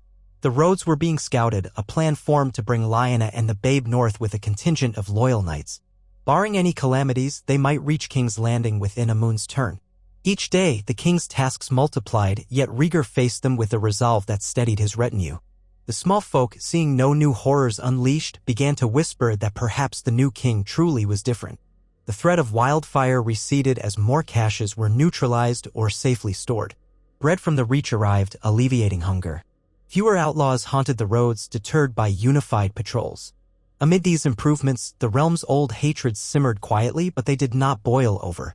Tywin Lannister and Oberyn Martell studiously avoided confrontation. Eddard Stark aided in managing disputes from the north. Mace Tyrell boasted that the realm thrived under Targaryen rule thanks to the generosity of Highgarden's harvests. While not yet a golden age, it was at least a respite from war. A graceful reunion. Weeks later, a rider barreled through the city gates late in the afternoon, dust-caked and breathless, announcing that Lady Lyanna Stark and her infant son were within a day's ride of King's Landing. The news spread like wildfire, a benign variety, causing a stir among nobles and commoners alike. Whispers abounded. Would the king greet her publicly? Would the babe's presence cause scandal? What would the Dornish prince think? Rhaegar, upon hearing, called Ned Stark to the throne room. They conferred quickly, deciding on a modest, private welcome rather than a grand ceremony. For her comfort, Rhaegar explained she's recovering from childbirth. Let her arrive quietly. Ned agreed. She would not want fanfare. Let my sister rest first, then meet whoever she must. The next day, close to sunset, word reached the Red Keep that Lyanna's escort approached the royal stables. Rhaegar felt a quiver in his stomach, a mix of nerves and anticipation. He hurried to the courtyard with Ned at his side. A small cluster of Targaryen knights awaited, along with a handful of Stark men. Guards held the gates open. Then, through the dusty haze of twilight, the party came into view. 3 Kingsguard in pristine white cloaks. Ser Oswell went among them, flanking a carriage. Several archers and riders scouted the flanks, eyes alert for threats. The carriage pulled up, horses snorting with exertion. The door opened. Lyanna Stark emerged, dressed in a simple gown of pale gray, her dark hair loose around her shoulders. She looked thinner, pale from travel and recent childbirth, but her blue-gray eyes shone with relief at seeing familiar faces. One of the king's guard gently handed her a small, blanketed bundle, her son. She cradled the babe against her breast, scanning the courtyard until she spotted Ned and Rhaegar waiting. "Lyanna," Ned breathed, hurrying forward. He reached her side, placing a hand on her shoulder with a tenderness at odds with his grim demeanor. She smiled, tears glistening in her eyes. Rhaegar approached more slowly, conscious of the knights and onlookers. The tension of the moment was immense. He had not seen Lyanna in many moons, not since she was spirited away for her safety. Now she stood before him, their child in her arms. A swirl of emotion choked him. Love, guilt, relief, awe. He bowed his head, voice unsteady. "Lyanna, you are safe." She nodded, exhaling shakily. "Yes, safe. And I bring you, your son." She drew back the blanket, revealing a tiny face with a dusting of dark hair and the faintest hint of Targaryen violet in his eyes. "Aemon." Rhaegar's heart gave a painful flutter. He gently reached out, letting the babe wrap a minuscule hand around his finger. Felt impossibly delicate. "Aemon," he repeated softly, voice trembling with wonder. "Welcome to King's Landing, my son." A hush had fallen over the courtyard, knights and guards a respectful distance away. Even in the quiet, Rhaegar sensed the magnitude. The Targaryen king holding the child who bridged Targaryen and Stark bloodlines, an infant whose birth had shaped the course of a war. Ned stood close, watchful, protective of his sister. Ser Oswell went and the other Kingsguard waited, hands on sword pommels, scanning for any threat. Lyanna spoke, her voice quavering with fatigue. "Let me rest, Rhaegar. This journey has been long. The babe needs a warm room and quiet." "Of course," he said at once. "Rooms have been prepared in Maegor's holdfast, near the Queen's chambers. They are yours to use as you wish." He caught Ned's subtle look. The mention of the Queen's chambers might be contentious, but the keep had limited suitable apartments. "We can speak later about everything." She nodded wearily, adjusting the child in her arms. "Yes, later. I only want to sleep." Ned guided her gently, an arm around her shoulders, leading her inside. Rhaegar followed, motioning for a steward to attend to them.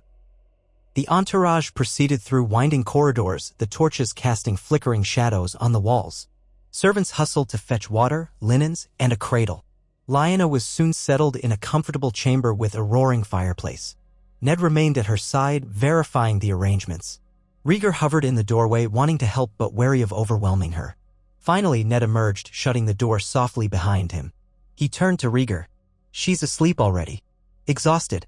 But she asked me to thank you for letting her come without spectacle." Rhaegar managed a faint smile. "Anything for her comfort. She has endured so much." Ned's gaze drifted to the corridor's arches. "The realm will talk, you know. They'll ask who claims which rank, which child outranks which. But for now, let her rest." "Agreed," Rhaegar said. "Tomorrow is soon enough for the realm's scrutiny. I will have guards posted to ensure her privacy." He paused, swallowing a nod of emotion. "Thank you, Ned, for trusting me with her. I will not betray the trust." Ned's gray eyes softened. "We share that hope, your grace." Ripples of change. Lyanna Stark's arrival did not remain secret for long. Rumors spread through the Red Keep and the city, fueling curiosity and gossip. Whispers reached the Great Hall that the king spent hours each day visiting the mother and babe, speaking quietly with her about the future. Some courtiers eyed Ned Stark with renewed respect, noting his unwavering devotion to his sister's well-being. Oberyn Martell took note as well. He cornered Rhaegar one afternoon in a sunlit gallery. "So, the wolf girl is here, along with your pup. How does Elia figure into this new arrangement?" His tone was not entirely accusatory, more a sly inquiry. Rhaegar, mindful of the silent guards, replied calmly, "Elia remains my queen in the eyes of the realm. Lyanna's presence here is not an affront to that. As I have said, the child is acknowledged but after Aegon in succession." Oberyn's dark eyes glittered. "You do walk a narrow line." "Well, as long as Elia's place remains secure.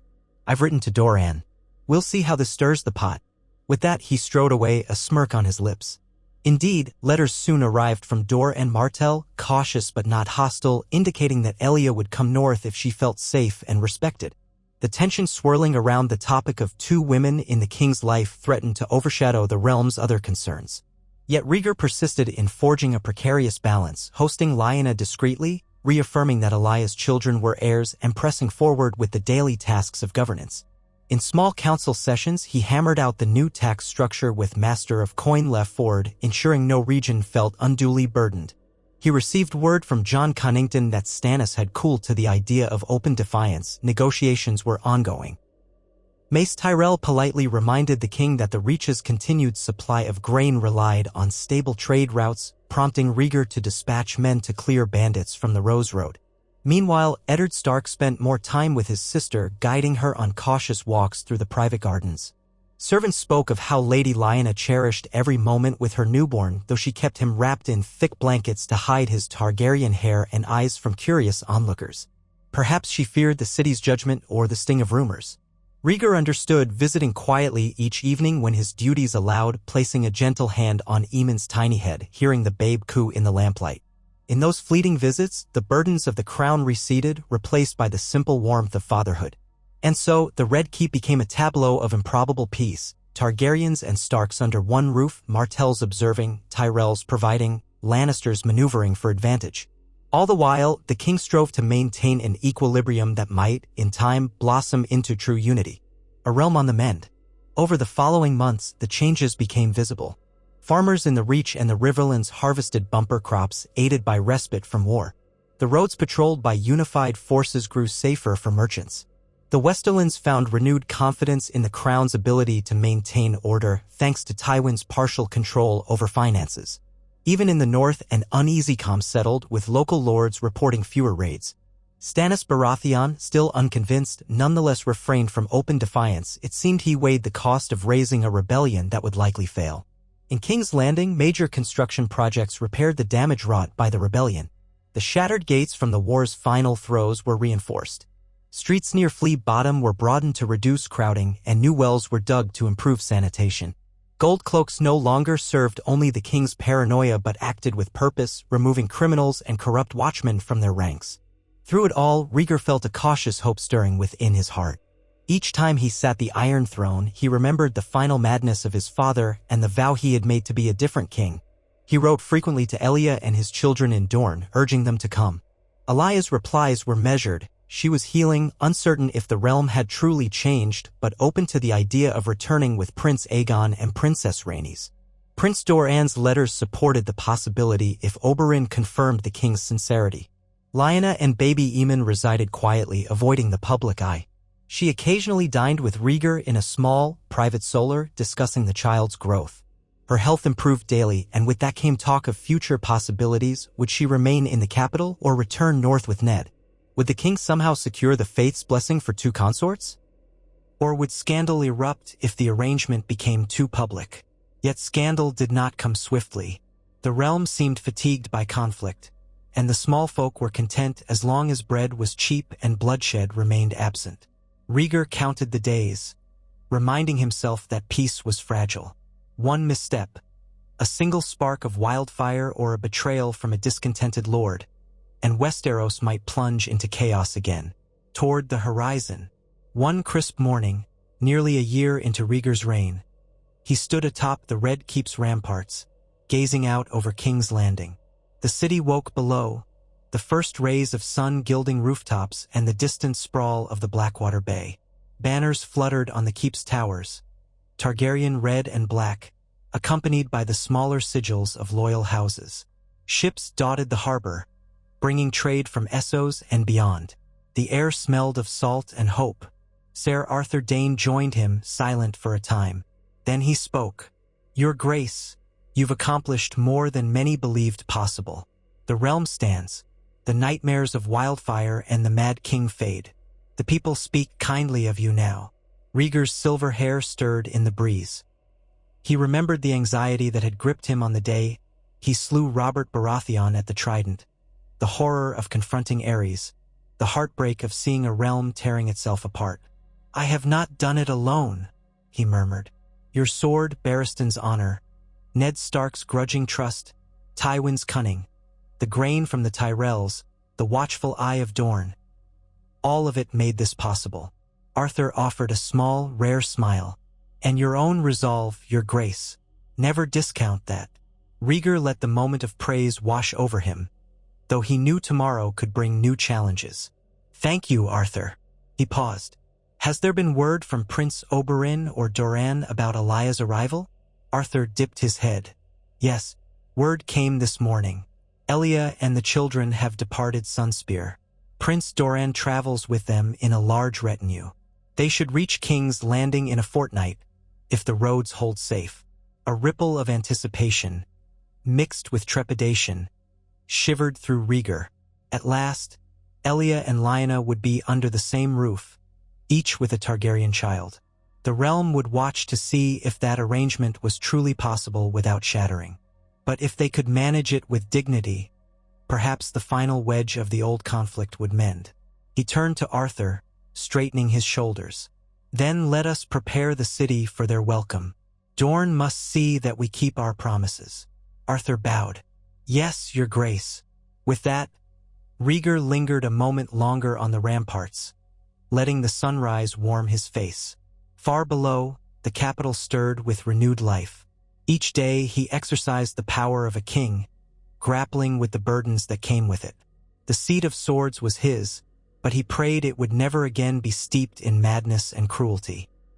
If the gods were just, Westeros might truly embrace a Targaryen reign of harmony, uniting wolves and lions, roses and suns, stags and dragons under one banner.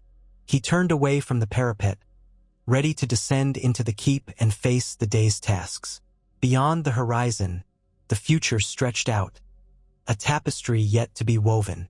He carried with him the memory of war and the promise of new life in the shape of two princely heirs. Perhaps prophecy would still whisper in the wind about a prince who was promised. But Rhaegar Targaryen knew that prophecy alone would not save the realm. Only the hard work of trust, justice, and compassion could. And in that knowledge, he found a measure of hope that burned brighter than any dragon's flame. He turned from the parapet, the wind tugging at his black and red cloak.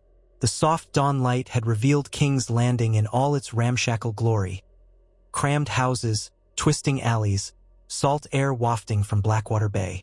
Each day's sunrise reminded King Rhaegar Targaryen how fragile his new peace was, and how much work remained to rebuild a realm still scarred by war. Steps echoing in the corridor, Rhaegar's mind buzzed with tasks for the day. The arrival of Elia Martell and her children loomed on the horizon. Lyanna Stark was recovering from childbirth within the Red Keep, quietly tending to baby Aemon, whose eyes were the soft violet of House Targaryen. Prince Oberyn Martell observed everything like a coiled viper, while Tywin Lannister maintained his subtle dominion over the royal treasury. House Tyrell hovered with well-fed contentment, eager to leverage its harvests for increased influence.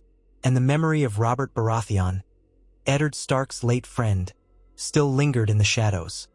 A stark reminder that old wounds could tear open if not carefully stitched. As he entered the royal solar, the king inhaled deeply, preparing himself for the never-ending dance of governance. Sunbeams filtered through tall windows, highlighting the dust motes dancing in the air. Servants hurried about, setting out bread, honey, and watered wine for a morning meal. Quiet knocks sounded before Jon Connington, hand of the king, slipped in. Jon bowed his head. Your Grace, good morning. Word from Prince Doran, Elaya's party should reach the Rose Road within 3 days. The Tyrell outriders have offered safe passage. A swirl of apprehension and relief rose in Rhaegar's chest. He gestured for Jon to take a seat. That is good news, provided it remains peaceful. I fear how Elia and Lyanna will feel about each other under one roof. Jon grimaced. A delicate matter. The realm already whispers of your divided affections. Dorne expects you to treat Elia as your queen, the mother of your heir. The North remains watchful, protecting Lyanna's status. Some lords scowl that you keep 2 women in the Red Keep. I am well aware, Rhaegar said softly, gazing toward the window. Yet I will not cast either aside. They both have suffered enough. If the realm must see me as an unorthodox king, so be it. But we must prevent open scandal. Jon spread a sheaf of parchments across the table. We also have urgent business with the Vale. The rebellious lords still refuse to swear fealty. Lord Hoster Tully writes that he's reached an impasse. They threaten to name an Arryn cousin as caretaker of the Eyrie, someone who claims Robert Baratheon's cause was righteous. A flicker of anger touched Rhaegar's violet eyes. I don't want to campaign into the Vale. We've had enough war.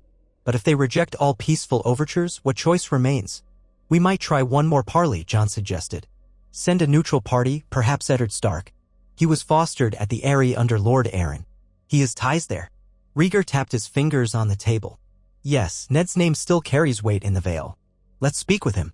If he's willing, we'll dispatch him under a banner of truce. This realm must not bleed again. Jon nodded, then hesitated. There is another matter. Stannis Baratheon has responded to our last set of terms. Rhaegar frowned. And? Jon unrolled a small scroll.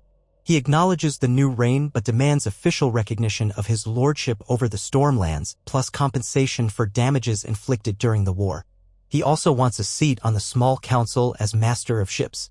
Typical of Stannis, he sees it as his right, not a courtesy. Rhaegar's posture relaxed slightly. That's more conciliatory than open defiance.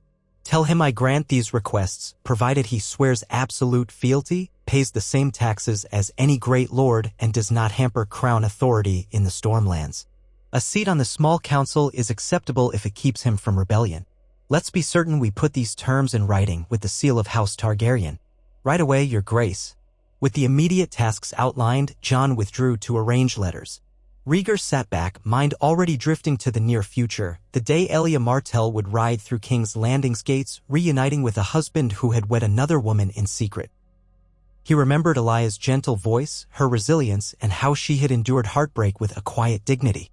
Would that dignity hold when she stood face to face with Lyanna Stark and her infant?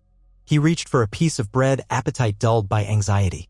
The realm might see in him a victorious figure, the man who slew Robert Baratheon and dethroned Aerys the Mad King, but behind the polished exterior lay a swirl of guilt and hope in equal measure. Shadows and steel. That afternoon, the training yard echoed with the clang of swords. Rhaegar, shedding his regal robe, had taken up a practice sword for sparring. His opponent was Ser Jaime Lannister, the young Kingsguard knight with golden hair and an easy arrogance. Jaime circled, blade raised. Your Grace, you've improved since the Trident. Or is it that I haven't recovered from the journey escorting my father here? Rhaegar met his jibe with a focused grin. You wouldn't be offering me excuses, would you, Ser Jaime? I thought the Kingsguard never needed them. A sly smirk curved Jaime's lips and he lunged. Steel clacked as Rhaegar parried, muscles burning from the strain. Though tall and well-trained, Rhaegar lacked the raw power of a man like Robert. Yet he fought with grace and cunning shaped by daily practice. Jaime, for his part, was quick as a cat, feinting left, lunging right.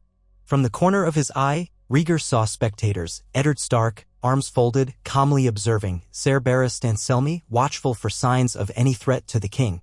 Oberyn Martell strolled by with an air of indolent amusement, pausing to watch the clash. A subtle flick of Jaime's wrist sent Rhaegar's practice blade skittering aside, nearly slipping from his hand. Jaime pressed the advantage only for Rhaegar to twist, letting Jaime's momentum carry him forward. Rhaegar pivoted behind Jaime's guard, tapping the flat of his sword on Jaime's shoulder before the knight could fully recover. They broke apart, breath heaving in the dusty air. Jaime's eyes flickered with surprise, then grudging admiration. Well struck, Your Grace. You almost had me, Rhaegar allowed, stepping back with a half-smile. But I've learned that sometimes yielding ground can create an opening. Jaime pushed a strand of gold hair off his brow. True enough. I yield for now. Nearby, Eddard Stark approached. That was a clever move, Your Grace. Robert once told me you fought like a poet playing at night. But I see you've become steelier since the Trident. Rhaegar accepted a towel from a squire. I had no choice. War teaches harsh lessons. He glanced at Ned. If you have a moment, Lord Stark, there's a matter I'd discuss with you, away from the yard. Ned nodded and they made their way to a shaded alcove near the keep's inner wall. Guards remained within earshot, but the soft breeze and partial privacy offered them a semblance of personal conversation. What is it, Your Grace? Rhaegar lowered his voice. Jon Connington suggests you undertake a mission to the Vale. The rebellious lords cling to the memory of Robert. They might listen to you, given your fosterage under Lord Arryn. Will you go? Ned's gaze slipped momentarily. The memory of Jon Arryn, the man who had guided both him and Robert, hung heavy between them. If it can prevent bloodshed, I will. Though they may see me as a traitor to Robert's cause. Yes, Rhaegar said softly, but you have never acted from malice. Your sense of honor is what they respect. Tell them I do not seek vengeance, only unity. Ned's nod was curt, resolute. Very well. I'll need a small escort, perhaps some men from the north who served with me. No large show of force, or they'll see it as intimidation. Rhaegar offered a tight smile. Agreed. You'll have what you need. Travel once Elia Martell arrives. I'd like you here to help me greet her. Ned hesitated. What of Lyanna? She remains here with the babe. A flicker of concern crossed Rhaegar's face. She does. She wants for little, but it's not easy for her to dwell in the keep's shadow. I suspect once Elia arrives, gossip may intensify. We must shield Lyanna from further pain. Ned's expression darkened. I'll speak with her. If she wishes to stay, I'll trust your promise to protect her. If she desires to leave for Winterfell, I'll do what I can to ease that path. But given the child's parentage, he might be safer near the king, at least for now. Rhaegar said nothing, but a pang of guilt stirred again. His choices had ensnared Lyanna in a world of politics she'd never desired. He recalled the prophecy he'd once believed was destiny. The dragon has 3 heads. He'd placed such faith in that vision, never imagining the heartbreak that would follow. Now, whether prophecy held true or not, the mortal consequences were real. He only hoped that by forging a gentler reign, he could atone for the upheaval he'd caused. A royal entrance. A horn blast from the city gates announced the Martell caravan just a few days later. Golden sunlight glinted off the spears of Dornish guards whose flowing orange cloaks reflected their desert homeland. Merchants and small folk lined the streets, murmuring at the sight, Prince Doran Martell, pale-faced and dignified, traveling in a wheelhouse. Beside him rode a litter carrying Elia Martell, the once-absent queen consort, accompanied by her children, Rhaenys and Aegon. Oberyn Martell, already at court, had arrayed himself in fine Dornish silks to greet them with dramatic flair. Atop the Red Keep's walls, Rhaegar watched the retinue proceed. Butterflies fluttered in his stomach. Elia was no stranger, but they had parted under painful circumstances. Would she resent him? He had tried to ensure she was never shamed nor neglected, yet he could not deny that his pursuit of Lyanna had wounded her deeply. A retinue of Targaryen banners greeted the Martell entourage at the courtyard, where Rhaegar and his key lords waited. He wore a doublet embroidered with subtle dragon motifs, a silver circlet in his hair. The crowd parted as Prince Doran descended from the wheelhouse, leaning on a polished cane, his chronic gout paining him. His hawk-nosed face revealed little emotion, though his dark eyes flicked across the courtyard, taking in every detail. Behind him, the litter's curtains pulled aside. Elia Martell emerged, regal despite her frail bearing. Delicate in frame, her olive skin and dark eyes reminded Rhaegar of the warmth of Dorne. She wore a gown of pale yellow that accentuated her subtle grace, and at her side hovered Prince Aegon, a boy of about 3, and Princess Rhaenys, older by a few years. Both children peered around with wide eyes, clinging to their mother's skirts. A cluster of Dornish ladies-in-waiting fanned out behind them. Rhaegar approached, flanked by Ser Arthur Dayne, who knelt briefly to Prince Doran as a sign of respect to his liege lord from Dorne. Rhaegar inclined his head. Prince Doran, Princess Elia, welcome home. I trust your journey was smooth. Prince Doran gave a polite nod. Long, but the roads were safe enough thanks to your king's peace. He cast a measured glance around. Elia's gaze locked onto Rhaegar. He thought he saw raw emotion flicker in her eyes, relief, uncertainty, maybe a buried hurt. She bent in a graceful curtsy, ignoring any stiffness in her posture. Your Grace. Rhaegar forced himself not to show the swirl of guilt he felt. He took her hand gently, brushed a light kiss upon it. Elia. She offered a faint, tremulous smile, and though she did not speak further, Rhaegar felt the unspoken words pass between them, the months of separation, the questions, the heartbreak, and the tenuous hope that they could forge a new equilibrium. Before the gathered throng, he knelt down to greet the children at eye level. Rhaenys, Aegon, you've grown tall. You must barely remember this place. Rhaenys, big-eyed and solemn, shook her head. I remember the gardens, she said in a small voice. And the cats. Aegon clung to Elia's leg, glancing shyly at his father. Rhaegar's heart clenched. Yes, there are gardens here. You can explore them whenever you wish. A murmur of approval rippled through the crowd. This was the royal family, reunited. Still, Rhaegar caught glimpses of parted lips and darting glances as onlookers remembered that another woman, Lyanna Stark, dwelt within these walls. He had to handle this moment delicately. He straightened and gestured. Come inside. You must be weary. Rooms await you in Maegor's Holdfast. We'll have a feast tonight to welcome you properly. Prince Oberyn stepped forward with a sardonic bow. Sister, brother, you see how King's Landing displays its courtesy. Let us hope it's genuine. Elia sent him a quelling look. We shall see, Oberyn. Then she offered her hand to Rhaenys, letting the child skip forward. Prince Doran motioned for the servants to bring the baggage.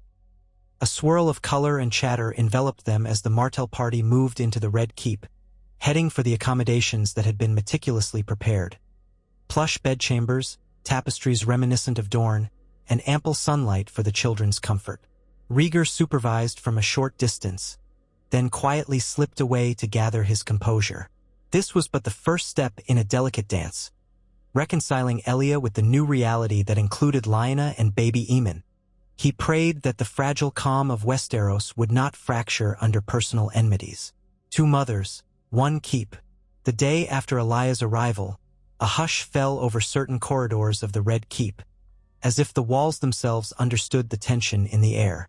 Lyanna had chosen to walk in the private gardens that late morning, cradling her infant. Word reached Rhaegar that Elia, accompanied by Rhaenys, had ventured into the same walled garden, searching for a moment of quiet.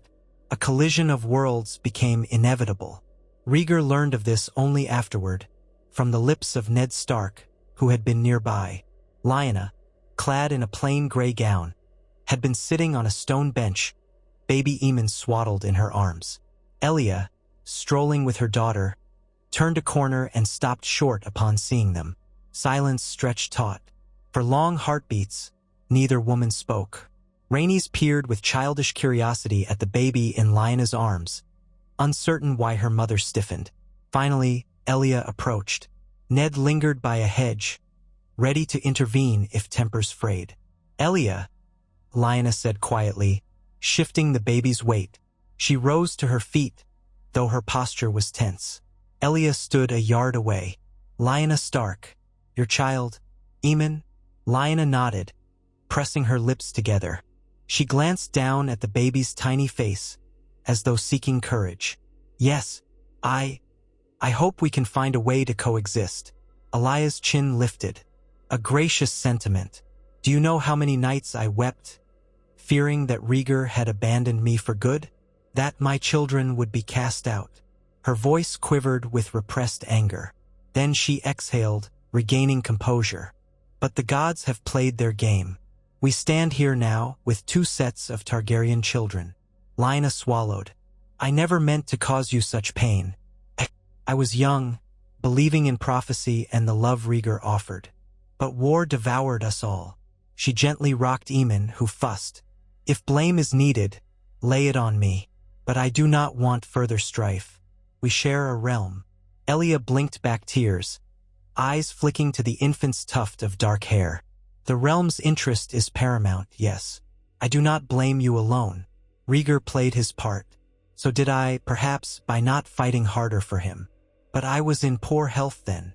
Lyanna, voice soft, said, "You remain his wife, the recognized queen.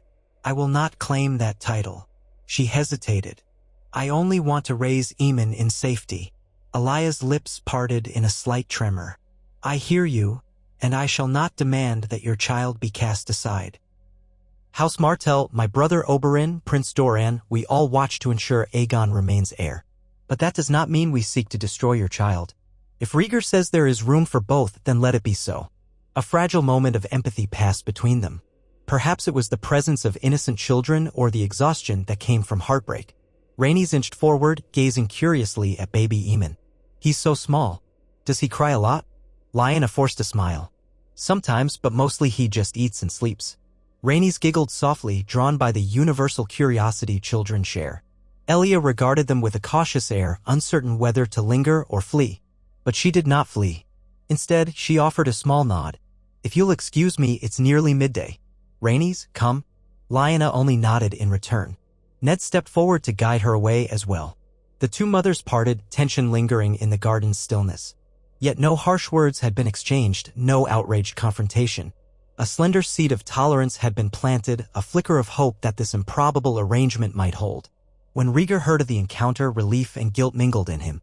He yearned for all parties to find some measure of peace, yet he knew how precariously they balanced on the edge of heartbreak. A single misstep could rekindle resentments, with the realm as collateral damage.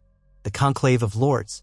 A fortnight later, King's Landing teamed with lords from every corner of Westeros summoned for a grand council in which Rhaegar aimed to finalize treaties, confirm the realm's tax structure, and address pressing disputes.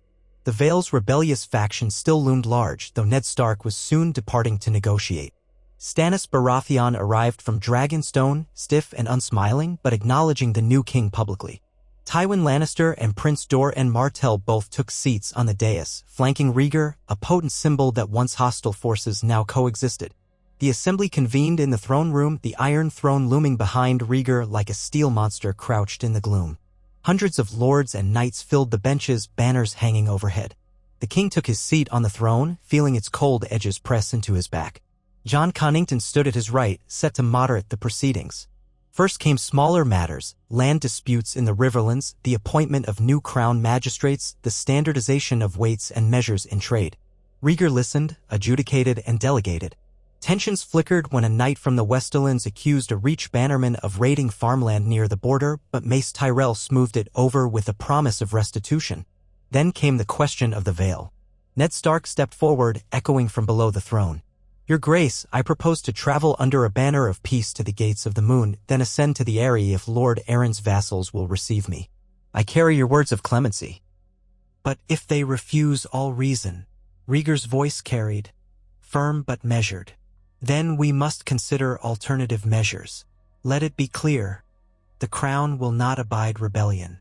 But I authorize you, Lord Stark, to promise pardons, to reaffirm the Vale's privileges, so long as they swear fealty. We will not seize their lands unless they force our hand. A rumble of approval spread through the assembled lords. Many still remembered the bitterness of war and wished to avoid new battles. Tywin Lannister's gaze remained impassive, but Rhaegar noted the flicker of calculation in the old lion's eyes. Any unrest in the Vale might be an opportunity for the Westerlands to gain advantage. Next, Stannis Baratheon rose stiffly. Your Grace, I accept the title of Lord Paramount of the Stormlands. I pledge to uphold the king's peace. However, I request restitution for the war's damages to Storm's End's walls and farmland. My brother's cause may have been lost, but the Stormlands bled. Rhaegar nodded gravely. You shall receive a portion of the crown's relief funds, as determined by Master of Coin Lefford. Let it stand as a sign that past enmities are laid to rest. Stannis pursed his lips. I will accept, so long as we remain mindful that the Stormlands must not be taxed beyond reason. Before the session ended, Doran Martell spoke, voice measured. Dorne stands with the crown, grateful to see peace restored. But we do not forget the injuries done to Princess Elia in past years. We wish to see formal recognition that Princess Elia and her children hold unimpeachable rank and inheritance. Let no rumor question Aegon's place. The hall quieted. Lords darted glances at each other, for the subtext, Lyanna's child, lay in everyone's thoughts. Rhaegar stood, the rubies on his black tunic catching torchlight. Prince Aegon is my recognized... Quiet knock sounded before Jon Connington, hand of the king, slipped in. Jon bowed his head. Your Grace, any who challenge it speak now. Silence reigned. Even Tywin Lannister made no move. The realm had neither the appetite nor the boldness to contradict a king whose alliances with the North and Dorne gave him formidable backing. Rhaegar took that hush as consent. Thus ended the Grand Council with a sense of measured satisfaction. The realm's major lords emerged with new charters, pledges of loyalty, and a swirl of murmurs about whether King Rhaegar's unorthodox arrangement of two consorts could truly endure without fracturing. Still, for the moment, the Seven Kingdoms stood on an uneasy plateau of unity. Whispers of the night. Late that evening, Rhaegar found himself restless, the day's negotiations replaying in his mind. Candlelight flickered in his solar, revealing papers scrawled with notes on trade routes and tax levies. He dismissed his servants, needing a rare moment of solitude. Yet he was not alone for long. A light knock preceded Oberyn Martell's entrance. The Red Viper glided in, wearing casual Dornish attire, a faint smile on his lips. Forgive the intrusion, Your Grace. I thought perhaps we should speak. Rhaegar leaned back in his chair. Of course, Prince Oberyn. Sit if you like.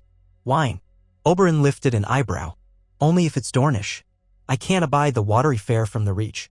Rhaegar fetched a flagon from a sideboard, pouring 2 cups. Oberyn took one, swirling the dark liquid. I see your little council session ended with all parties politely gnawing on their resentments.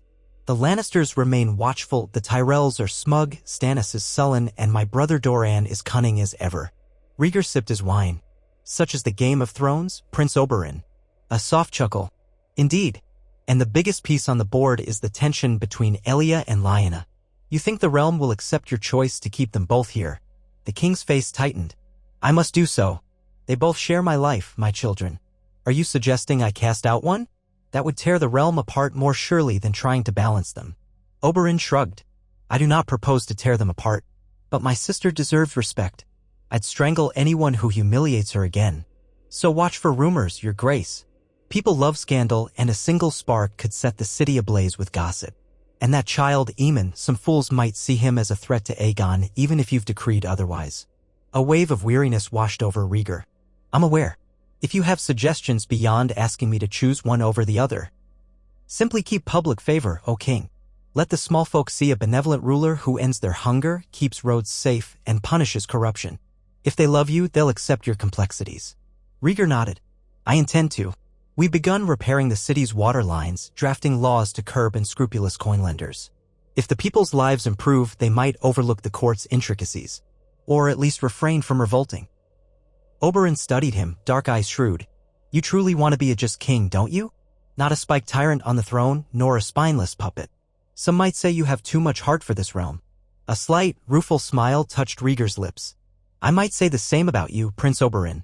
Beneath your sharp tongue and rumored poison fangs, I suspect there's a beating heart that cares for Dorne and your family. Oberyn raised his cup in a mock salute. Touché. He downed the wine, then set the cup aside. I'll let you return to your labors. Just remember, king or not, you stand on a tightrope. One misstep and all you've built comes crashing down.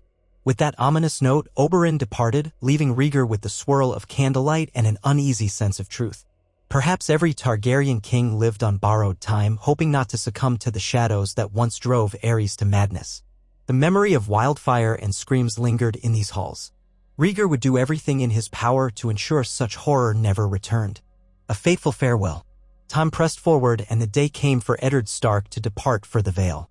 Rhaegar watched from the courtyard as Ned's small party assembled, a handful of Northmen, a few crown knights, all sworn to keep the peace. Over the weeks, Ned had balanced duties near Lyanna and baby Aemon, but now he embarked on a mission crucial for the realm's stability.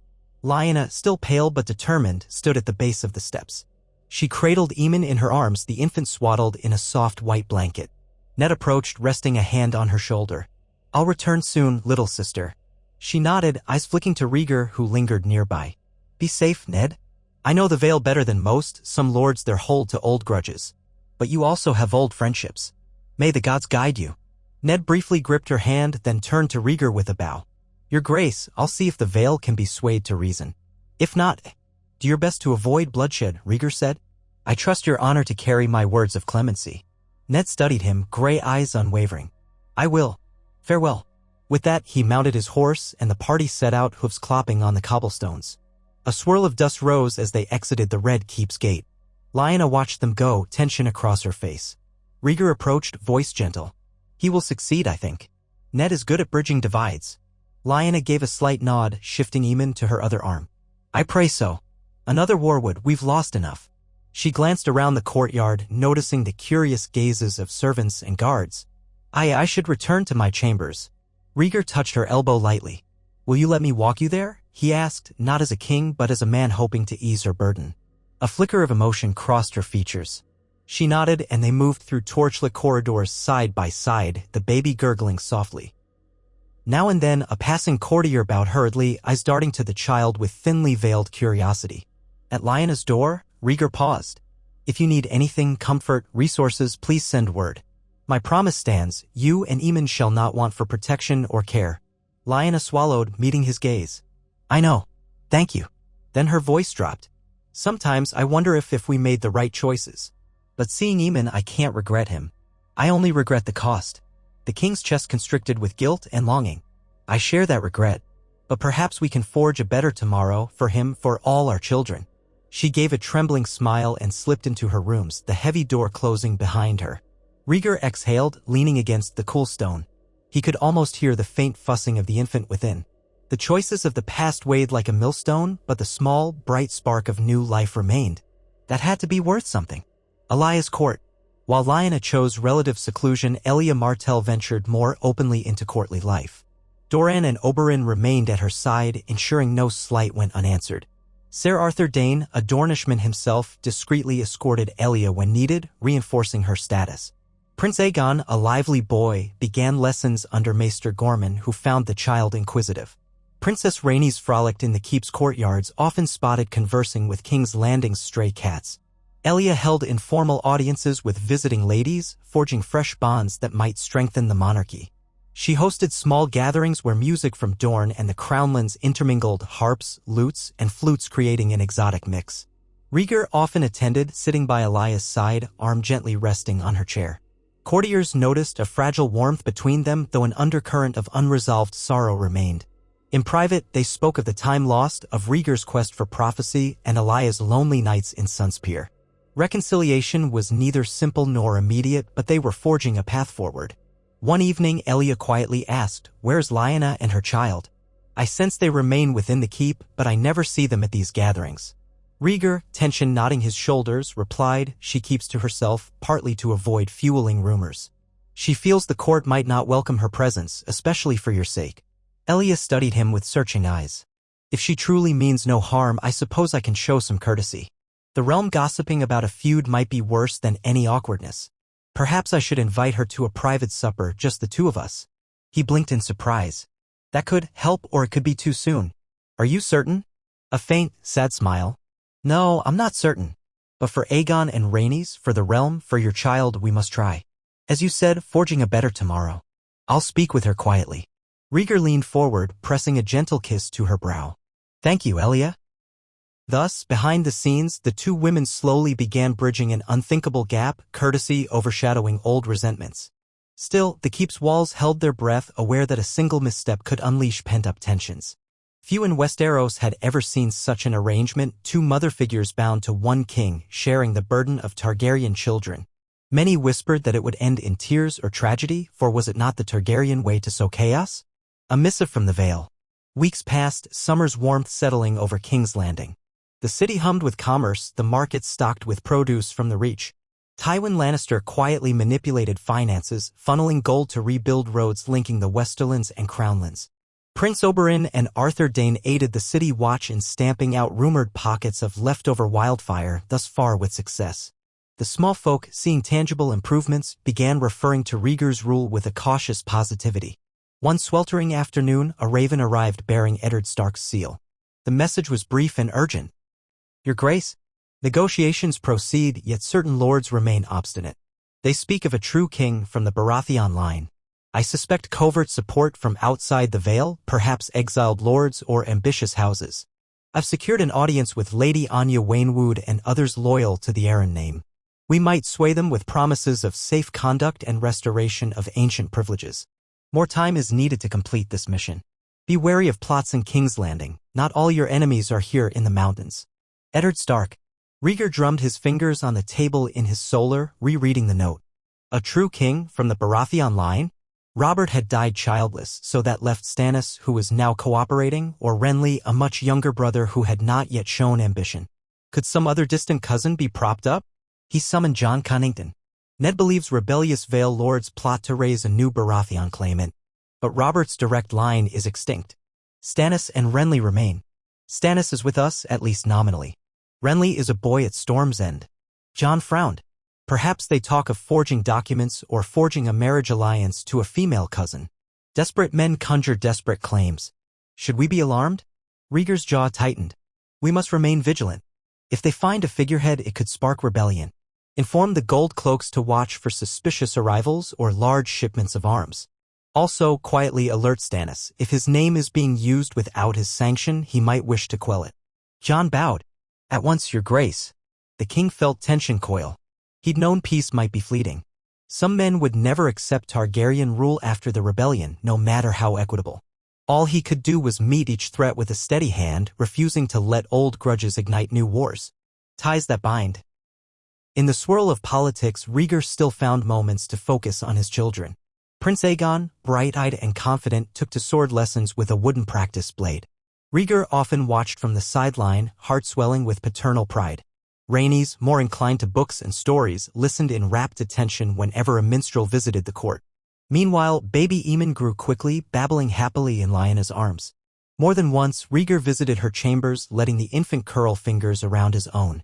The hush of those visits felt like a sanctuary from the realm's burdens. Elia, too, joined him occasionally, bringing Aegon or Rhaenys to meet their half-brother. Those encounters remained brief and delicately orchestrated, with tension humming beneath the surface. Yet children, unburdened by adult resentments, found innocent connections. Aegon cooed at baby Aemon, while Rhaenys giggled at his tiny fists. Lyanna and Elia exchanged polite conversation, never delving into the painful past. If some watchers found it bizarre, at least no open rancor marred these visits. Prince Oberyn teased them about forming a brood of little dragons, but Rhaegar let the barbed humor pass. In private, he asked Arthur Dayne if the realm had ever seen such a blended family. Arthur only shook his head, remarking that Targaryens were known for unusual marital customs, but seldom had it been so public or so precarious. Even so, he believed if any man could navigate it, it was Rhaegar, whose gentle soul and sense of justice might hold the center. The first blow. Just when it seemed the kingdom might sail smoothly into a new era, trouble found a way to surface. A messenger from the Vale arrived breathless at the Red Keep's gates, summoning Rhaegar to an urgent audience. The man, clad in the sigil of House Waynwood, knelt in the throne room, dusty and trembling. "Your Grace," he rasped, "Lord Stark is in peril.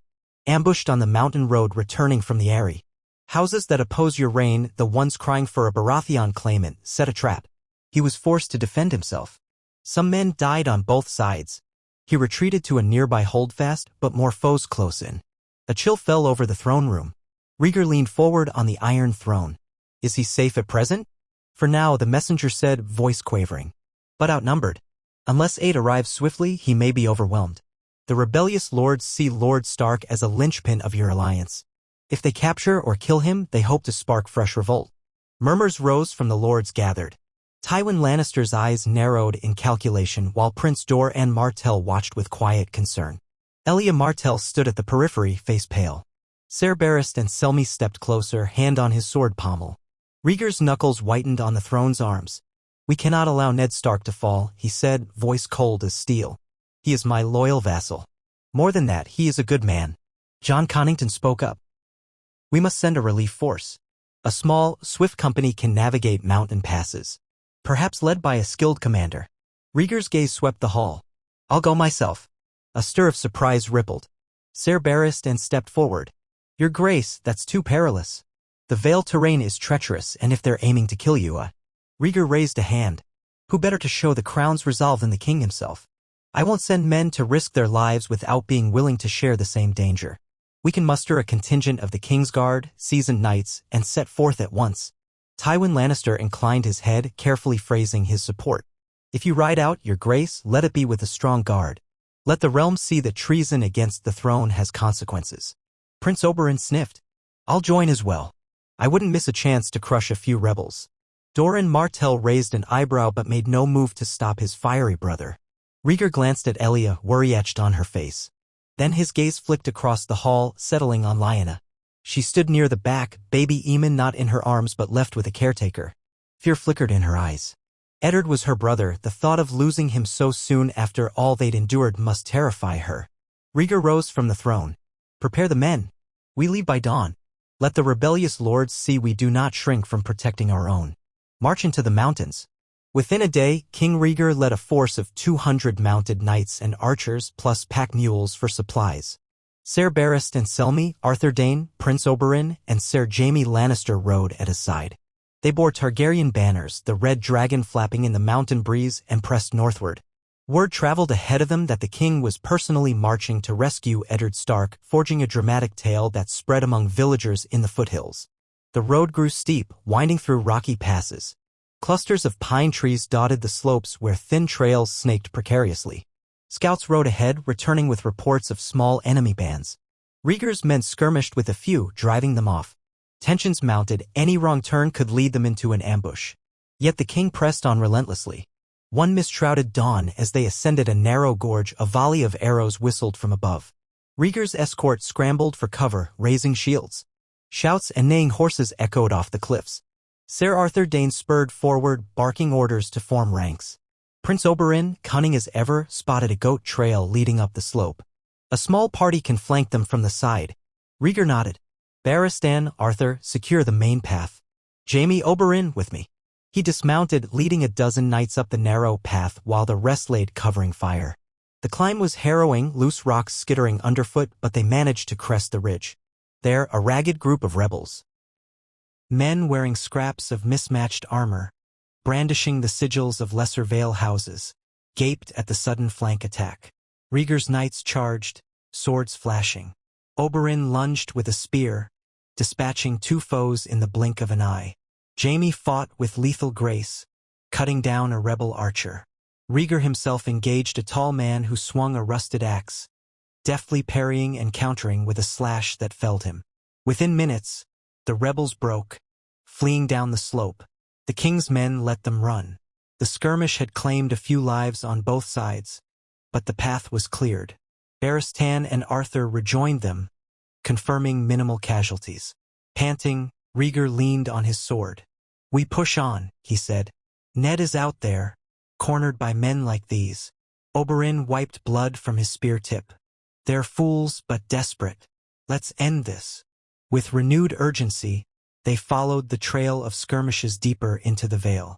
Villagers along the way reported that a band of rebels had penned Eddard Stark's party in a hillside holdfast near the mountain lake. The king hurried onward, spurred by duty and that intangible bond of friendship that had formed with Ned through adversity. The Wolf's Stand. They found the holdfast at dusk, a crumbling stone tower perched on a rocky bluff. Surrounding it, at least 200 rebel fighters camped in haphazard clusters, torches flickering. The place looked bleak, battered by mountain winds. A single banner flew above the tower's parapet. The dire wolf of House Stark, ragged but defiant. Rhaegar surveyed the scene from an outcropping, the last rays of sunset glinting on his helm. "They've pinned Ned inside," he murmured. "If we attack head-on, we risk hurting him. But we can't wait them out. Ned's supplies must be meager." Ser Barristan squinted through the gloom. A direct assault might succeed if the rebels aren't well organized. Yet the terrain is tricky. Perhaps a 2-pronged approach again. Some of us circle to strike from the rear. Jaime Lannister smirked. "Or we could try parley first." Rhaegar considered. He disliked needless slaughter, even of rebels. "We'll offer them terms. If they surrender Ned and pledge loyalty, we'll spare them. If not," he set his jaw. "We fight." So he rode forward with a small escort bearing the royal banner. The rebels must have recognized him, for their ranks parted, uncertain. A wiry man with a trimmed beard, wearing partial plate, stepped out. He bore the sigil of House Coldwater, a Vale lesser house known to support the errands. His eyes shone with desperation. "You're bold, Targaryen, to come here," he spat. Rhaegar lifted his visor. "Lord Stark is my loyal vassal. Release him and you may have clemency. Lay down arms. There's no future in rebellion." The man's face twisted. "Why should we kneel to a dragon spawn who appended the rightful king?" "Robert Baratheon was dead," Rhaegar interrupted flatly. "He chose the path of war and he lost. I do not wish further bloodshed. But if you persist," he gestured behind him where ranks of Targaryen knights gleamed in the twilight. "We shall end this tonight." A ripple of fear flickered across the rebels' features. We fight for the Vale's independence. The Eyrie should not bow to your tyranny." Yet his voice wavered. Rhaegar offered a final chance. "Surrender. Ned Stark can confirm my promise of mercy. Do not throw your lives away." The man hesitated, glancing at his ragtag forces. Some behind him shifted nervously. Then an older warrior hissed, "Don't trust him. He's a Targaryen, like the Mad King. We fight or die free." Rhaegar read the determination in their eyes, fear, yes, but also a grim resolve. War had hardened them and they believed they were upholding Robert's memory. With a sigh, he turned away, rejoining his knights. "They refuse." He raised his voice for all to hear. "Very well. Attack at my signal. Spare those who yield. We do not butcher the surrendered." With that, the horns sounded. Knights and archers advanced in disciplined formation while a flanking group circled around the hill. The rebels fired arrows, but Rhaegar's archers answered in kind, loosing volleys that forced them to scatter. Ser Barristan led a wedge of cavalry around the base of the bluff, clearing a path. Prince Oberyn, spear in hand, took a contingent up the slope. The clash of steel and shouting men filled the dusk. Rhaegar pressed forward, flanked by Arthur Dayne, who wielded dawn with lethal precision. They carved through pockets of resistance, the king mindful to avoid needless killing when a foe threw down arms. Within half an hour, the rebels' tenuous lines began to crumble. Lacking strong leadership or defensive discipline, they fell back toward the tower where Ned was holed up. The final stand came at the tower's gates, half broken. Rhaegar dismounted, leading a small group on foot. Shouts rang overhead as the rebels tried to hold the door. A new volley of arrows whistled down from the tower. Friendly fire from Ned's men trying to help, presumably. Then, with a final charge, Rhaegar's knights battered down the gate. A swirl of dust and splinters erupted. Rebels inside either fled or surrendered. Two tried to stand their ground, only to be disarmed by Arthur Dayne in a flurry of movement. Panting, Rhaegar surged through the threshold. The tower's interior reeked of sweat, old straw, and fear. Up a winding stair they raced, calling Ned's name. On the second level, they found a battered makeshift barricade behind which Eddard Stark and a handful of wounded men crouched, swords drawn. "Rhaegar," Ned rasped, lowering his blade. Relief washed across his dirt-streaked face. "You came. Gods be good." "Of course," Rhaegar said, stepping over the debris. He clasped Ned's arm firmly, scanning the battered remnants of Ned's party. "Are you much hurt?" Ned's free hand pressed to a bandage on his side. "A flesh wound. Others took worse. They had us cornered for 2 days." Arthur Dayne moved to help the wounded. Jaime Lannister, arriving behind them, gave a mocking grin. "You Starks do like dire situations." Ned managed a faint snort. "We do indeed." Outside, the final pockets of resistance collapsed under the Targaryen pincer. Within minutes, horns signaled victory. The rebellious men who survived were corralled, forced to kneel. Many cursed, others broke down weeping. Rhaegar had them stripped of weapons, while a few ringleaders were secured for trial. The rest, he offered them a chance to swear fealty anew or face the king's justice. Exhausted and leaderless, most knelt. Thus Eddard Stark was freed, battered but alive. Rhaegar lingered at the holdfast into the night, ensuring the wounded were tended. Fires crackled in makeshift braziers, and a pale moon shone overhead. Ned, bandaged and seated on a crate, turned to Rhaegar with quiet gratitude. "My thanks. Without your swift action, we'd be done for." Rhaegar pressed a waterskin into Ned's hand. "You'd have done the same for me. This was a foolish rebellion, but we cannot ignore how many cling to Robert's memory." Ned's gaze dropped. "He was a brother to me, but I can't condone men dying in his name now. Robert is gone. The realm must move on." Rhaegar laid a hand on Ned's shoulder. "Let's go home. The Vale may still fester with pockets of unrest, but we've shown that open revolt ends in defeat."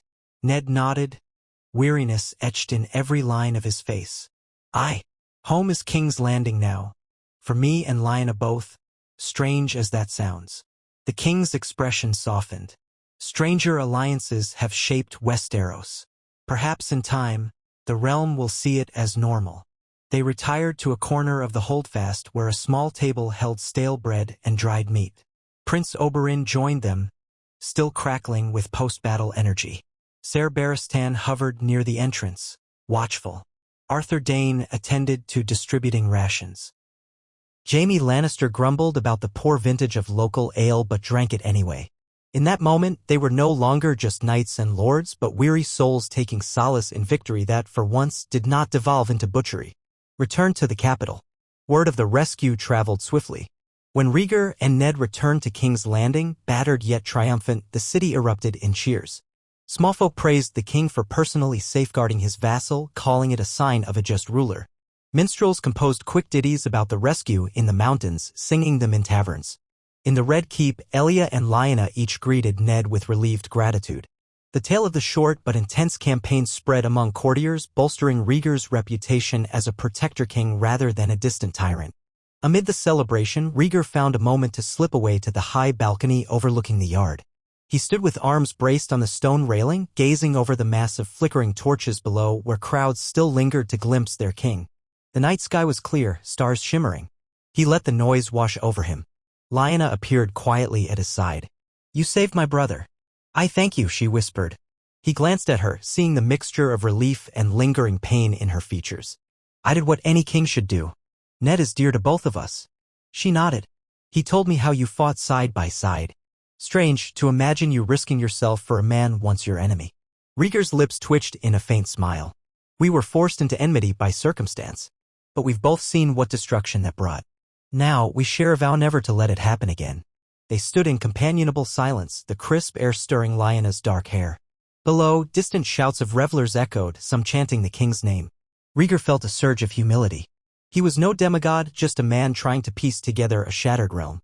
War had shaped him, but perhaps peace would define him. Lyanna's voice came soft.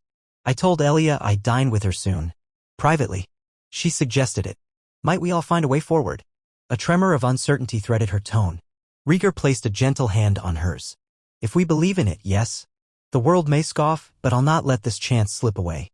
Our children deserve a realm unbound by bitterness." She squeezed his hand lightly. Together, they looked across King's Landing, where torches bobbed like fireflies. For a moment, the past's shadows receded, overshadowed by the glimmer of something hopeful, precarious though it was. Epilogue: A Dragon's Legacy. The days that followed found Westeros in a delicate balance, yet one trending toward healing. The rebellious factions in the Vale fell quiet after their defeat, though pockets of discontent remained. Stannis Baratheon, newly fortified in the Stormlands with the king's blessing, began overseeing repairs. Tywin Lannister managed the realm's purse, quietly stabilizing trade while bolstering his family's influence. Prince Doran Martell prepared to return to Sunspear, satisfied that Elia and her children were secure. Oberyn lingered, seeking further intrigues or amusements. Within the Red Keep, the two mothers Elia and Lyanna began a cautious rapport. They sometimes walked the gardens together, baby Aemon in Lyanna's arms, Aegon and Rhaenys tagging along. The tension never fully disappeared, but they strove for civility, forging a fragile thread of acceptance. Courtiers gawked or whispered, yet no scandal erupted. Rhaegar's unwavering stance and the realm's exhaustion with war left little room for petty conflicts. Eddard Stark recuperated from his wounds, occasionally exchanging wry smiles with Rhaegar over the absurd fate that made them allies. He remained watchful for further plots but acknowledged the king's sincerity. Late one afternoon, King Rhaegar sat in a window seat of Maegor's Holdfast. In his arms lay baby Aemon, fussing until Rhaegar began to hum a soft lullaby. The same lullaby he had once played on a harp by a riverside before destiny swallowed them all. The child settled, tiny fingers curling around Rhaegar's own. He sensed a presence. Glancing up, he found Elia standing at the threshold, an unreadable expression on her face. She stepped closer, looking from the baby to her husband. "I remember that tune," she whispered. "You played it for me and Dorne, years ago." Rhaegar nodded, still humming softly until Aemon's eyes drooped. Elia's gaze flicked to the child with a mixture of sadness and acceptance. "He's sweet? Does he have your eyes?" The king gently rocked the babe. "He does. But I see Lyanna's face in him, too. Our lineage is entwined." Elia hesitated, then laid a hand on Rhaegar's shoulder. "Aegon and Rhaenys are in the library, reading. Perhaps, someday soon, all the children can gather together. A family of sorts." Emotion closed Rhaegar's throat. "I would like that," he managed. "If you can bear it." She inhaled shakily. "I'm trying. For them, for us, for the realm." A quiet gratitude flared within Rhaegar.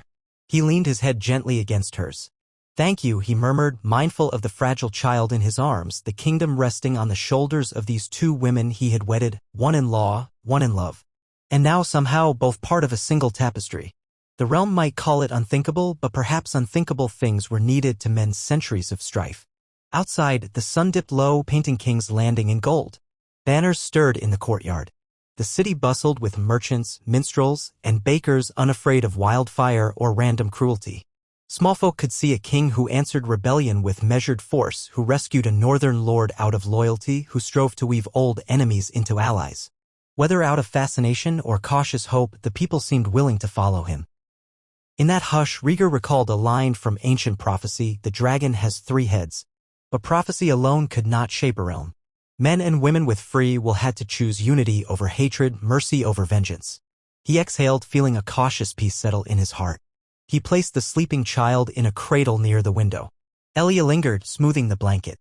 Together, they stood, gazing at a future as uncertain as any mortal tapestry. Yet in that moment, with the hush of an infant's breathing and the glow of twilight, they dared believe that fire and blood need not define House Targaryen. Not if compassion and justice could burn brighter. Thus ended another chapter of King Rhaegar's reign, a time of tenuous alliances, personal heartbreak soothed by flickers of reconciliation, and a realm slowly learning that even in Westeros, sometimes the quill and the cradle could prove mightier than the sword.